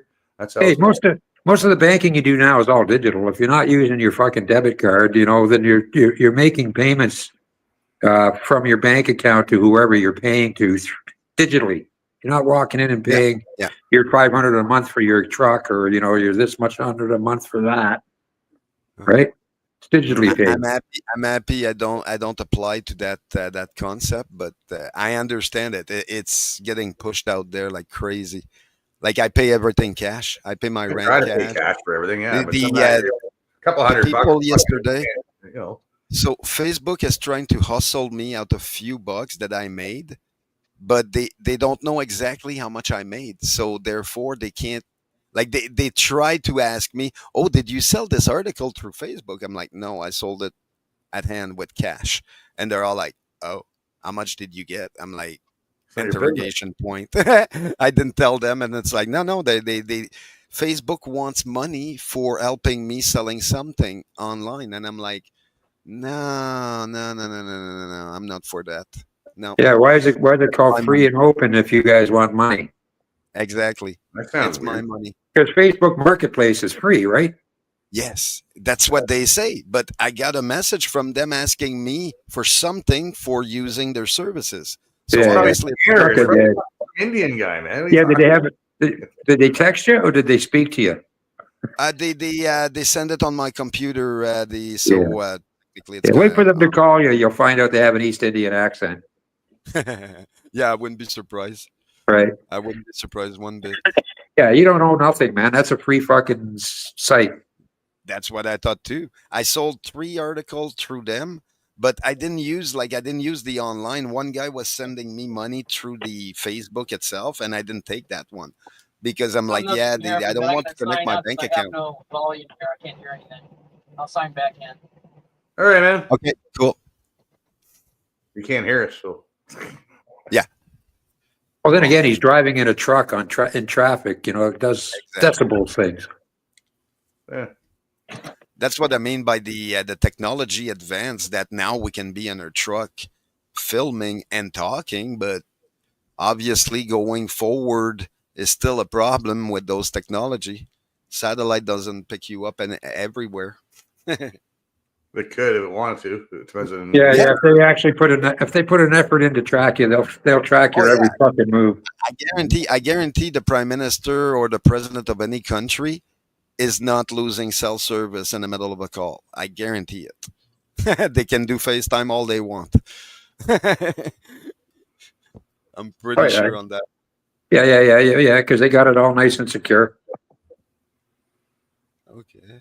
No, what if they wanted to? If you're the prime minister or Pope you're the Leo. president, if you wanted to, you can go back to last week and look down through satellite and then time, and those satellites have so many different arrays on them. They can do infrared, they can do all kinds of shit, thermal, blah blah blah. You can go back a week ago and they can fucking find and see if those kids fucking walked away or not. If they really wanted to, right? They could, man. They can have the technology to do all that shit, man. Oh yeah, they can solve this fucking like pretty quick if they Sure, want, man. But They if didn't it, walk that's what o- I'm saying. If it was a cop that was abducted, if it was that female cop who acknowledged the fucking Micmac and the fucking black people that were there, and listen, if it was her that got fucking abducted and she was missing, for 5 days, she wouldn't have been missing for 5 days. Put it that way. They didn't walk away. Yeah, I'm just saying. Oh, it's not in the budget. You're asking for more than we can give. They have the technology, man. The satellite technology. They have drone technology. They have all kinds. But even satellites, they can go back and they can look at shit, right? Because they fly over and unless they just didn't happen to have a satellite at that time going over that. No, but there's another one right behind it. Look up that one, right? It's a different window. Go to that window. Fuck. If they wanted to, they could, man. These guys can see right into your fucking house from space, man. Yeah. Meanwhile, like if they wanted to fix anything, they could, but then they would have like to me the way I see it is this is just the illusion, the distraction that they try to put everywhere. There's a lot of we that don't going on, that's fucking for sure. fight back. I'm pretty sure at this point it's like everyone is getting distracted instead than fighting them back, because at some point we can get a nice momentum going saying no, we're not going to take this shit, period. You want an agenda, you're on the moon. That's it. That's the agenda you got. 2030, you're all on the moon. How about that? To the moon with you. Yeah. Oh, fuck yeah. And we'll bring Breezy back because she ain't going to want to be up there with them. That's for sure. So they got a new pope, I guess, we'd be saying. Pope Leo. Yeah, that's the Pope Leo. I'm still wondering. Go Leo. Go Leo. Oh, Leo. What'd you do, Leo? What'd you do, Leo? What'd you do?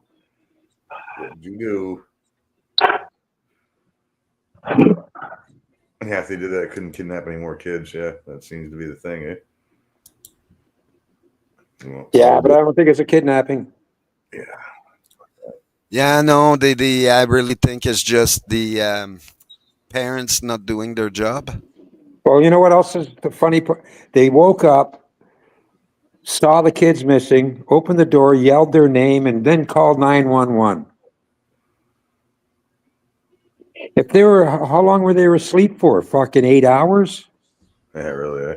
I don't know. Even if it was an hour, if the kids had a 1 hour head start on you in the woods, you would find them in 45 minutes. Oh, fuck yeah. Fuck yeah.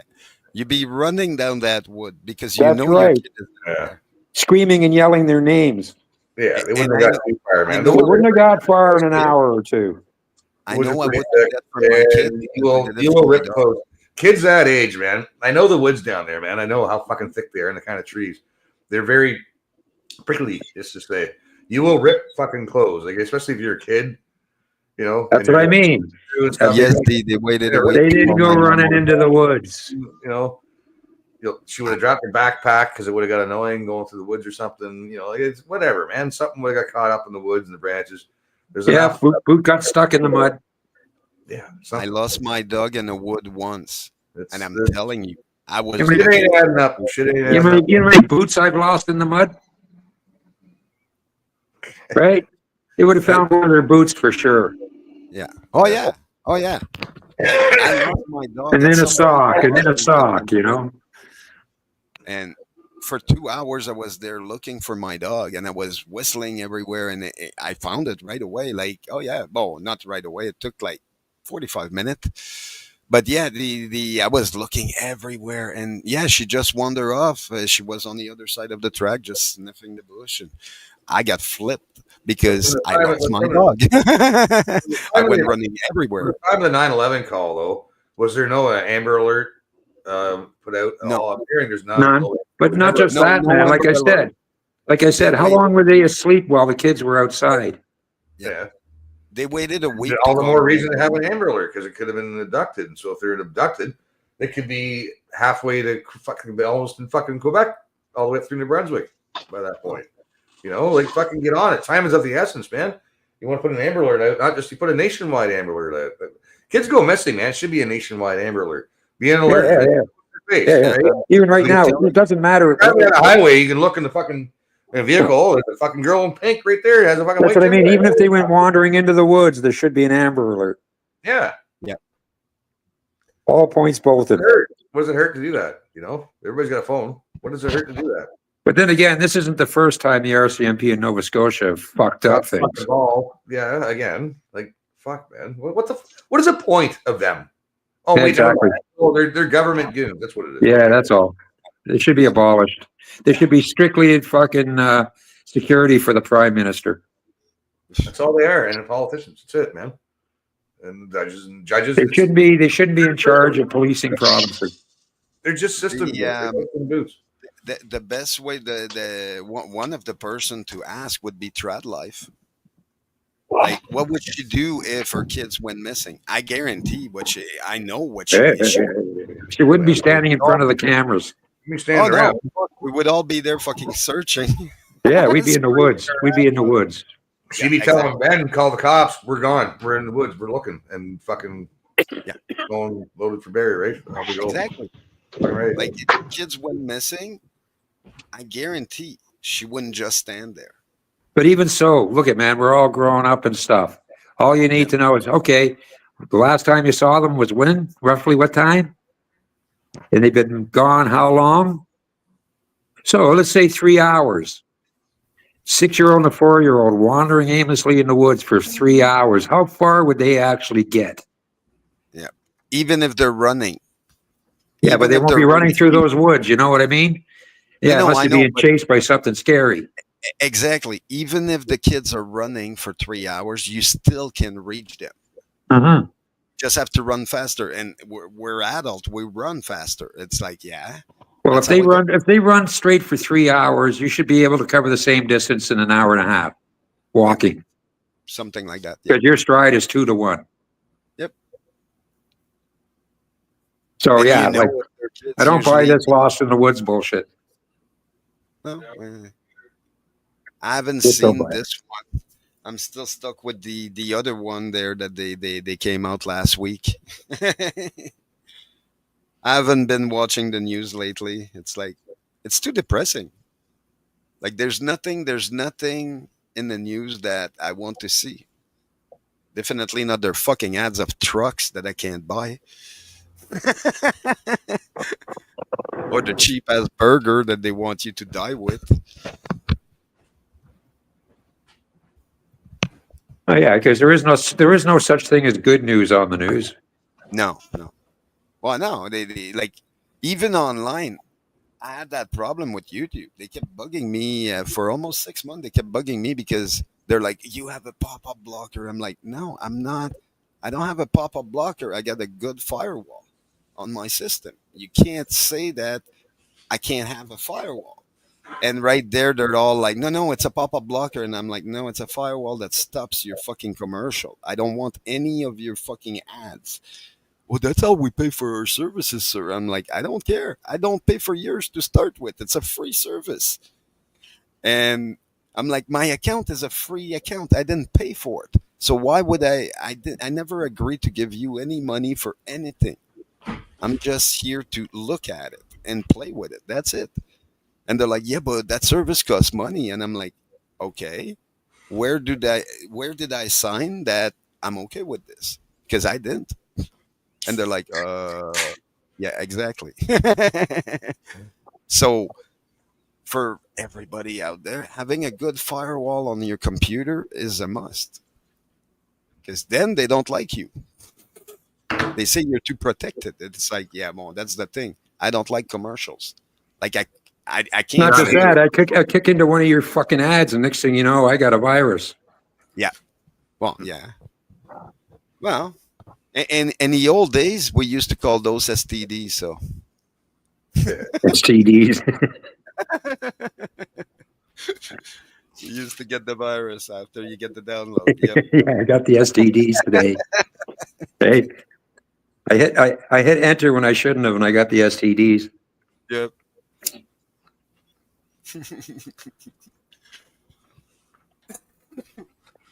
I'm just eating a burrito. Oh, yeah. I'll be right back. I'm just scarfing my face. Yeah, that's good. Go for it. Stuff your face. At least he learned his lesson from the last time. He went off camera.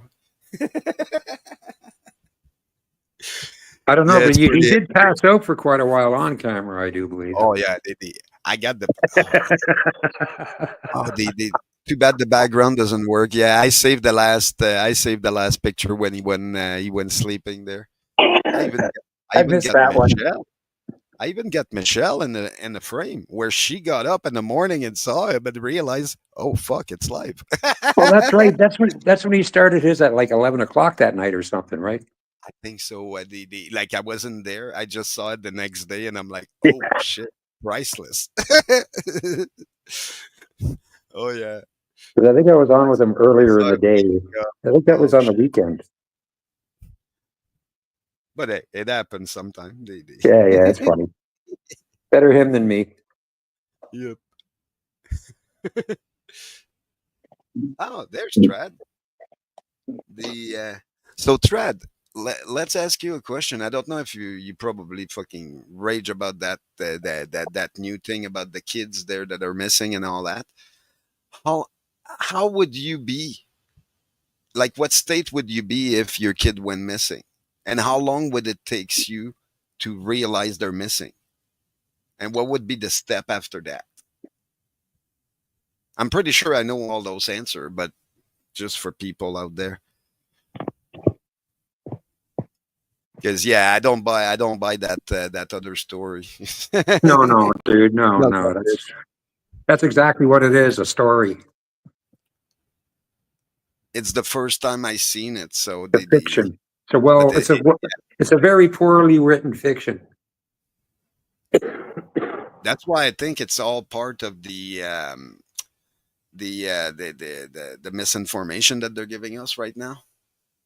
So we can't look at the real problem that's ahead. I don't know, man. It's just these two poor kids. Whatever the outcome, man, just find them. Fuck. Yeah. But the way they're talking in past tense and all that, I think even if they find them, it's gonna be a dirty pack sack, like he mentioned. And it's like, well, how the fuck you get that But they haven't even found that. And I'm telling you, man, they've scoured farther than the kids ever could have wandered. Okay. Yeah, you see, that's what I mean. I don't know enough about the story, but yeah, that's if they went further than where the kid could have gone, it's like, oh, tabarnak. Where's Like the I said, fucking- they're not even Grab telling that- that. You know, Yeah, they're not grab telling the you cat by the neck because and he said he saw the kids that morning. The girl, he saw the girl Lily in the morning because she popped her head in. So okay, and then when you woke up and how long was the difference in time? Like I said, the kids can only wander so far, and they didn't put their boots on and step outside and just start walking through the woods. They must have been around the yard if they were for a little while before they decided to take an adventure. Yeah. It's just not right. Just doesn't. Yeah, just nothing fits.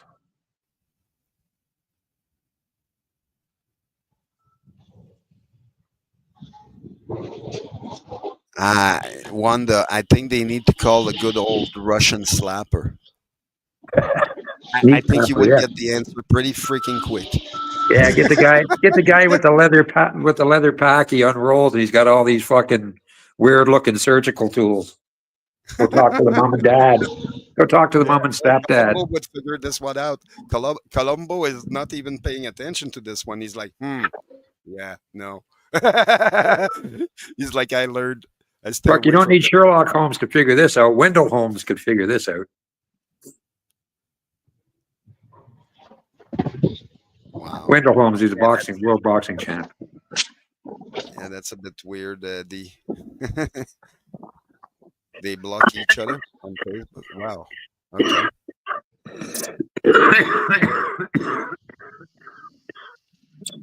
It sounds more fishy every second. Oh yeah, man. And the fact that all of a sudden they've been home from school a week prior, that just really throws a fuck into everything. It makes you want to ask questions to everyone involved at this point. Well, basically for the last 12 days, it was just them. So I guess nobody showed up to see how the little sick Lily's doing. You know, grandma or nobody showed up because, you know, Lily's sick. She's home from school.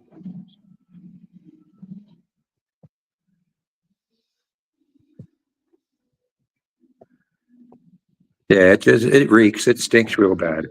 Yeah, yeah.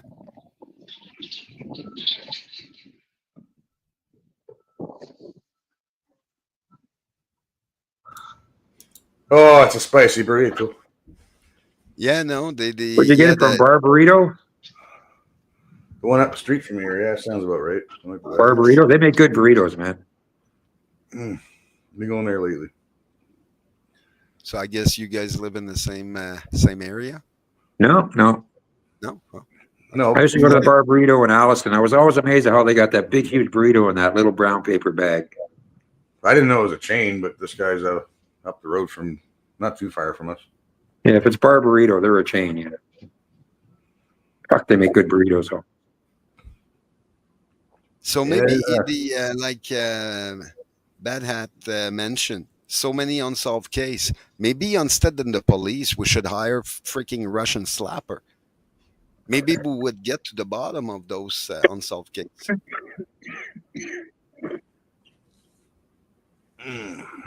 A little spicier than what I'm used to, but I don't know what the hell she put on there. But he's got a nice hot sauce called Sublime. And it's hot. It's not too hot. It's my kind of heat. And it's got a little bit of lime bite to it. Lime flavor, which is nice. With the meat. You don't really taste the lime. It just blends in with the meat, but it's kind of goes with, they complement each other, if you will. Yeah. And at the same time, you know, you're 6 and 4 years old. I'm sure, you know, when she was 5 years old and he was 3, it really didn't matter. Mom and Dad were telling her, look, man, you can play in the back here, but don't go wandering in the woods. Yeah, right. The kids usually wouldn't, man. Not too far anyways. Not even at all, unless Mom and Dad or me or Mom are with you. You don't go wandering in the woods, okay? You know, once you might catch them wandering, you go, hey, get back here. Yeah. Yeah, they're not that brave yet to go out. It's just too smelly. I mean, me and my sister used to go into the woods a little bit, and fucking my brother and stuff, and my neighbor friends that I was hanging out with, we'd go into the woods, not too far though. We build little forts and shit, but you couldn't go too far away that you couldn't hear when it's time for dinner, right? Yeah, it's too bad you don't have the rack.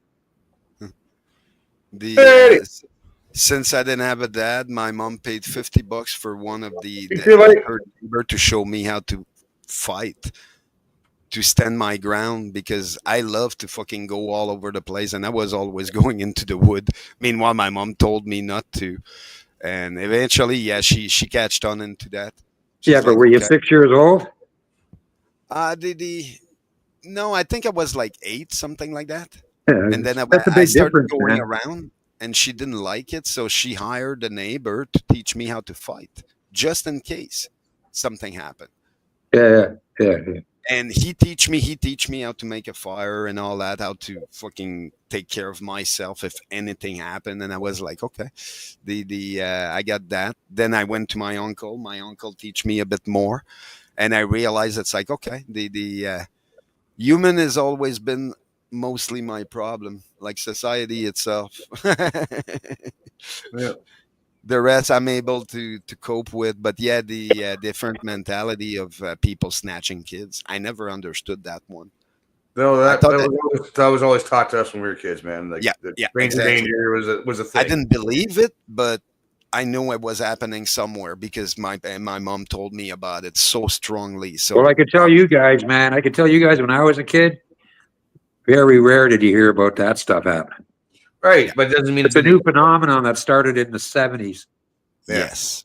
Oh, the white van with a teardrop window. Right? Yeah. Guy driving around schools. Guy driving around the school with the van. They were photographers. Would you like your picture taken? You know, Help me find my dog. yeah, Yeah, all that. yeah. That's always been a thing, and then Yeah, that's see, always, we never had that. Our parents didn't care back in the 80s when we were growing up because they knew we were safe because we were all together and we knew about stranger danger and we fucking started throwing rocks. Well, there was at that them. too. There was that too. We hung around in a group. There was always 3, 4, 5 of us hanging around at the same time. And not just that, is back then adult people knew, leave the teenagers alone. So they never like we didn't get approached by adult other than if we were in trouble or we're on someone's property and then he comes out and ask us to leave. They never yelled at us or anything like that. It's like, no, can you? Hey, that's my yard. And it's like, yeah, like we didn't have those problems, but then they created themselves. They were starting creating themselves when I grew up, and I saw that. My mom told me, she's like, yeah, it's sick out there. She's like, be careful. And that's why she paid $50 for someone to teach me how to fight. That way, if anything happened, I can resolve some of my problem that way. I can yell stronger than others. And it's like, okay, well, you just have to look a bit more crazy than all the other kids. And yeah, usually those people that tries to snatch kids don't go for those. And it's like, oh, okay. But then there's a price to pay for that one.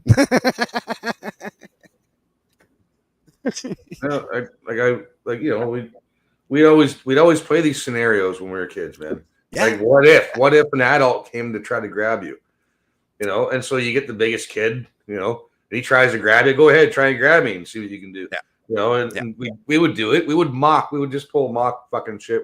We did that with all kinds of shit, not just that, but with like this, we would try to like a what if, okay, if this ever happened, what would you do? Right? These scenarios are good to play. Like fucking. I'm just saying that we never even had to worry about that. That wasn't even on our brains. No, but it was on our brains too. Like, I'm saying yours. I'm talking about mine, my life. Because every kid's like, no one's fucking taking me, and then my older brother like, dude, you're like fucking 80 pounds soaking wet. Like they'll just pick you up and take you, man. Like you got to have a game plan. What's your game plan?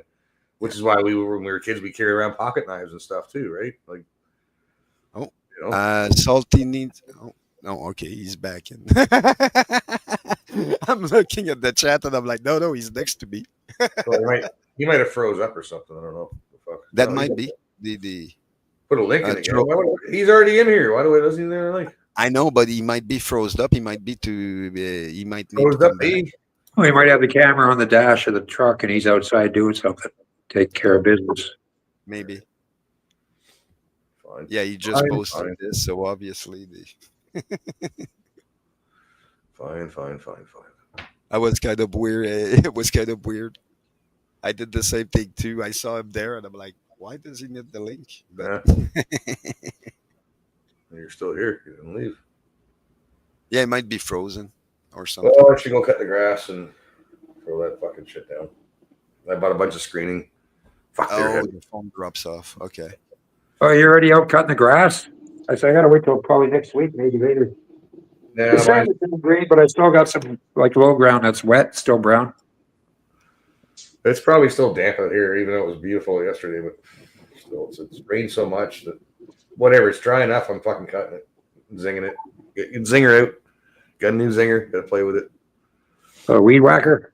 Yeah, my neighbor gave me one too. It's a cordless one. I was looking at those, but the battery's only good for like 30 minutes.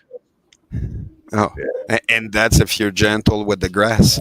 Yeah, I don't have a whole lot, but 30 minutes probably wouldn't cut it. Yeah, well, just to do the perimeter of my property, it would take probably about 3 batteries. Mm-hmm. Yeah. Way more lawn than me. I only got the back, right? There's not a whole lot Yeah, of that's what I used to do with my friend. And at some point, I told him, I'm like, just get a freaking tractor, like little tractor. And he's like, yeah, you think? Yeah, he went for the tractor the week after because he realized he's got so much land. And I'm like, I don't mind mowing. I'm paid by the hour. I don't mind, but it'd be less. Yeah, but time. get a ride on tractor. I don't mind mowing either, but I'm not going out in the fucking hot sun with a goddamn push mower, man. I got that guy. I got that guy. Oh yeah, that's it. Yeah. Them That's hot what rods. it's something like that my buddy bought, and after that he's like, "Oh fuck, you're done in half an hour." I'm You like, still need a weed whacker even after this guy. "Oh Just fuck the edges, around the edges, Then right? you need to clean it. Then you need to clean it, and you need to oil it, and you need to do like that's what I showed my buddy. It's like, yes, it takes me half an hour now to do the grass, but the other half an hour I'm working on the fucking tools. So I'm still getting my fucking money worth, and you are too. And he's like, oh yeah, that's true. I'm like, yeah, I want the fucking work to be efficient here. He's like, but fuck I that. mean, again, work smart, not hard, man. Why? Like, my grandparents, I used to go out there, man, and cut their lawn. That's that painting I did over here. Can't really see the size of the lawn there, but it was 2 houses, man, with fucking shit ton of fucking lawn, man. Like, they would let it grow so fucking long because my uncle wouldn't do it. Nobody was doing it. I'd go out there and fucking do it. And yeah, that's one of those lawns where you had to let the fucking revolutions, lift the lawnmower up, let it get, and then. Oh yeah, because the grass was so high, eh? Took me all fucking day to do it. And Yeah, then, or jam up, and you'd jam up if you were pushing it. and I would rake like 20, I don't know how many fucking piles, man, some odd piles of grass. And each fucking pile was at least 2 wheelbarrow fulls or more. And there's a lot of wheelbarrow loads of grass. I had to just get a fucking ride-on mower, man. Holy fuck. They were too fucking cheap. You know? Hey man, we used to have just those push mowers. I got paid fuck all for doing that, man. I Remember the push mowers with the 2 wheels and the little small fucking guide wheel and the blade? That's where I learned to roll all my joints in the morning early, put them in my pack, and then I can go to work and just light one up and keep pushing. And it's like, that's your break. Your break is you keep pushing. Nothing's more frustrating than doing a job, and you know that if you had better material, better tools, or better tool to do the job. That was the only tool available back then. Yeah, well, fuck, man. I would be fucking breaking down and fucking making something or whatever to fucking make it faster. Yeah, of course. Add a motor to it. I would. We used to do that all the time when we were kids, man. My buddy's dad would give him fucking chores to do. I'd help him out. And we would always try to think up an easier way, we didn't think up this one, but that fucking the treadmill fucking with the wood going into the basement. So you don't have to keep going up and down with armfuls of wood down in the basement for the wood stove.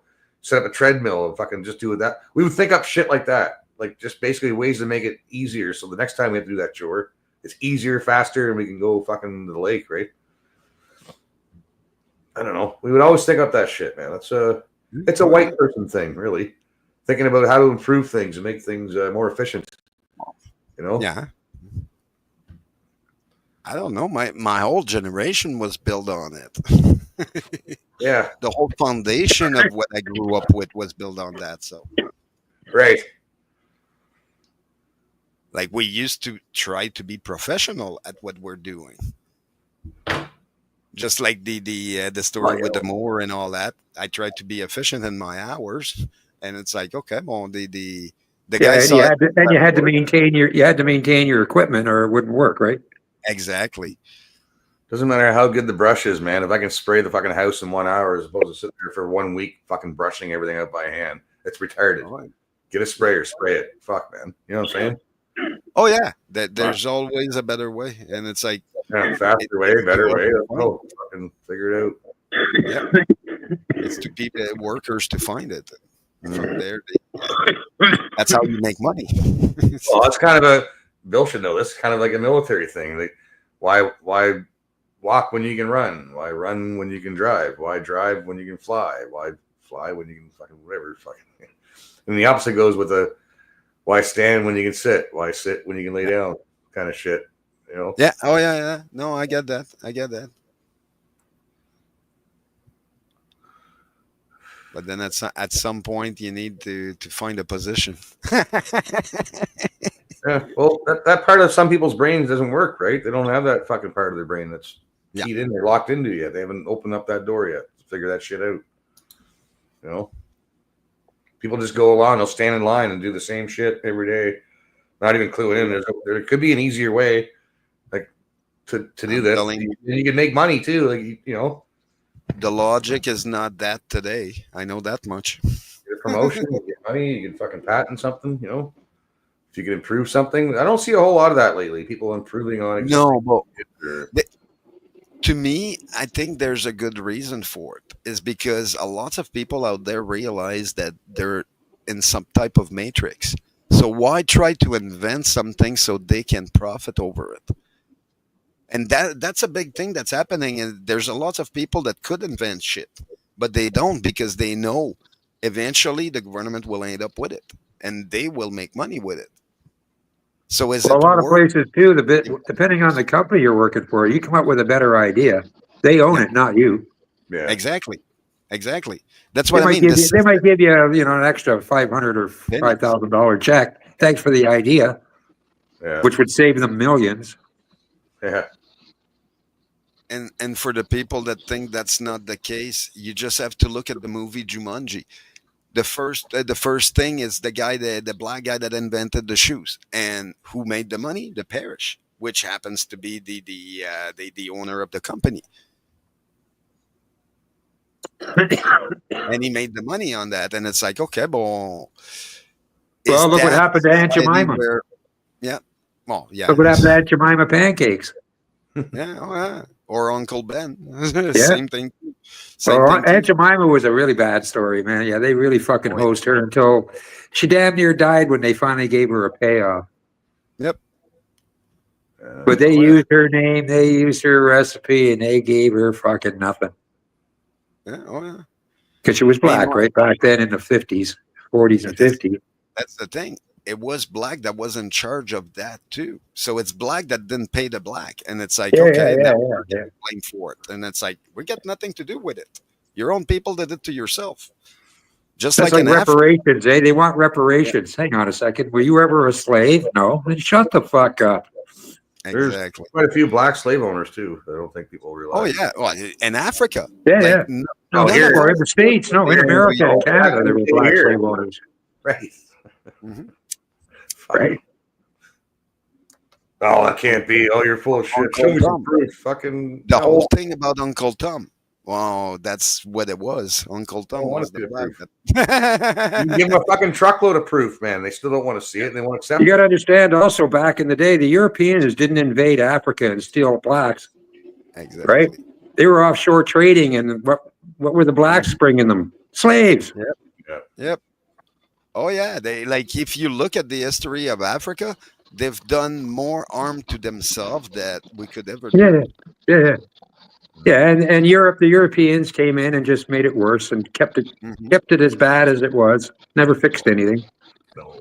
No indoor plumbing, sewage systems, water, electricity, rail, sanitation, hospitals, everything, nothing.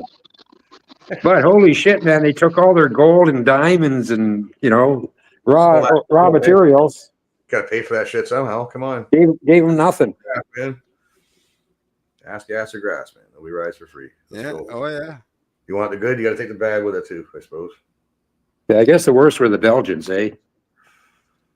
In the Congo? Yeah, oh, yeah. Good old King Leopold.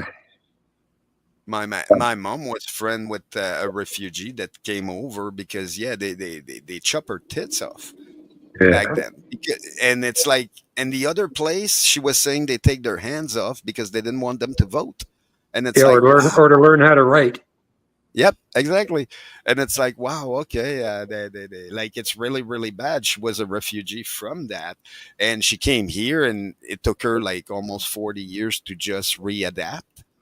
Well, there was also stories of kids getting vaccinated by the United Nations Health UNHCR were getting a vaccination. They go back to the village and they'd show up and chop the kid's arm off. Yep. Oh, Oh yeah. Right. They like so much. that'll Much solve the thing- problem. Fuck.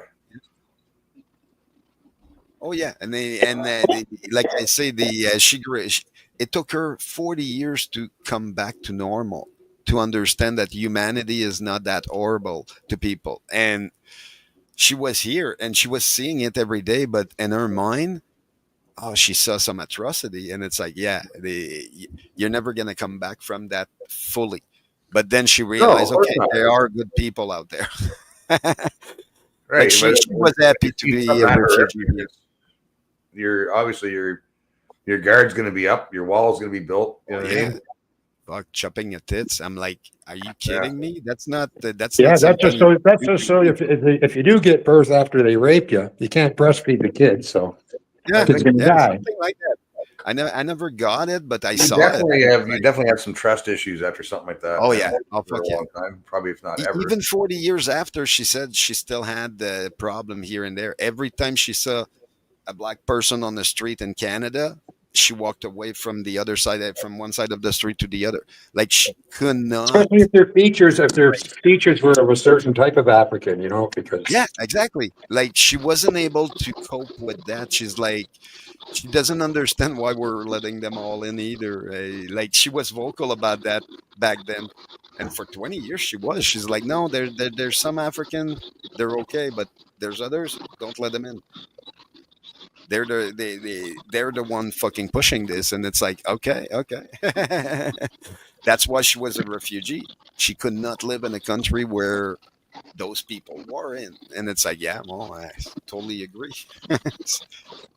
the thing is with those countries, the ones that were running the country and doing all the pit chopping, when they get overrun, they come to Canada as refugees. Yep. Oh yeah, she was mentioning that, like, So you're she walking saw- down. You're walking down the street, and next thing you know, you see your tormentor walking down the street, your abuser. Walking That's down why the at street. some point, when she came here, she went to a small tiny village where there's only 200 people, and she's still there today because she cannot stand the big city. She can't. She calls them the N-word all the time. Like I say, she's black and she calls them the N-word because she knows Yeah, I had a buddy like that too, something man. wrong with some of them. I had to tell him, be careful, man. He goes, no, man, that guy's acting like a nigger. Yeah, exactly. And it's like she sees it, and now it's like she doesn't go online because the whole version of online pissed her off. Like she doesn't like, to her, black life always matter, and so as all the other life. And it's like, Yeah. And no all one is better children than the matter other too, on that. right? All children matter. Yeah. All But then, lives yeah, matter. she went to a massive trauma in her life, and she got a job. Like for 35 years, she had a career. She built up herself, and it's like, YouTube. I'm thinking about the all lives matter thing, but I'm thinking, well, all lives matter unless you're a G. Or a Jew.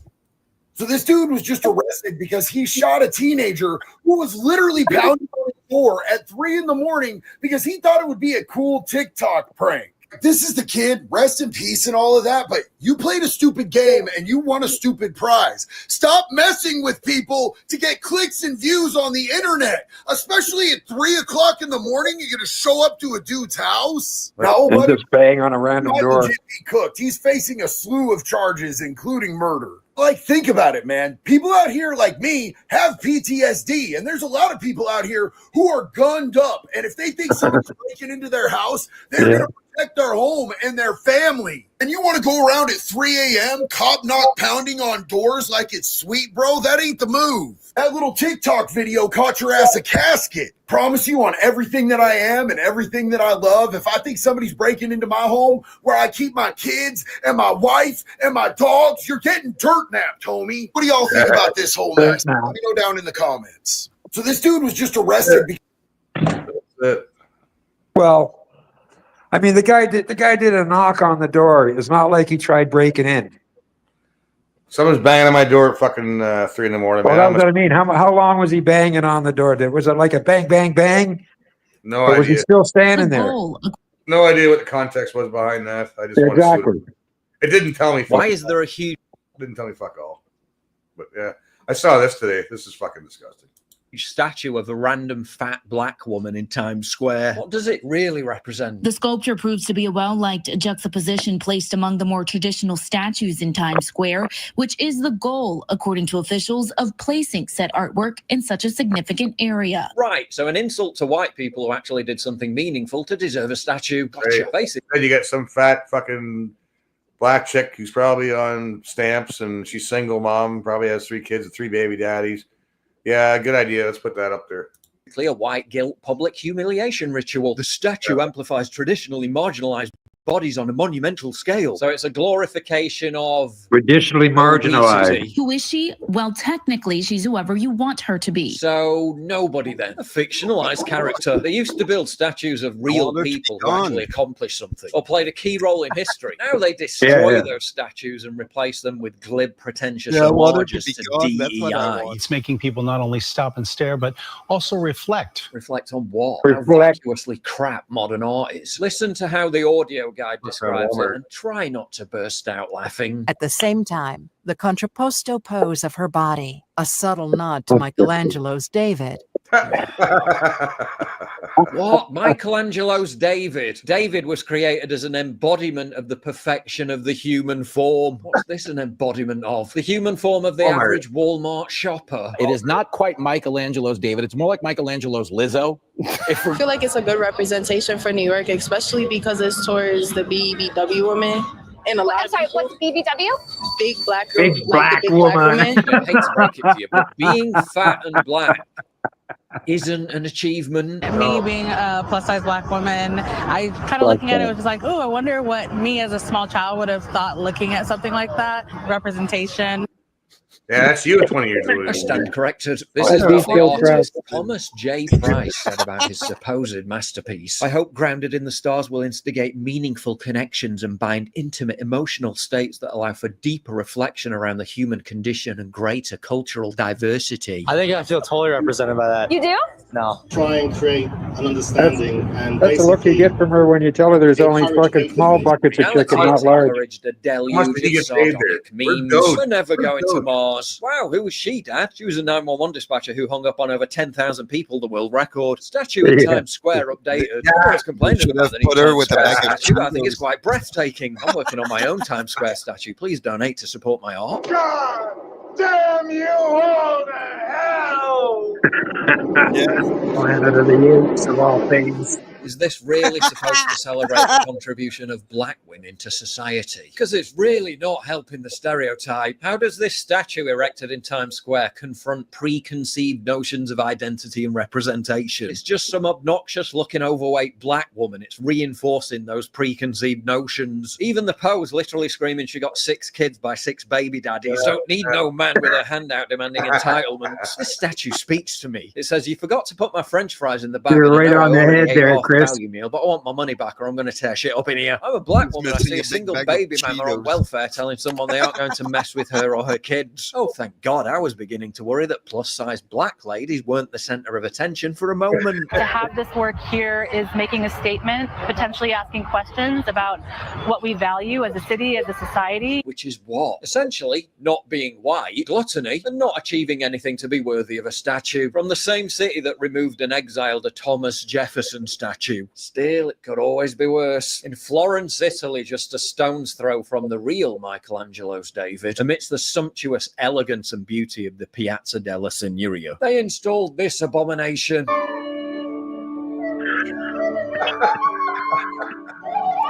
love the flute. I love that flute.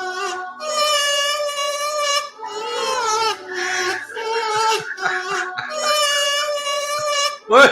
Who's the world same is guy going responsible for the fat black woman in Times Square. Unlike traditional statues that serve as static symbols of power, Price's work feels fluid, as if the figure could move at any moment. Watch your back. Her posture, seemingly absorbed in the present, invites multiple interpretations. Is she reading the news, looking at a map, absorbed in thought, or playing a TikTok video out loud on full blast? Yeah.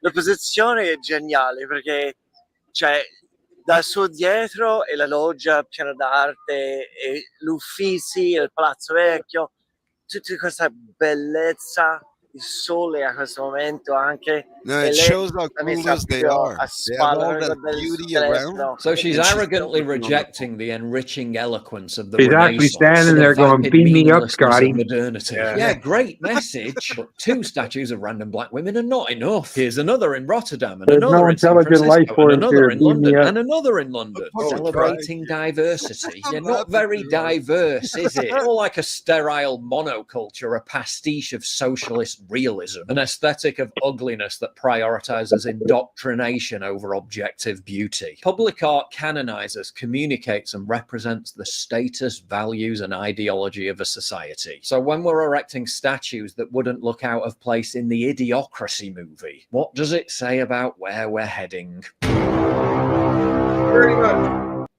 Pretty much. Sums it up. Well, I guarantee her picture will never be an hustler.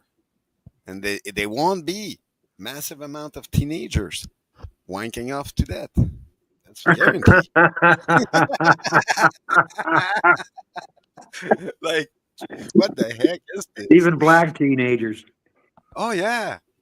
Oh yeah. They like all she's needing is a big bag of Cheetos.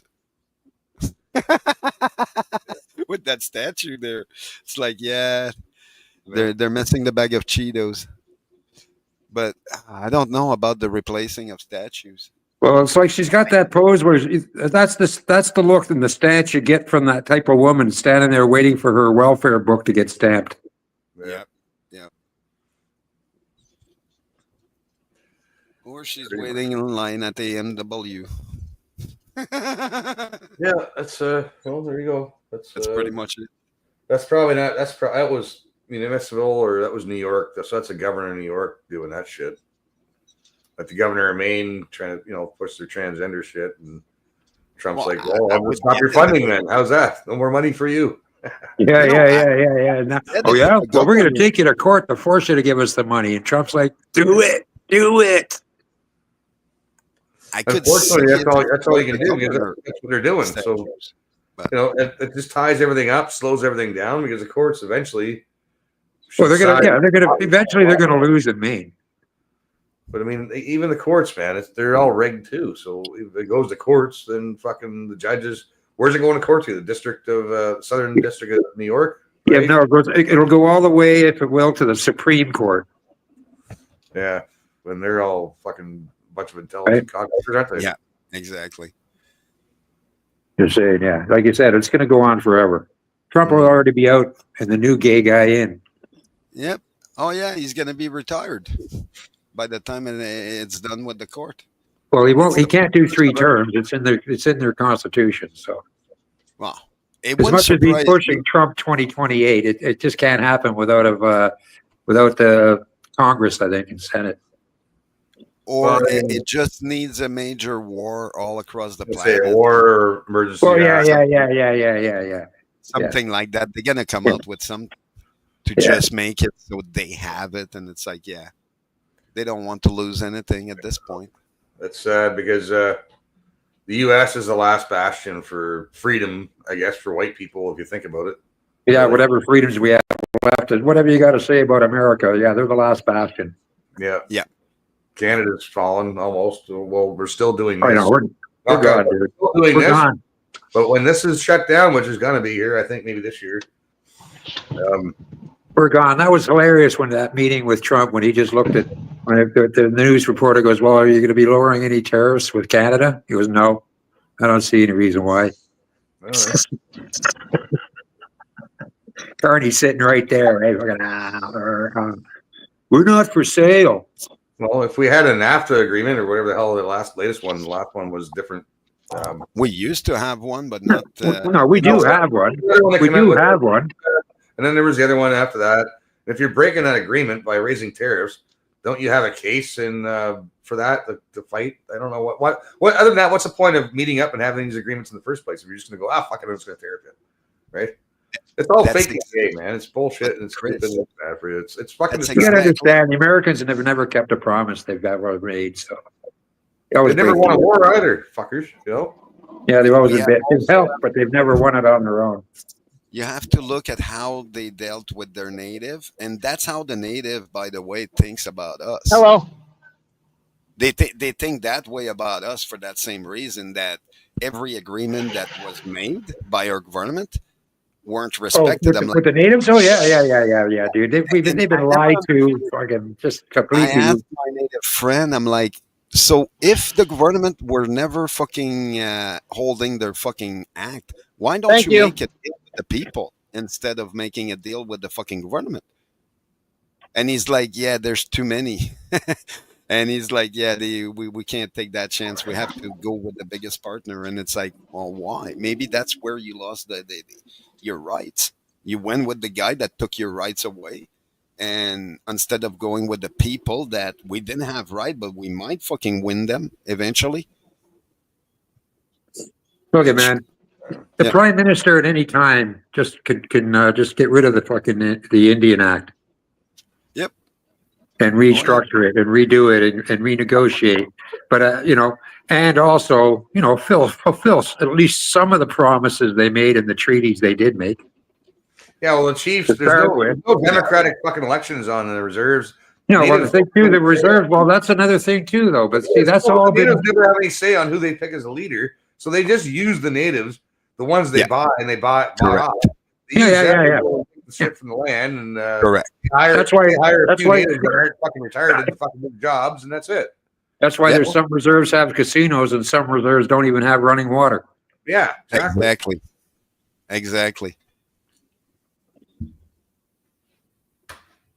It's a fucking No, scam. and trad Again, life it's a is big club. right. Again, it's a big club, and we ain't in it. They Yeah. promise them so much, and then at the end What do they you get buy? them fucked off. How much? How much to sell out your people? $1 billion? Yeah. No. First they'll say, okay, a couple million here. Here's a couple million. Fucking, to let us build this over here. Just let's let a little bit over here. Okay, no problem. Okay, how about we give you $1 billion and we're just gonna fucking do this over here? No problem. Yeah, Hey, Chris, look at it this way. Look at it this way. You can get a cracker to fucking kill somebody for you for $50 or $100. Yeah. So what would a drunken Indian give you back in the 1800s? Well, you could. Well, if you wanted. Hey, what would a drunken Indian give you? And you'll take it. Well, that's what they're. So okay, so you have foreign. And why were they drunk? Why were they foreign drunk? Because we were the ones that gave them the alcohol. There's foreign interest in foreign companies right now, benefiting from our resources, and making huge bank off our resources through our natives, right? Subcontracting through our natives. That's the sneaky ways they're going. They're finding loopholes and stuff, man, with their fisheries and our forestry and ministry, all that minerals and all that. Nobody knows. Nobody knows. Nobody cares. Nobody cares, man. Nobody cares. Yeah. These fuckers are all greedy, man. It's all greedy cocksuckers at the top that are selling us all out for shekels, right? That's why it's called greed. Yeah, I don't understand. I don't, There's just people that are wired that way, Chris. Yeah. Sociopaths, psychopaths. You don't learn to be one. There isn't a pill that can cure you for it. You just are. You were born that fucking way. There was a wire, some switch off somewhere that And turned once you you're into a psychopath, a sociopath, a narcissist. Once you're in that loop, you're in that loop. You can't, even if you had to change your heart and you want it out, you can't get out now, right? Yeah, you can't have a major accident and all of a sudden wake up a narcissist or a sociopath. Yeah. You already All were leaders before are the narcissists. accident. And Trad has a good comment. Like, we can't be held responsible for something we haven't done. And they're trying to. And that's how ludicrous it is. They're trying to make us responsible for what our ancestor did when they built a country. And I'm like, Well, I'm just saying, the same thing about reparations. yeah. Oh, yeah, exactly. You can't guilt trip me about something I did yesterday. Never mind something I didn't even do. Oh, Super Salty's got the. What do you got? The Black Hawk plane? Oh, planes. Yeah, right by the military base. Oh, okay. So what were they? Helicopters or planes? Helicopters. Helicopters. Oh, okay. That's Miramar Marine Corps base right there in San Diego. What kind of helicopters were those? San Diego. Were they Apaches? I don't know. I didn't look at them. They could have been Blackhawks. I didn't really look. Look at the one that Bill had flying over his house. Maybe they're Yeah. Blackhawks, man. Yeah, They're pretty well the helicopter of the American Air Forces, which could be the Marines, the Navy, the Air Force, the Army, fucking National Guard, all of them. They all got Blackhawks. Yeah. And this is the Marine Corps base here. It's a lot of Right. Blackhawks. I'm fucking telling you. Too much Blackhawks. Used to be a Navy base. Actually, the base that I'm showing you right now, have you ever watched the movie Top Gun? Yeah. That's the base that they filmed it at. That's Top Gun Nass Miramar. It used to be naval, but now it's Marine Corps. Yeah, so that's the runway where he was riding his bike, chasing the jet along the side road along the runway, right? Yeah. Well, they were at 32nd Street and at Miramar, so I'm not sure which one he did the motorcycle on. Probably this one. The 32nd Street, which is also in Top Gun, is down by the ocean. This is kind of a little bit inland. Cool. The upside is, you live down near that base, man. On a sunny day on the beach, man, you get an air show every day. That'd be fun. Well, because the Americans, man, they're active. They're constantly flying and training, man, all the time. I love it. I saw what's the plane that they dropped? What the parachute dropping plane? Herc or the Globemaster. That's what. Yeah, that's what it is. The Globemaster is the jet. The Herc is the one with the propellers. No, I'm talking about I'm talking about the World War II era. Well, that's because I'm talking about Hamilton. I love seeing the Lancaster. I haven't seen in a while, but I love seeing the Dakota, the DC-6. Well, you've seen the fucking Hamilton. We got the Royal Canadian fucking Hamilton Air Museum, whatever the hell it's called. They have all the old planes and stuff. So I see all these old World War II planes and shit flying over all the time, man. It's pretty. Dude, I went through that museum, Chris, and I actually saw a Chinook that I had actually jumped out of in the museum. I should have went with you guys, man. Fuck. I should have. I don't know why I didn't. Yeah. I looked at it. I looked at the number. Yeah, I jumped out of this thing. Memories. Well, that was like 30, 40 years ago, right? Well, that's fucking history that you actually have a story behind, man. Fucking, that's pretty cool. You obviously got pictures of it. Yeah, I got some pictures. Yeah, they got F-14s or something there now. I think they acquired. Where? Over F-18s or F-14s. Where? In the Warplane Heritage Museum. Can we go there? In Hamilton. Probably F-18. Yeah, they just bought them. I think they bought them or acquired them, whatever, after you guys were up there. And around the same time. Yeah, because they were working. There's a couple other things they had on the outside the museum that they were still, working on. Yeah. But that Lancaster, they put it on display and then they take it out and fly it. Oh, yeah. Yeah. They haven't been flying it as much lately. I don't know why. Doing some work to it or whatever. Oh, yeah. Those things, they probably have to be stripped right down and reassembled. Yeah, but I've seen it around quite a bit. Usually Remembrance Day, Tie-Cat games, Father's Day. I think they have a Father's Day air show usually every year. Yeah, VE Day. But it used to fly right over my house, man. You'd hear it coming, and whatever flight path they chose, you could see it at my skylight, man, and come like east or west to east. And so you had enough time after you heard it to get out there with your camera and get a video of it. And I had a couple of videos of it. And the sound, man. Those Rolls Royce engines, man. Fucking as soon as, especially if you get video of it flying right over top of your head, low, you hear it, man. It's like crank that volume. I was like, raw. It's like almost like the sound of 4 barrels, man. It's a good fucking sound. It's very throaty. Oh yeah, power, man. I love it. If you're a gearhead, you love fucking engines and power and horsepower and shit. Like drag races and muscle cars. You love the sound of those engines. Oh yeah. I don't know. I kind of like the sound. I like the sound of the Herc's engines, man, with the doors open, and you're ready to go, and you're on your way out. So I had a question. The people in the chat are talking about the the king coming over and all that, and the real reason why he's here. But one of the reason. Well, Kearney has to kiss the ring. To me, okay. What do you think it is, Chris? Or do you care? I don't. You stay in the monarchy. I want the monarchy gone from Canada. Okay. That's why. No.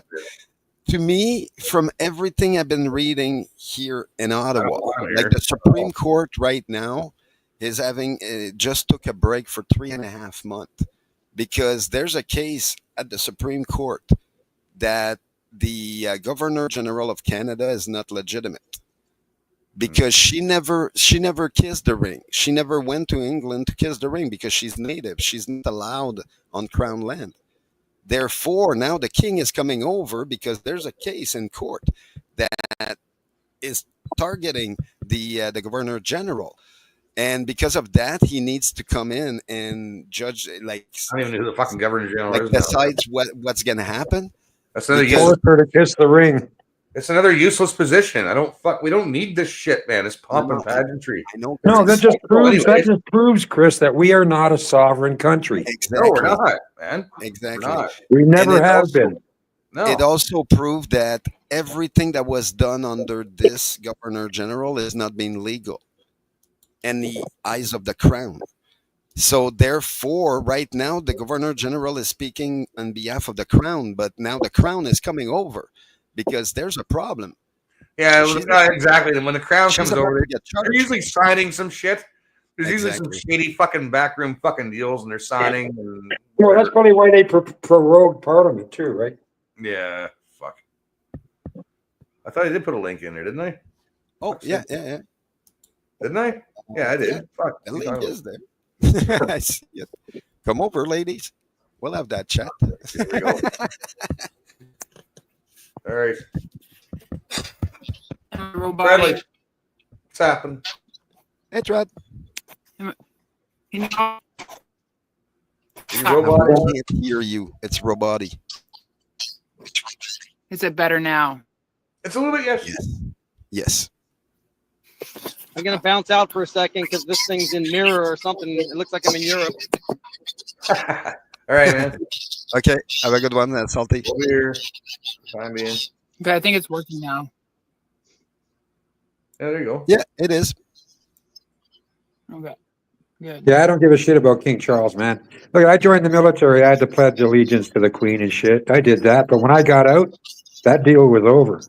That's it. No, I get that. I don't care about it either. It's just something that it's happening in the world. Well, that's what I mean. It just shows that we are not a sovereign country when the King of England has to come here and sort out some business.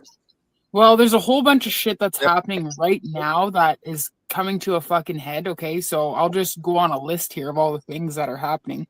So the first thing is the King Charles coming, right?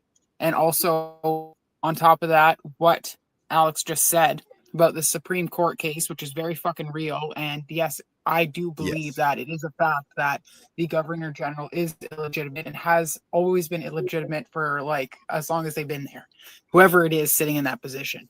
Yeah, there was something. There was some kind of. A document or some kind of thing in the early 1900s, before the First World War, maybe. It was in about the ratification of the B&A Act and whether it's really actually legitimate. That was in December of 1931, I believe. Oh, 31. And what it allowed, what happened is that, so I'm just going to like say it in layman's terms, okay? Because I am not really good at reiterating technical shit, Rogue is, but I'll just say it so in the way that I understand it, is this. That what happened is that made it so that all the provinces had, and they still do unto this day, okay, have what is the choice to go and have a referendum and bring together their own constitutions, okay, and be sovereign amongst themselves. And 50% what ended up happening. Yeah, what ended up happening though is that they just that's when we turned into what is a de facto government, which is a government that is not elected by the people, and they just kept on going as if nothing fucking changed, and it's been going like that even up until now. And this is what is going in the Supreme Court case. This is mentioned, okay? This is fucking huge. And all this shit, so I'll just mention that now. Okay, now we're going to go a little bit into conspiracy land, okay? So all that shit is happening, which is very real and factual, right? We can prove it. Then there's all the other shit going on, like this Trump bringing up the 51st state thing and all this other stuff, and securities being sold, okay, to the United States that are, they're owned by Canadians, but they're kept in the United States, and now they're being sold back, okay? And to add on to all of this is the fact that when Trudeau went down to see Trump, right, in Florida, right before he resigned or whatever, he said, Trump asked him, what would happen if we tariffed you 25% on steel and automotives? And Trudeau said that would be it. That would kill us economically. And Trump has fucking done that. And so now, if you watched yesterday with him and Carney sitting in the fucking White House, when he mentioned the tariffs, that was hilarious. No, hang on though. It's not just it's not the tariffs. It's that Carney spoke for 3 minutes, and all he said during those 3 fucking minutes is that Canada isn't for sale. And yeah, that's pretty well. Every time he said that, Trump said, never say never. This whole thing of him and Carney meeting up, this is just a dog and fucking pony show. This is just for the fucking normies, okay? They don't have the same view as we do of all the corruption and all this and that. They're playing this out like a show. Like, in my opinion, it's already a done fucking deal. Trump wouldn't even be bringing it up if it wasn't a fucking done deal. Okay? Correct. But it doesn't matter. It's not a good or a bad thing or whatever. It doesn't, like, it makes a difference in some ways, but the fact is that the United States as it stands right now is not the republic. It's a fucking corporation, just like Canada is. And I'm not going to be happy either way unless it goes back to what is a true constitutional republic. Yep. Yeah, I want Canada to be a republic too, man. Yep. We have the opportunity to do it, Chris. And that's what this Supreme Court case is about. That's why it's so important, because it's going to give us the chance when this comes out to make the constitutions for ourselves. Yeah, just like each state has their own constitution. Yeah. And, I mean, unfortunately for the Civil War, technically states can secede from the U.S., but, nice try. Mm-hmm. Yeah, they tried that before. And, I just want to add this one more thing, too. So, like, when you think of, like, owning something, right? Like, you think, okay, in order to have property and to keep it, the first thing you have to be able to do is defend it, right? Well, think of it this way. Canada doesn't even defend itself. The United States totally fucking defends it. So who really owns Canada?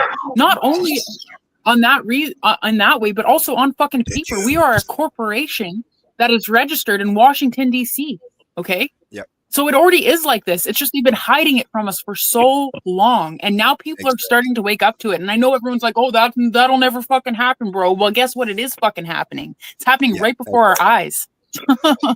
Yeah, but Canada's proven itself to be able to, like, when it comes time to wartime, we can defend ourselves and then some. That's already been proven. Yeah, but that domestically we're fucked. That was hundreds of years ago. They found a way to. I'm just saying, when Canada needs to pull together, like used to be able to pull shit together when it needed to. We wouldn't be able to do it now with the current government at all. Because back then, politicians weren't as retarded and fucking woke and whatever the fuck they are now. Yeah. Put it this way: $200 billion. Yeah, $200 billion a year the United States spends on defending Canada.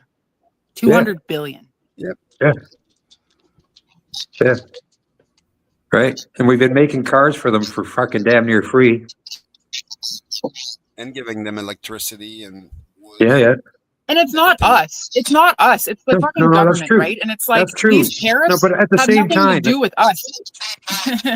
It has nothing to do with us. It has to do with this trade shit and all things to do with that, and the fact that Canada has been stealing from the fucking US. But it's not our fault. It's the people at the top making calling the shots. Right? Yep. That's why it's time to make a new deal. Well, before we can do that, we need to become sovereign people. So Here's something to think about. 90% of Canada's electricity is sold to But the the thing United is, Alex, States. if we become sovereign, it doesn't matter how sovereign we are if we can't defend that sovereignty. That's why. Like, Yeah, how did you even hear Alex, man? We can't. Alex, we man, can't your mic fucking. is off, bud. Seriously. Can you I hear don't know, me? I can hear it fine. When Alex talks, all it is fucking bees in a can, man. I can't hear shit. But Super Salty had something to say, and fucking I wanted to hear what he had to say. Yeah, so He's our American friend. Yeah, so 90% of Canada's electricity is sold to the United States, Yes. but it's only 1% of our electrical use. So my question is, doesn't that 90% create jobs in Canada? And if we quit buying it, wouldn't that affect Canada? Of course. We're biting our nose to spite our face. Yeah. That's I mean, what we're it's doing. only 1% of our use. I'm sure we could pick up the 1% here if we had to. Yeah. Trump said yesterday, or no, he said it this morning in something I was watching he was doing, and he said that tariffs are the most misunderstood thing, like that he's dealing with right now. Like, the people don't understand it. He was even saying himself, like, the media is twisting like what these tariffs are. I know so many Canadians who are like, I consider like now too, man. Oh, Trad, you start sounding like fuck. a robot. How's that? Better. That's better. Audio's all okay. Audio's all messed up. I'll try and get it out as quickly as possible. Who's talking? Trad. Oh, Trad wife's talking. Wow. Sorry, Salty. Sorry, sorry, Salty. I'm not meaning to interrupt you, man. What the fuck's going on over here? He's driving, man. He's just asking because yeah. Okay. So, anyways, what I was saying is that, like, because of the way the media shows these tariffs, it's like, oh, he's attacking us already. But you never heard about tariffs before. But this has never been talked about in the media. The tariffs were going on fucking forever and ever and ever. The tariffs we have on the And it's Americans just is now. atrocious. Yeah, it is. Just in dairy alone. 40 years paying taxes. Oh yeah, I'm 50, so I got almost. I got good 30 plus years of fucking paying my dues. But, yeah. Well, Canada and the United States is really just like two siblings arguing right now, to be honest. Well, I always looked at America. I looked at America as our big brother. Yeah. Yeah, they're never going to part. They're always going to do business together. They're always going to get along. They're always going to defend each other. So everything they're bickering about right now is all really stupid if you think about it. The tariffs affect me here in the United States because now Chinese goods have gone up a lot. Yeah, I've seen one of those Google Earth maps of shipping and stuff, and all the ships are sitting outside China waiting to go in to pick up containers. That's messed up. Yeah. And there's nothing on the American ports. Nothing going on, really. Is that true? No, it's not true. We're busy as heck here. Okay. That's just a political stance. They're just trying to make every chance they get, they try to make Trump look bad. It's just what they do. Yeah. Okay. Yeah. But eventually, I mean, we're gonna switch from China cheap labor to American-made stuff here, and everything's gonna get more expensive. It's just gonna be growing pains for both Canada and United States because China pays their people nothing to work. Yeah. Oh, that's why. Yeah, that's the thing, though. We don't realize. No. That's why you buy cell phones from them for $50, and you turn around and sell them here for $1,500. Yeah, the owners of these companies are getting filthy rich off of cheap Chinese labor, but the Americans and the Canadians are losing all the work to the cheap labor. Yeah, and paying the higher prices on the returns. Yeah, it's just the owners are getting rich, the big manufacturers, the people that deal with China and then sell it here. Well, that's the thing. That's why Trump's bringing back manufacturing too, because it is going to be more expensive for a while. But once you bring the manufacturing back to the United States, it'll start eating itself out a bit over time. Yeah, you're correct. It's going to be growing pains. Things are going to get more expensive, and people are going to cry and moan and piss and moan. But eventually, it's going to work out better for everybody when we kind of cut China out. Yeah. Yeah, and people don't realize how much shit actually costs, man. Like, people actually have no fucking clue because everything is so like mass made in fucking China. We're in a like we don't live in reality, man. Like, Well, China, people don't even get India, it. Like, Vietnam. I know people are saying, yeah, I know people say, oh, too, like groceries are so fucking expensive. Well, you fucking go out there and you fucking have a cow and you fucking take care of the fucking cow and put in all the fucking work. Okay, it takes to get the meat off that cow, and then you tell me how much that fucking piece of steak is worth. Because really, we've been fucking spoiled. We don't even know. It's because of this money problem, right? Because of this fake fucking money problem. Yeah, we're spoiled. That's for sure. 100% correct. Steak would definitely taste better, that's for sure. But then again, trust me, but then again, I can't even. But then again, we were supposed to be a rich country, which means we should be able to, afford these things. Yeah. But instead of being a rich country now, with our resources, now we're a broke country. Yeah. Yeah. But the thing is, we're sitting on so much resources. We should be living like Saudis. Are rich, okay. But it's only the top 1% that are rich. Everybody else is struggling to make, a living. Period. No, but Trad's right though. Well, Trad's right. With our natural resources, we should be living like the Saudis. Yes. Yeah, but they block us at every fucking chance we get in this fucking undrip fucking bullshit and all this fucking. That's why I believe. That's why Daniel Smith has a point. That's why Daniel Smith has a point. If Alberta had control of their own resources, which they should, but the government's blocking them, right? Yes. That all of that wealth coming out of Alberta would be spread through all of Canada. You're correct. Really? I do think Danielle Smith will do the same thing than the rest of the government. Keep the richest for herself at the end. Well, she still is a politician. So, a small example of how Canada should be is what happened when you had the boom at Fort McMurray and you had all the Newfies and the Brunswickers and Maritimers going out there. They're all fucking buying trucks, living high off the hog. Yeah, Fort McMillions, they called it, right? Fort McMillions. Exactly. So the ones who didn't fucking get addicted to hookers and blow would send their money back to their fucking families back home, man, and they did well. They did well. It was a good money boost. That was just a small, tiny example of how all of Canada should be doing and living. Like, you should have one guy, your dad, goes to work. He can make enough fucking money to raise kids, and buy a home and a fucking truck, and the wife's got a car for the kids. Yeah, but you have to understand that dad's not going to be home 6 months out of the year. But if you're willing to fucking work, man, there's no excuse. Yeah, no, I'm saying if you're willing for that, but at least you're still going to have a dad. That's one small example was the oil field, but there's all kinds of shipbuilding. There's all kinds of shit we can do. Man. Lumber, break lumber. This is how it should fucking work. Okay, all kinds of we're hiring foreigners to do fucking labor that we could be doing, and then we can fucking focus on. We're not opening factories. We're not doing shit. It's all fucking outsourced fucking nonsense, man. You have to open your refineries. Your guys are giving it all away. Yeah.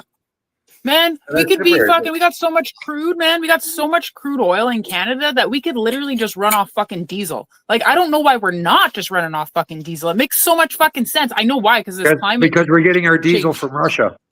Yeah, it's fucking retarded. But you know what? How this would be like the prime fucking thing that could happen. Just to like put it in your head so you can like fantasize about it or whatever. But imagine this. Imagine we're pulling out our resources and and stuff like that, right? And at the end of the year, you get a fucking dividend off that. The people get a dividend. The natives get a dividend off of those fucking resources. That's how it should well, work. Alberta did that for decades at first.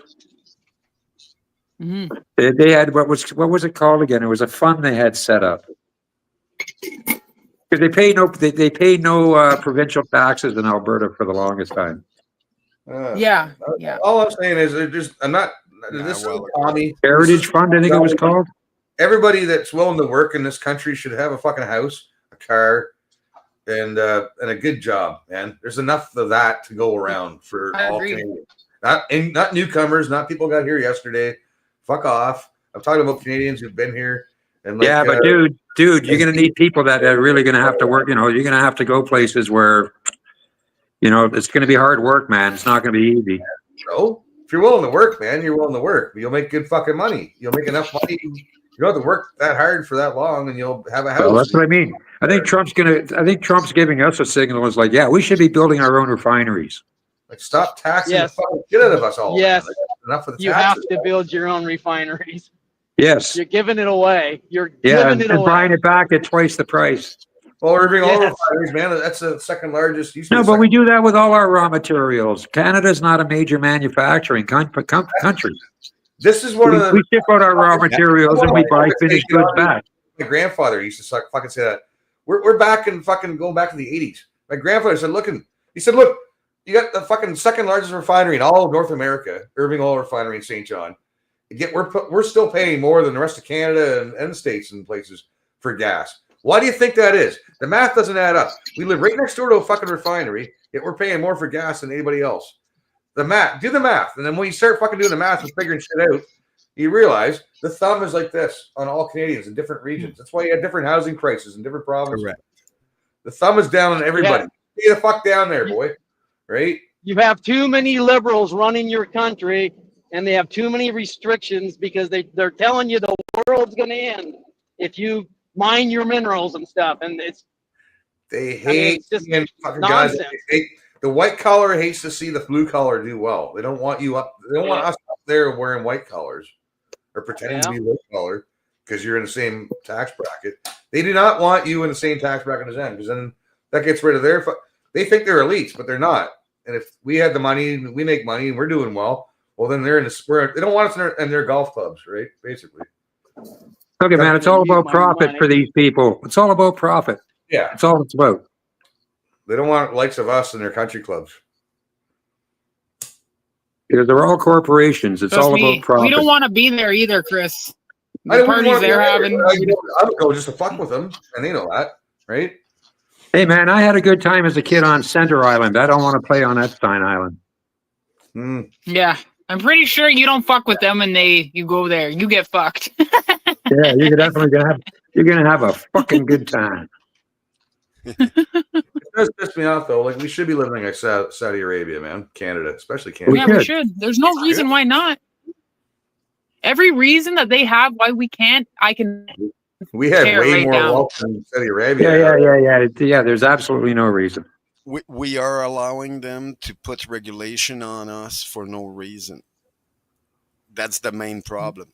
We have to stop letting them do what they Who's want. them though? Who is them? The government. The government and the people owning the government. Who's telling our government to do what now? Who? Yeah, well, that's the Laurentian elites and the that's the Laurentian elites and the family compact and those are the ones. The Irvings of the world and stuff. But who's telling them is what I'm asking. You know, like there's The gotta be Jews. them. Yeah, probably In the my Jews. country, there is problem. Yeah. Yes. Like at some point, like I say, we need to figure it out on our own because they're not there to help us, and that's the main thing. They're not, We man. have to do it on our own. Expect the self-rescue. No, she goes. Fucking way she goes. So we're kind of we're still in the growing pains of figuring that shit out. Trad's already off grid. She knows a lot about this shit. A lot about this kind of stuff. People are fucking figuring stuff out and getting the fuck away. Like what's his face there? Just get the fuck away. Just get away. Just get the fuck away. Yeah, don't go away mad. Just go away. Go away. Just get the fuck away.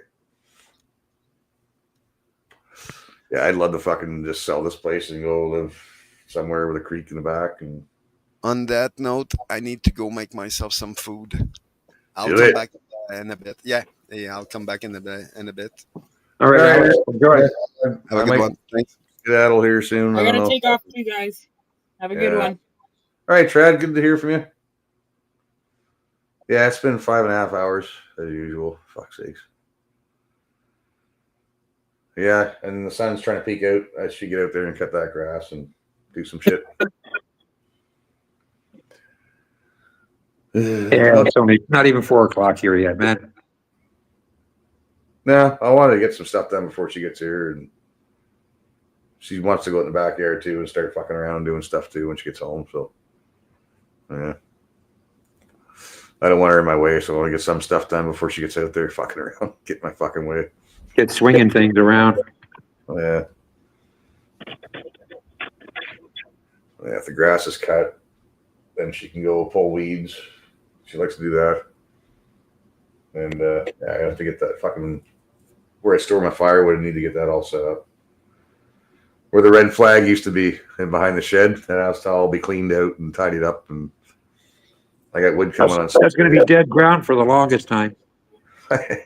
I'm throwing screening down and some of this other fucking wood my neighbors gave me. I'm gonna throw that down for a base, and then I'm gonna throw the new good stuff on top. Yeah. Back it and bring it out. New fire pit, new stack of wood. Woohoo! White boy summer, here we go.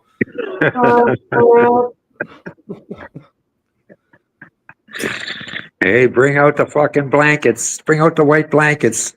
Party at Chris's. Fuck. Should be some good bonfires this year. We got a charcoal barbecue now, thanks to Mr. Bullock. For when you scallywags pop by, we'll have nice charcoal food. You know, flavor. So yeah, if you want to make a few bucks here, do some painting. Well, I thought about that. Next time I go down, I kind of wanted to bring my sprayer, and yeah, but when's next time? I don't know. That's the thing. A couple of buddies of mine down there need some shit done, and yeah, it'd be fun. Bring the sprayer down. You can do some shit. We could do one great big fucking honking fucking dag flag on a rock down there inside the highway, just real quick. Fucking generator, sprayer, set it up. I know the perfect spot. I know the perfect spot too, man. I see it from the highway. Yeah, low traffic. You know. Yeah, right outside Edmonton, there, up on the top of the hill. There, it's all cut shale, just straight face rock. You could drop everything off real quick, drag everything up to the top of the hill so it's out of the way, so then we can see. So in case cars. And at night, rappel down and. Yeah, you have to rappel. You get long enough hose, just go down and fucking. Whatever you figure. In black shale, all you really need is a white line to go through, a nice big thick white line. Yeah, it would be easier if you had like a bosun's chair or something. Yeah, you just do like this. Get I this mean, area over here, and instead then of rappelling, like, well, same type of thing, right right? area, then you get the whole fucking thing probably in one move, right? Fuck. I haven't sat in a bosun's chair in a long time, man. It's been a while. I did a silo sitting in one of those. That's what I did. Oh, those fucking things are scary at first, eh? They're scary at first, dude. Yeah. Yeah. Once you get used to them, once you get the hang of them, like, you know, and you have a safety rope too with the attachment. So if anything happened, if the seat broke or something, fucking whatever. Not going to happen usually, but what's Jason sending over here? I'm scared to look. New video. Oh, you got a new video? It's a Jason video. Should we play it? I think we should. I think we should. As long as it's not too long, I'm telling you. Oh, 30 minutes ago. 30 minutes ago. Okay, wait. Let's give me a second. Well, fuck, man. So I just subscribed to this guy, and I liked what he had to say, and he was picking up on the same shit I was picking up on this missing kids case. Let me watch this real quick here, Jason, and then we'll play your video right after this, man. Because this guy seems to be quite astute on picking up on shit. I thought I already subscribed to him. The fuck, man. Yeah. Since we've been on this topic the whole fucking show, so I may as well carry on, and then we'll end on a happy note with Jason's video. How's that?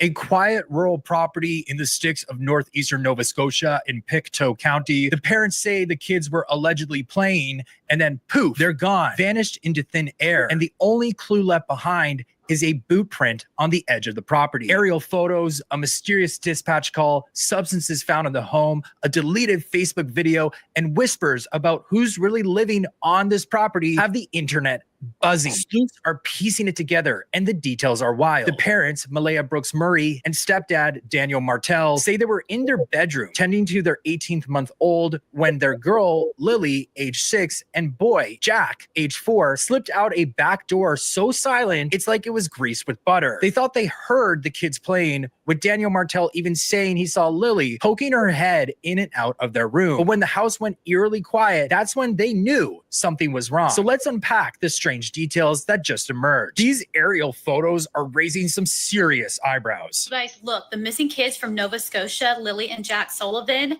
aerial photos of the home have been released. And tell me what you notice.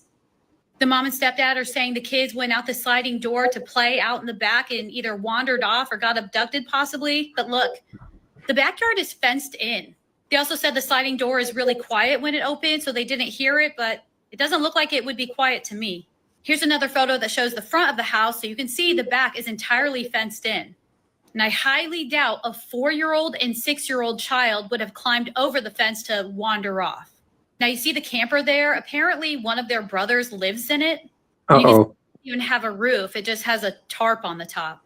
Look at this. There's garbage and junk all over the place. The red flags were already popping up with all of their contradictions and weird interviews, but in my opinion, this might be one of the biggest red flags yet. Yeah, and I would have to agree with that. I really hope the police opened that sliding door to see if it really does not make any noise. The photos show a cramped, cluttered property, and people are saying there's no way 2 kids could slip out that back door without somebody noticing. The images are circling online, and the top comment doesn't hold back, writing, "The place looks like a dump. It doesn't look like it's safe for a child to be living there." Personally, I echo the sentiments of the commenters.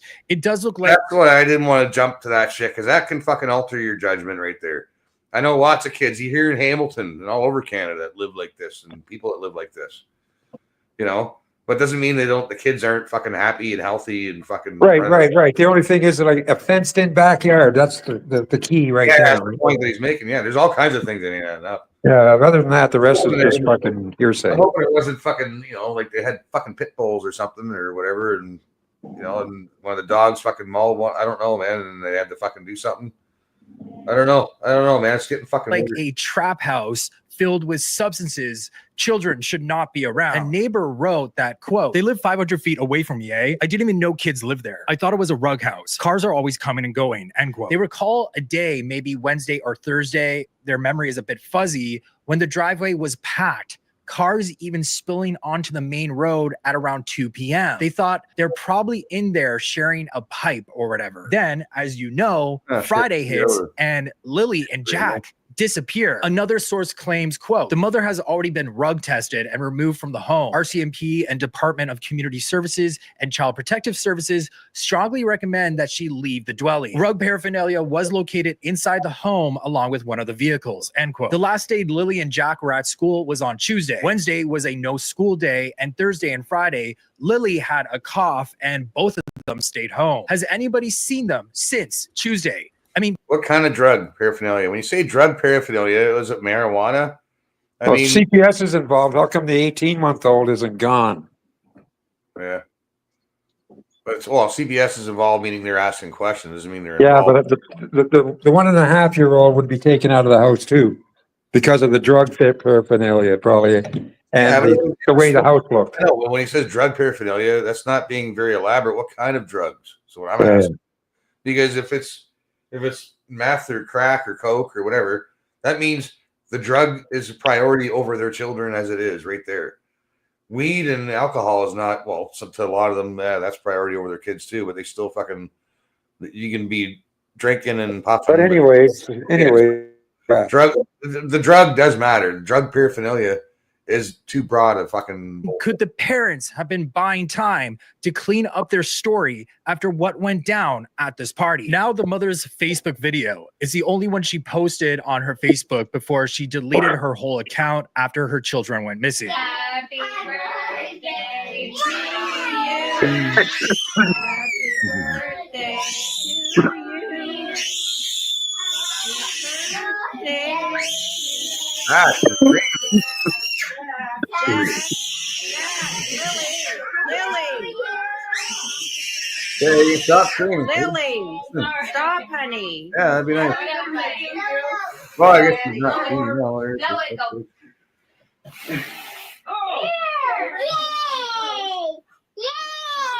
Yay! Yay!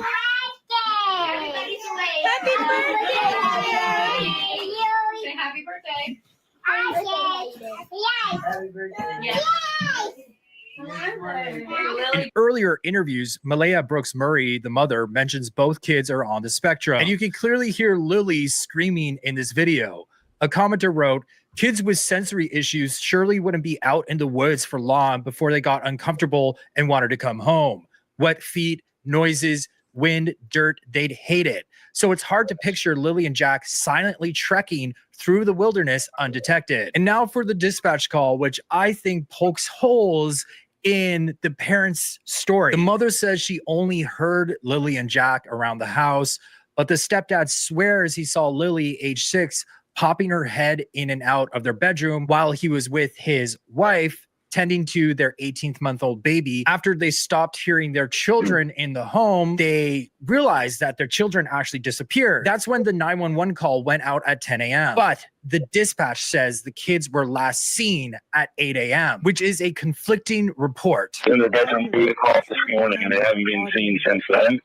I need to get a good statement and figure stuff out. The dispatcher said that he was told they were last seen at 8 a.m. So the stepdad told Global News on May 7th that he estimates it took them up to 20 minutes to notice the two children were gone Friday morning. So that's around 9:40 a.m. because they said that they called the police at 10 a.m. So there's about an hour and 40 minutes discrepancy between the two reports. The stepdad was brought back in for questioning. The RCMP is scaling back the search, saying there's a low chance Lily and Jack are still with us. The major crime units are now involved, calling it suspicious, but it wouldn't comment on if there's foul play. Cadaver dogs might be next. The stepdad told the Globe and Mail, "My story has been consistent. When you tell the truth, it's always consistent," end quote. Prior to this questioning, tensions flared when Malaya Brooks Murray and her mother, Cindy Murray, confronted Daniel Martel outside their home, holding him responsible for the children's disappearance. Malaya has since left Lansdowne Station to stay with her mother in another part of the province and has blocked Martel on social media. Sleuths, though, are side-eyeing a scratch on the stepdad's face in his recent interviews. Then there's the stepdad's brother, either Justin or Ralph Martel. It's still not been confirmed, but the brother is living on the property in this trailer with his mother. And here is the stepdad's brother, Justin, searching for the children on an ATV and looks surprisingly relaxed. Like, this caught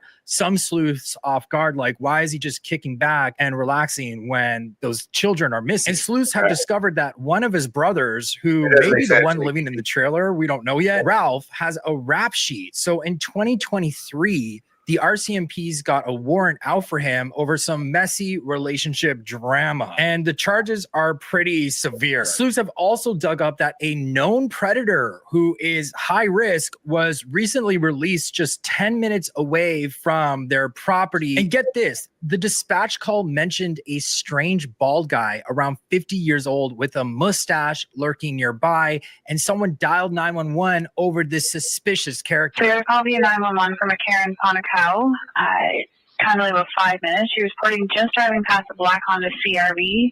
Nova Scotia marker Golf Mike Fox 320 that left the outdoor recreational park close to the residence. It is permanently closed.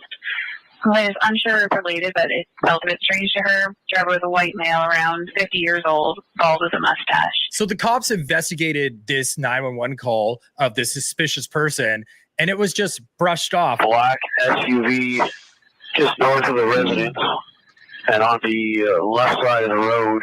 Does not appear to be a CRV, but it is a black SUV. And it didn't drive, but there was nobody in it.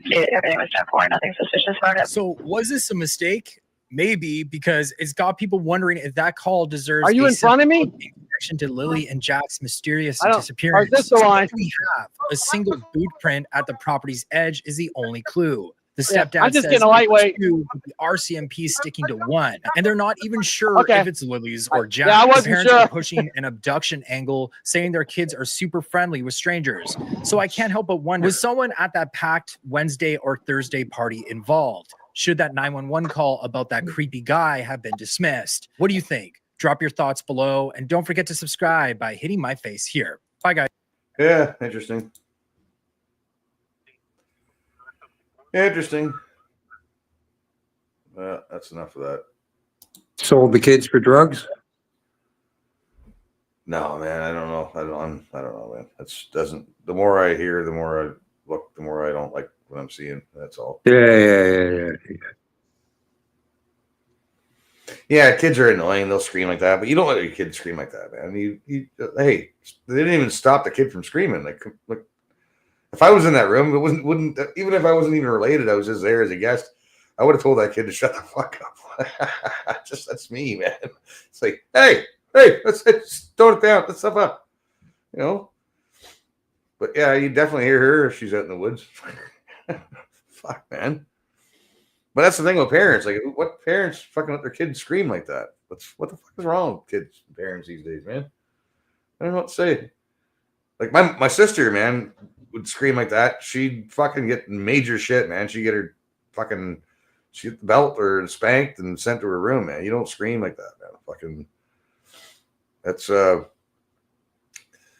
it's reserved for emergencies. That's what my mom and my dad used to say when we were kids. Like when you scream like that, because like my neighbors would come out panicking, thinking that there's something wrong, right? And my grandparents, we did live next to our grandparents, so my grandparents would hear screaming and they'd fucking panic and think something's happened. Fell the street or, you know, it's like dogs barking, man. Like you scream for a reason, and you fucking dogs bark for reasons. You don't do it for no reason. Anyways, that's just fucking. You get kids for fucking screaming like that when we were kids. That's all. Kids get away with more things nowadays, like than you know. Oh, you can't hit them. Yeah, that too. Hey, there's a difference between hitting and beating. And discipline, yeah. Beatings, yeah. Nobody wants a beating. But yeah, you little smack. Hey, that. You know, get the shoe. Like, take a. Right, I told you once. I've told you twice. Watow. Said, you're gonna get it. You get it. Don't make me come over here. Yeah. Mom would just fucking take her shoe off and fucking. One of those too, yeah. That's all you could hear coming too. You would, man. Right past your ears, you're running it. Yeah. First one would miss, but then she's just honing in. And the second one, bingo, fucking every time. And I'm just laughing the whole way. And then she'd be picking up winter boots and shit. Those ones hurt. Initially, yeah, my dad was the belt wielder. My mom, she was small, but you know, she give you those two knuckles. She just poke them right into your collarbone.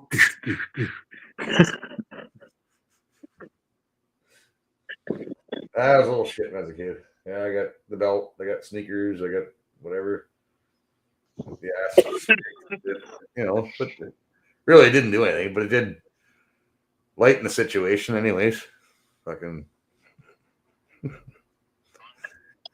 I don't know. But we didn't scream like that, man. Like, you don't, what kid does that? You don't do that. I mean, kids are going to be kids and kids will do that. But you like, after the first, I don't know, 5 seconds of that, you'd say, hey, you know, the kid would stop usually. But that doesn't mean the kid's autistic or anything like that because the kid's screaming like an idiot. That's the parents not fucking telling the kid to shut the fuck up. I see that happen here all the time, man. My neighbor's kid does it all the time. I go up there and tell him to shut the fuck up. Personally, it's like, hey, shut the fuck up. Or no more bonfires for you, you little bastard. Okay. You know, I'm the boss. Who's the boss? I'm the boss.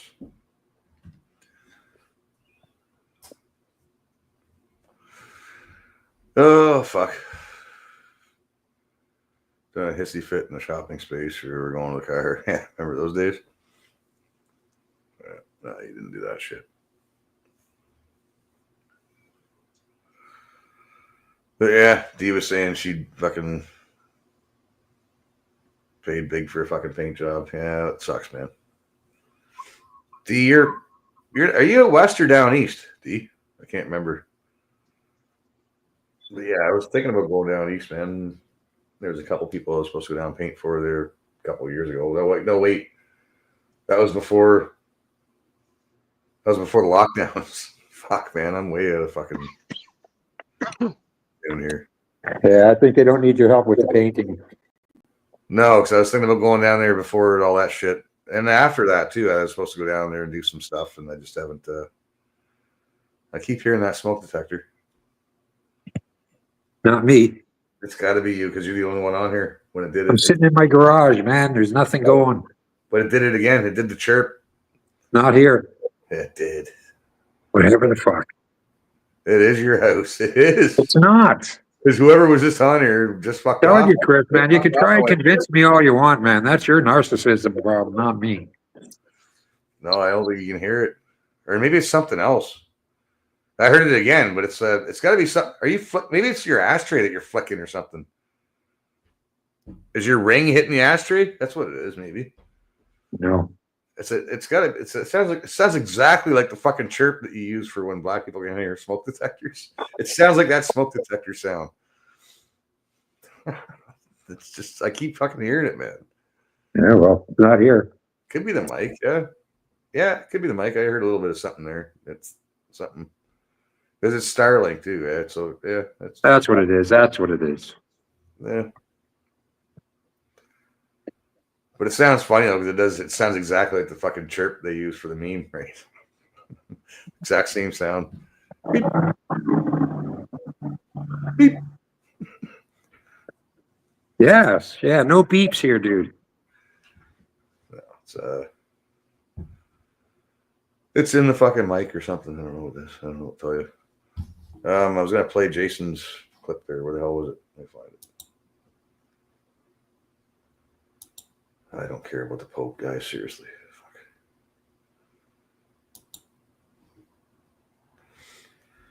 India versus Pakistan. Something might have happened. See, I go to fucking look up Jason's video and then I see something like squirrel.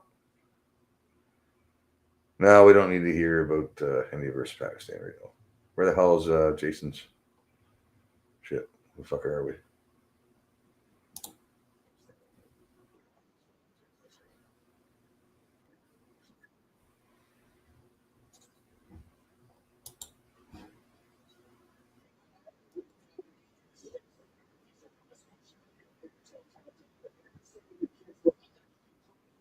That's the same one.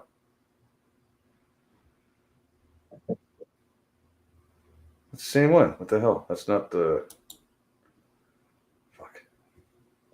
Anyways. I clicked on what Jason put up, and it was the same link that I was playing. That doesn't make any sense. Well, it took me there because it's supposed to be Jason's video, not my recent video. That was weird. Let me try it again. Or Jason, put the link in again, man, that you wanted me to play.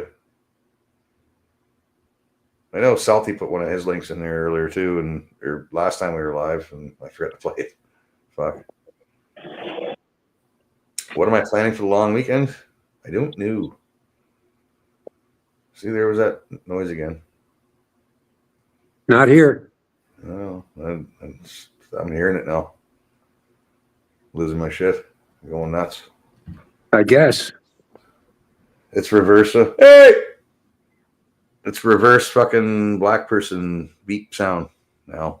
That's what I'm suffering from. Because now that's all I hear now. When I'm talking to you when I'm live is the fucking chirp. Okay.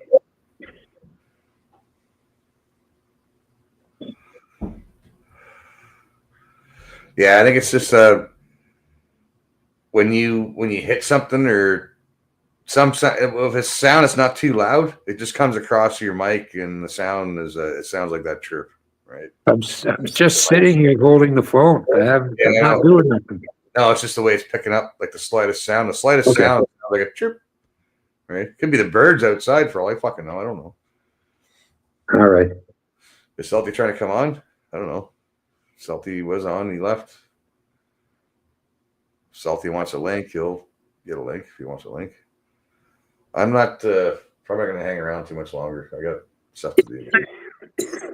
Fucking 6 hours. I wasn't really planning on going this long, but in a bit, and I noticed some things we want to talk about, and that was one of them. And I think as depressing as it was, I don't know, man. It ain't looking good, really. And I have questions. You know, it just sucks, man. It's like, what the fuck, man, really? Yeah.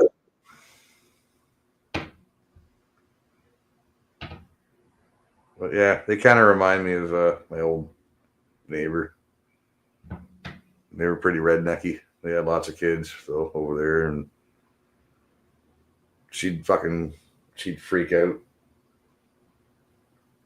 They'd be arguing in the street right in front of the kids, and I remember one of the youngest was sitting next to me, bawling her eyes out because mom and dad are over there fucking yelling and hooting and hollering and fucking cursing and swearing, and she's sitting next to me crying, and got me fucking crying too. It was like, fuck's sake.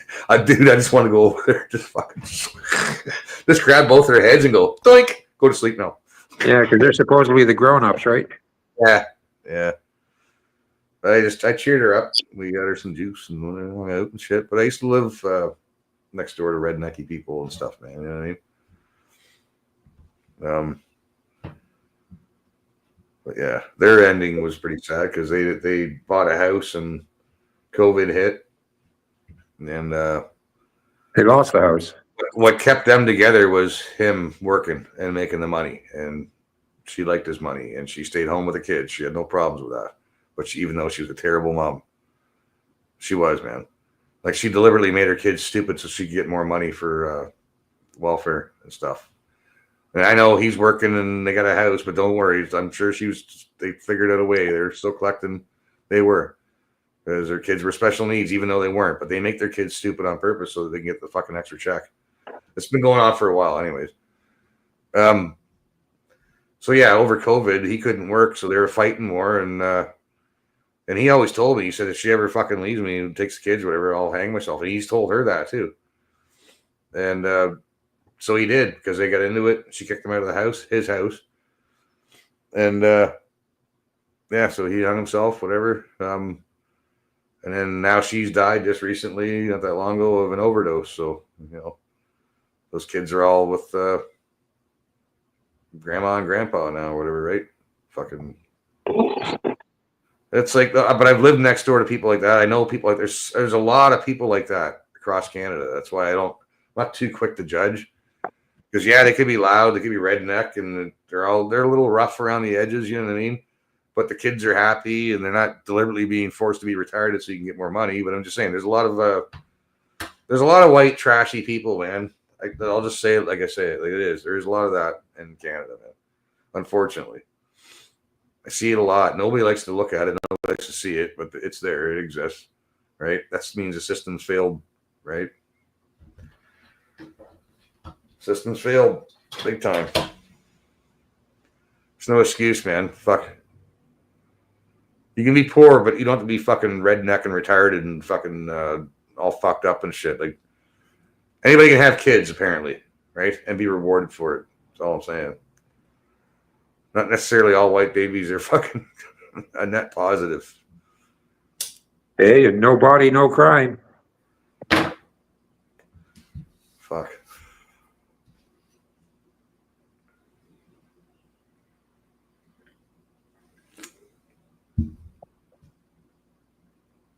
Yeah. I don't know, man. Where'd Alan Jason go? I was supposed to play his fucking clip, and he honestly got pissed off because I didn't play his shit first. Let me go back and find it. I don't have a video. I was sharing this one. Oh, yeah. So that's the one oh, okay. Yeah, that's the one I already seen. Cool. I thought it was one of his. Fine. All right, well, I'll play something else, and then we should probably fucking wrap it. It's been 6 hours.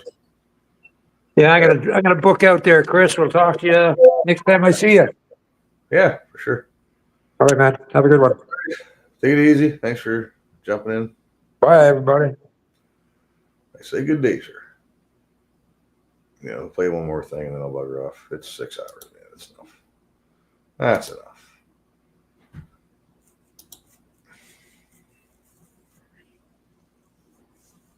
Do I care about Pakistan, India, World War II? Do I? Oh.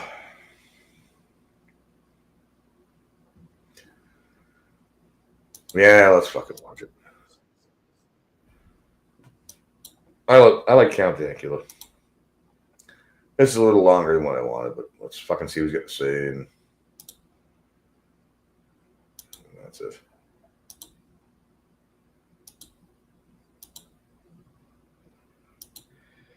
So it seems that India retaliated against Pakistan.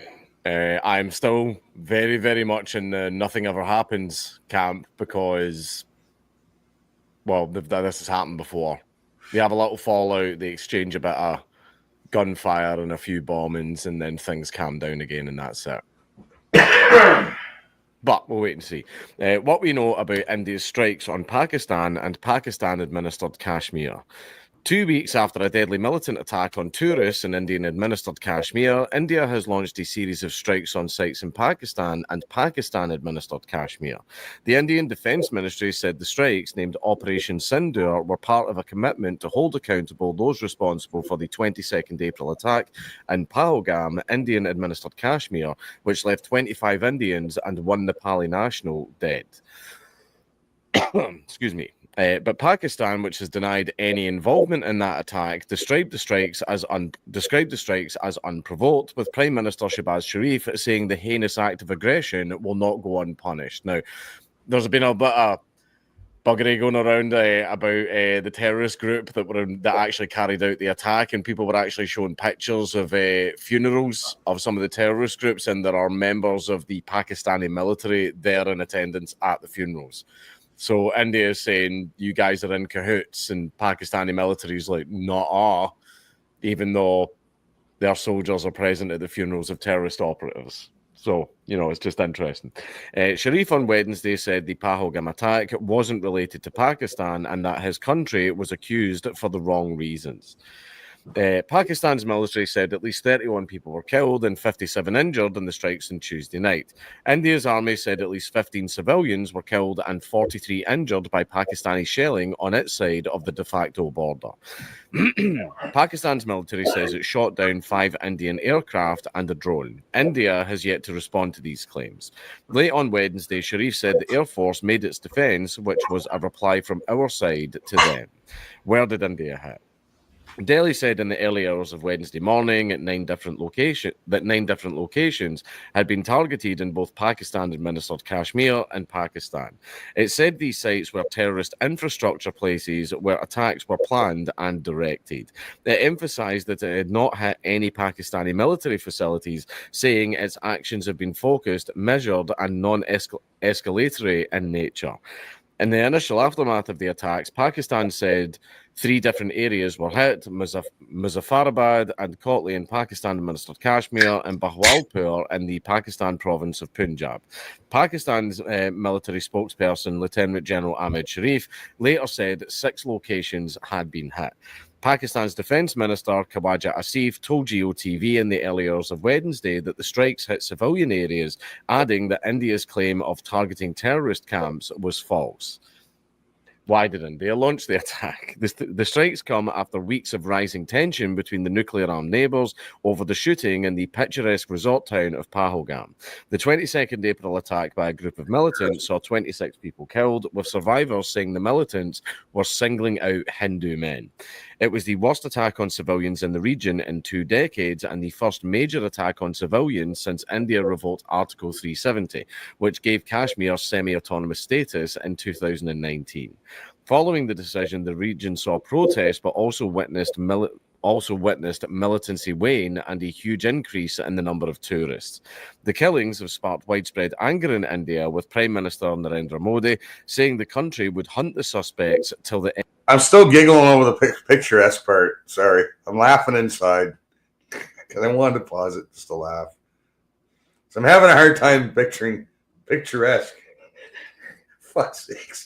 Ends of the earth, and those who planned and carried it out will be punished beyond their imagination. However, India initially did not name any group it believed it was behind the attack in Pahalgam. But Indian police alleged that 2 of the attackers were Pakistani nationals, with Delhi accusing Pakistan of supporting militants, a charge Islamabad denies. It says it has nothing to do with the 22nd April attacks. On the 7th of May, Indian Foreign Secretary Vikram Misri said Pakistan-based Lashkar-e-Taiba militant group carried out the attack. In the 2 weeks since, both sides have taken tit-for-tat measures against each other, including expelling diplomats, suspending visas, and closing border crossings.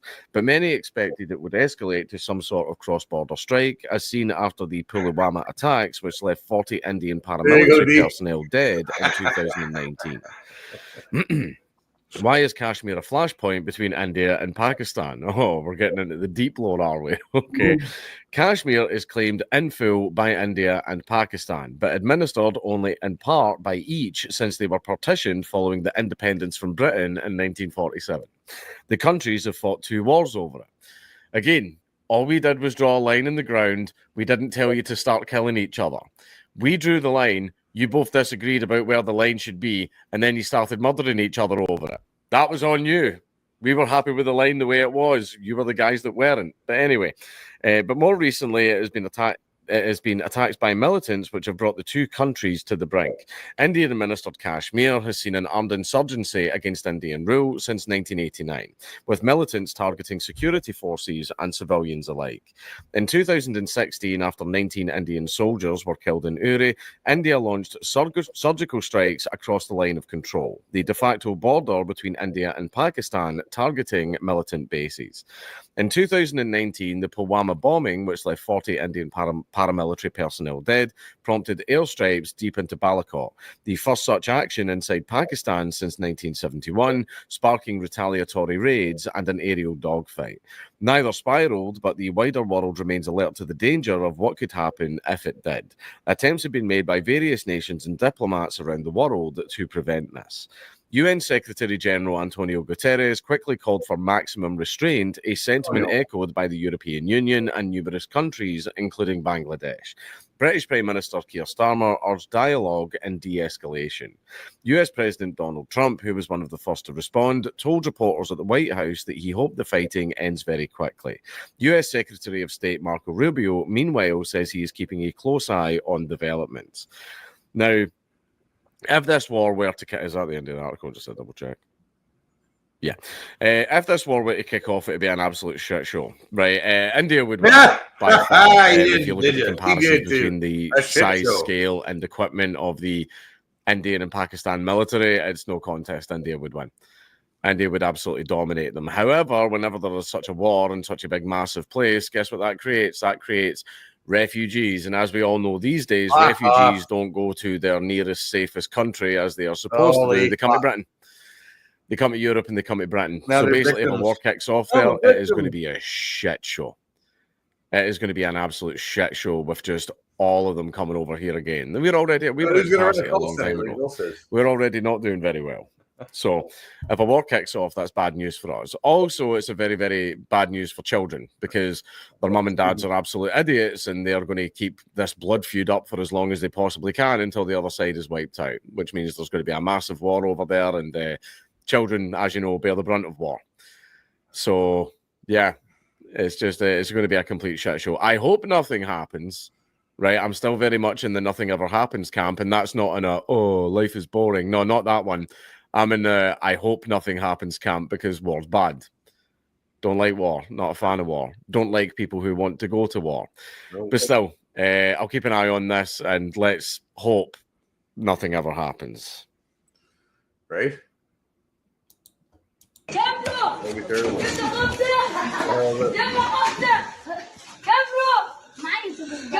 Like, ليش فرحان انت؟ ليش قاعد بتكذب؟ All right, shut up. So it seems. Listen, I'm going out the fucking tune, all right? Or you just fucking end it. Either one. Not playing that. Not playing that. Let's play a tune. Tunes? Non-strikeable fucking cut your balls off tunes. YouTube fucking piss them off tunes. What do we got? What do we got? Wow, it's not really much. Yeah, well, let's do.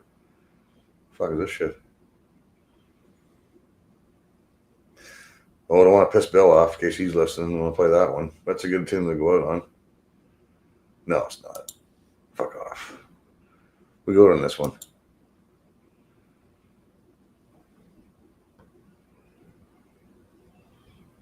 Yeah, this one here. Good tune to end on.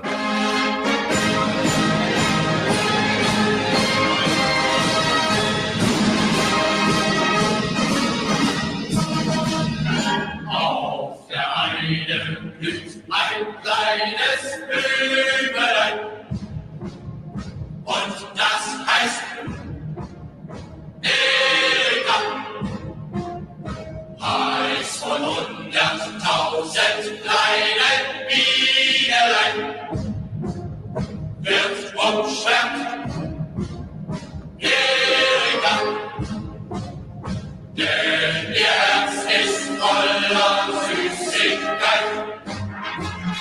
Zarter Duft entströmt im Blütenland.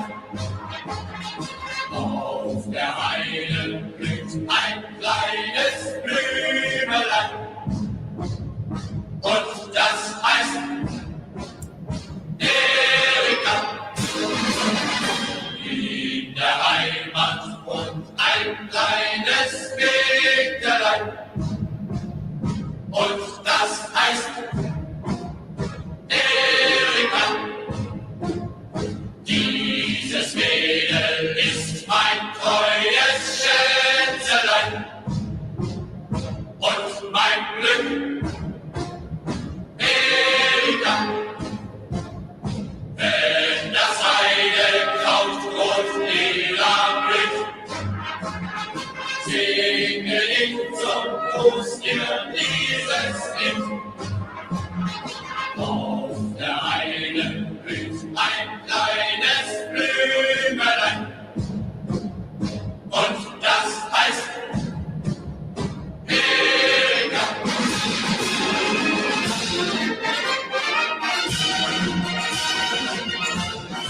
In mein Kämmerlein blüht auch ein Blümelein.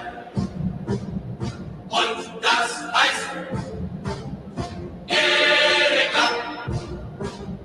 Schon beim Morgengrauen, so wie beim Dämmerschein, schaust mich an, Erika. Und dann ist es mehr als wenn es läuft. Denkst du auch an deine kleine Frau? In der Heimat bleibt und in ein Mägdelein. Und das heißt Erika. Yeah, I was going to end it. But Johnny had to fucking say something. Johnny just had to fucking open his fucking mouth. I could have just ended the stream right there. That would have been it. That would have been it. Just ended the fucking stream. Would have been great. Right? Would have been all I did is just stop it. But no. I was just sitting here, you know what? I'll just type in a couple chats while I was playing. I'll say, hey, nice to see you, D. Thanks for stopping in. But Johnny had to go and say those things. He just so mean. So mean. Yeah. Okay. Well, clean. I'll play one more fucking song. I gotta go. I gotta go cut my grass, man. I got 4 fucking honking bags, man. They're like fucking at least 80 pounds easily each. Fuck, they're bigger than the last fucking bags of screening I got in a different color too. They're gray, but I don't care. They're down the back 40. They'll serve the purpose. Cut the grass, spread those out. Or not necessarily in that order. Anyways, I got shit to do. I gotta go. If Sarah was here, she might say, fuck you, Johnny. Oh, she would be, of course. All right, later, D. Everybody else jumped in here, all you scallywags. I got a kitchen I got to clean before it comes a science experiment. Right. Yeah. You're growing stuff, but it's not stuff that you want to make a salad with. Good thing she's not here. No. I know. Well, her phone was charging, so now she's probably busy fucking doing other shit. Anyways, I'll play one more tune and then we'll bug her off. Well, I'll bug her off. I'm going to play a song and I'm going to shut the fuck up and let the song play and then I'll shut her down and then we're out. All right? Okay? Okay. Okay? Okay. Oh, what tune? If I was going to go out with a song, what would it be that we haven't heard 1,000 fucking times?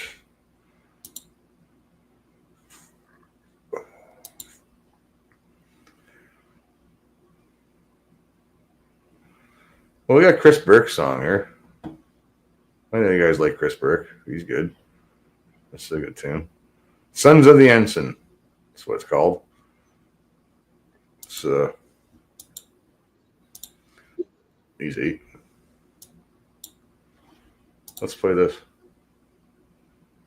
Let's get an out tune. It's a fine song. Fucking Johnny's like game cuss. No, I don't need to hear that. I haven't heard it. No, I think you made me listen to it. I don't need to hear that shit, man. That's fucking AIDS of the ears. I don't need ear AIDS. Fuck. This one's way, way better. And yeah, there you go, Johnny. This is something you can start getting clean into. We're cleaning house, man. We're cleaning house.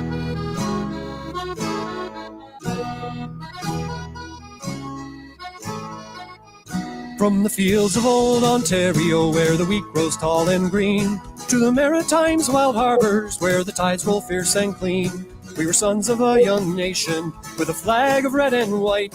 The ensign flew above us through the day and through the night. Oh, the red ensign waves o'er the brave and the free, for the boys who marched to Flanders and the shores of Normandy, with our hearts full of fire and our eyes on the sky. For the land we love we'd fight, and for her we'd die. In the mud of Passchendaele, where the poppies bled and swayed, we'd carve our name in courage, though the cost was dearly paid. With the ensign on our shoulders, through the shell and bitter rain, we held the line for freedom, though we'd never be the same. Oh, the red ensign waves o'er the brave and the free, for the boys who marched to Flanders and the shores of Normandy, with our hearts full of fire and our eyes on the sky. For the land we love we'd fight, and for her we'd die. When the call came 39, we rose again to stand. From Dieppe to Juneau's beaches, we brought iron to the sand. That old flag was our beacon through the smoke and cannon's roar, for the homes we left behind us and the peace we'd fight to restore. And the ensign still flies in the hearts that remain of the men who bore her colors through the fire and the pain. Though the years may fade her scarlet and the world may change her song, in our soul she's ever waving and her spirit carries on. Oh, the red ensign waves o'er the brave and the free, for the boys who marched to Flanders and the shores of Normandy, with our hearts full of fire and our eyes on the sky.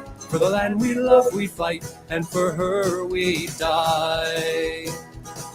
Now the prairies hum with silence and the shipyards hammer still, but the stories of our fathers echo loud on every hill. Raise a glass to those who carried that proud flag through the strife, for the red ensign sons who gave us this Canadian life. Oh, the red ensign waves o'er the brave and the free, for the boys who marched to Flanders and the shores of Normandy, with our hearts full of fire and our eyes on the sky.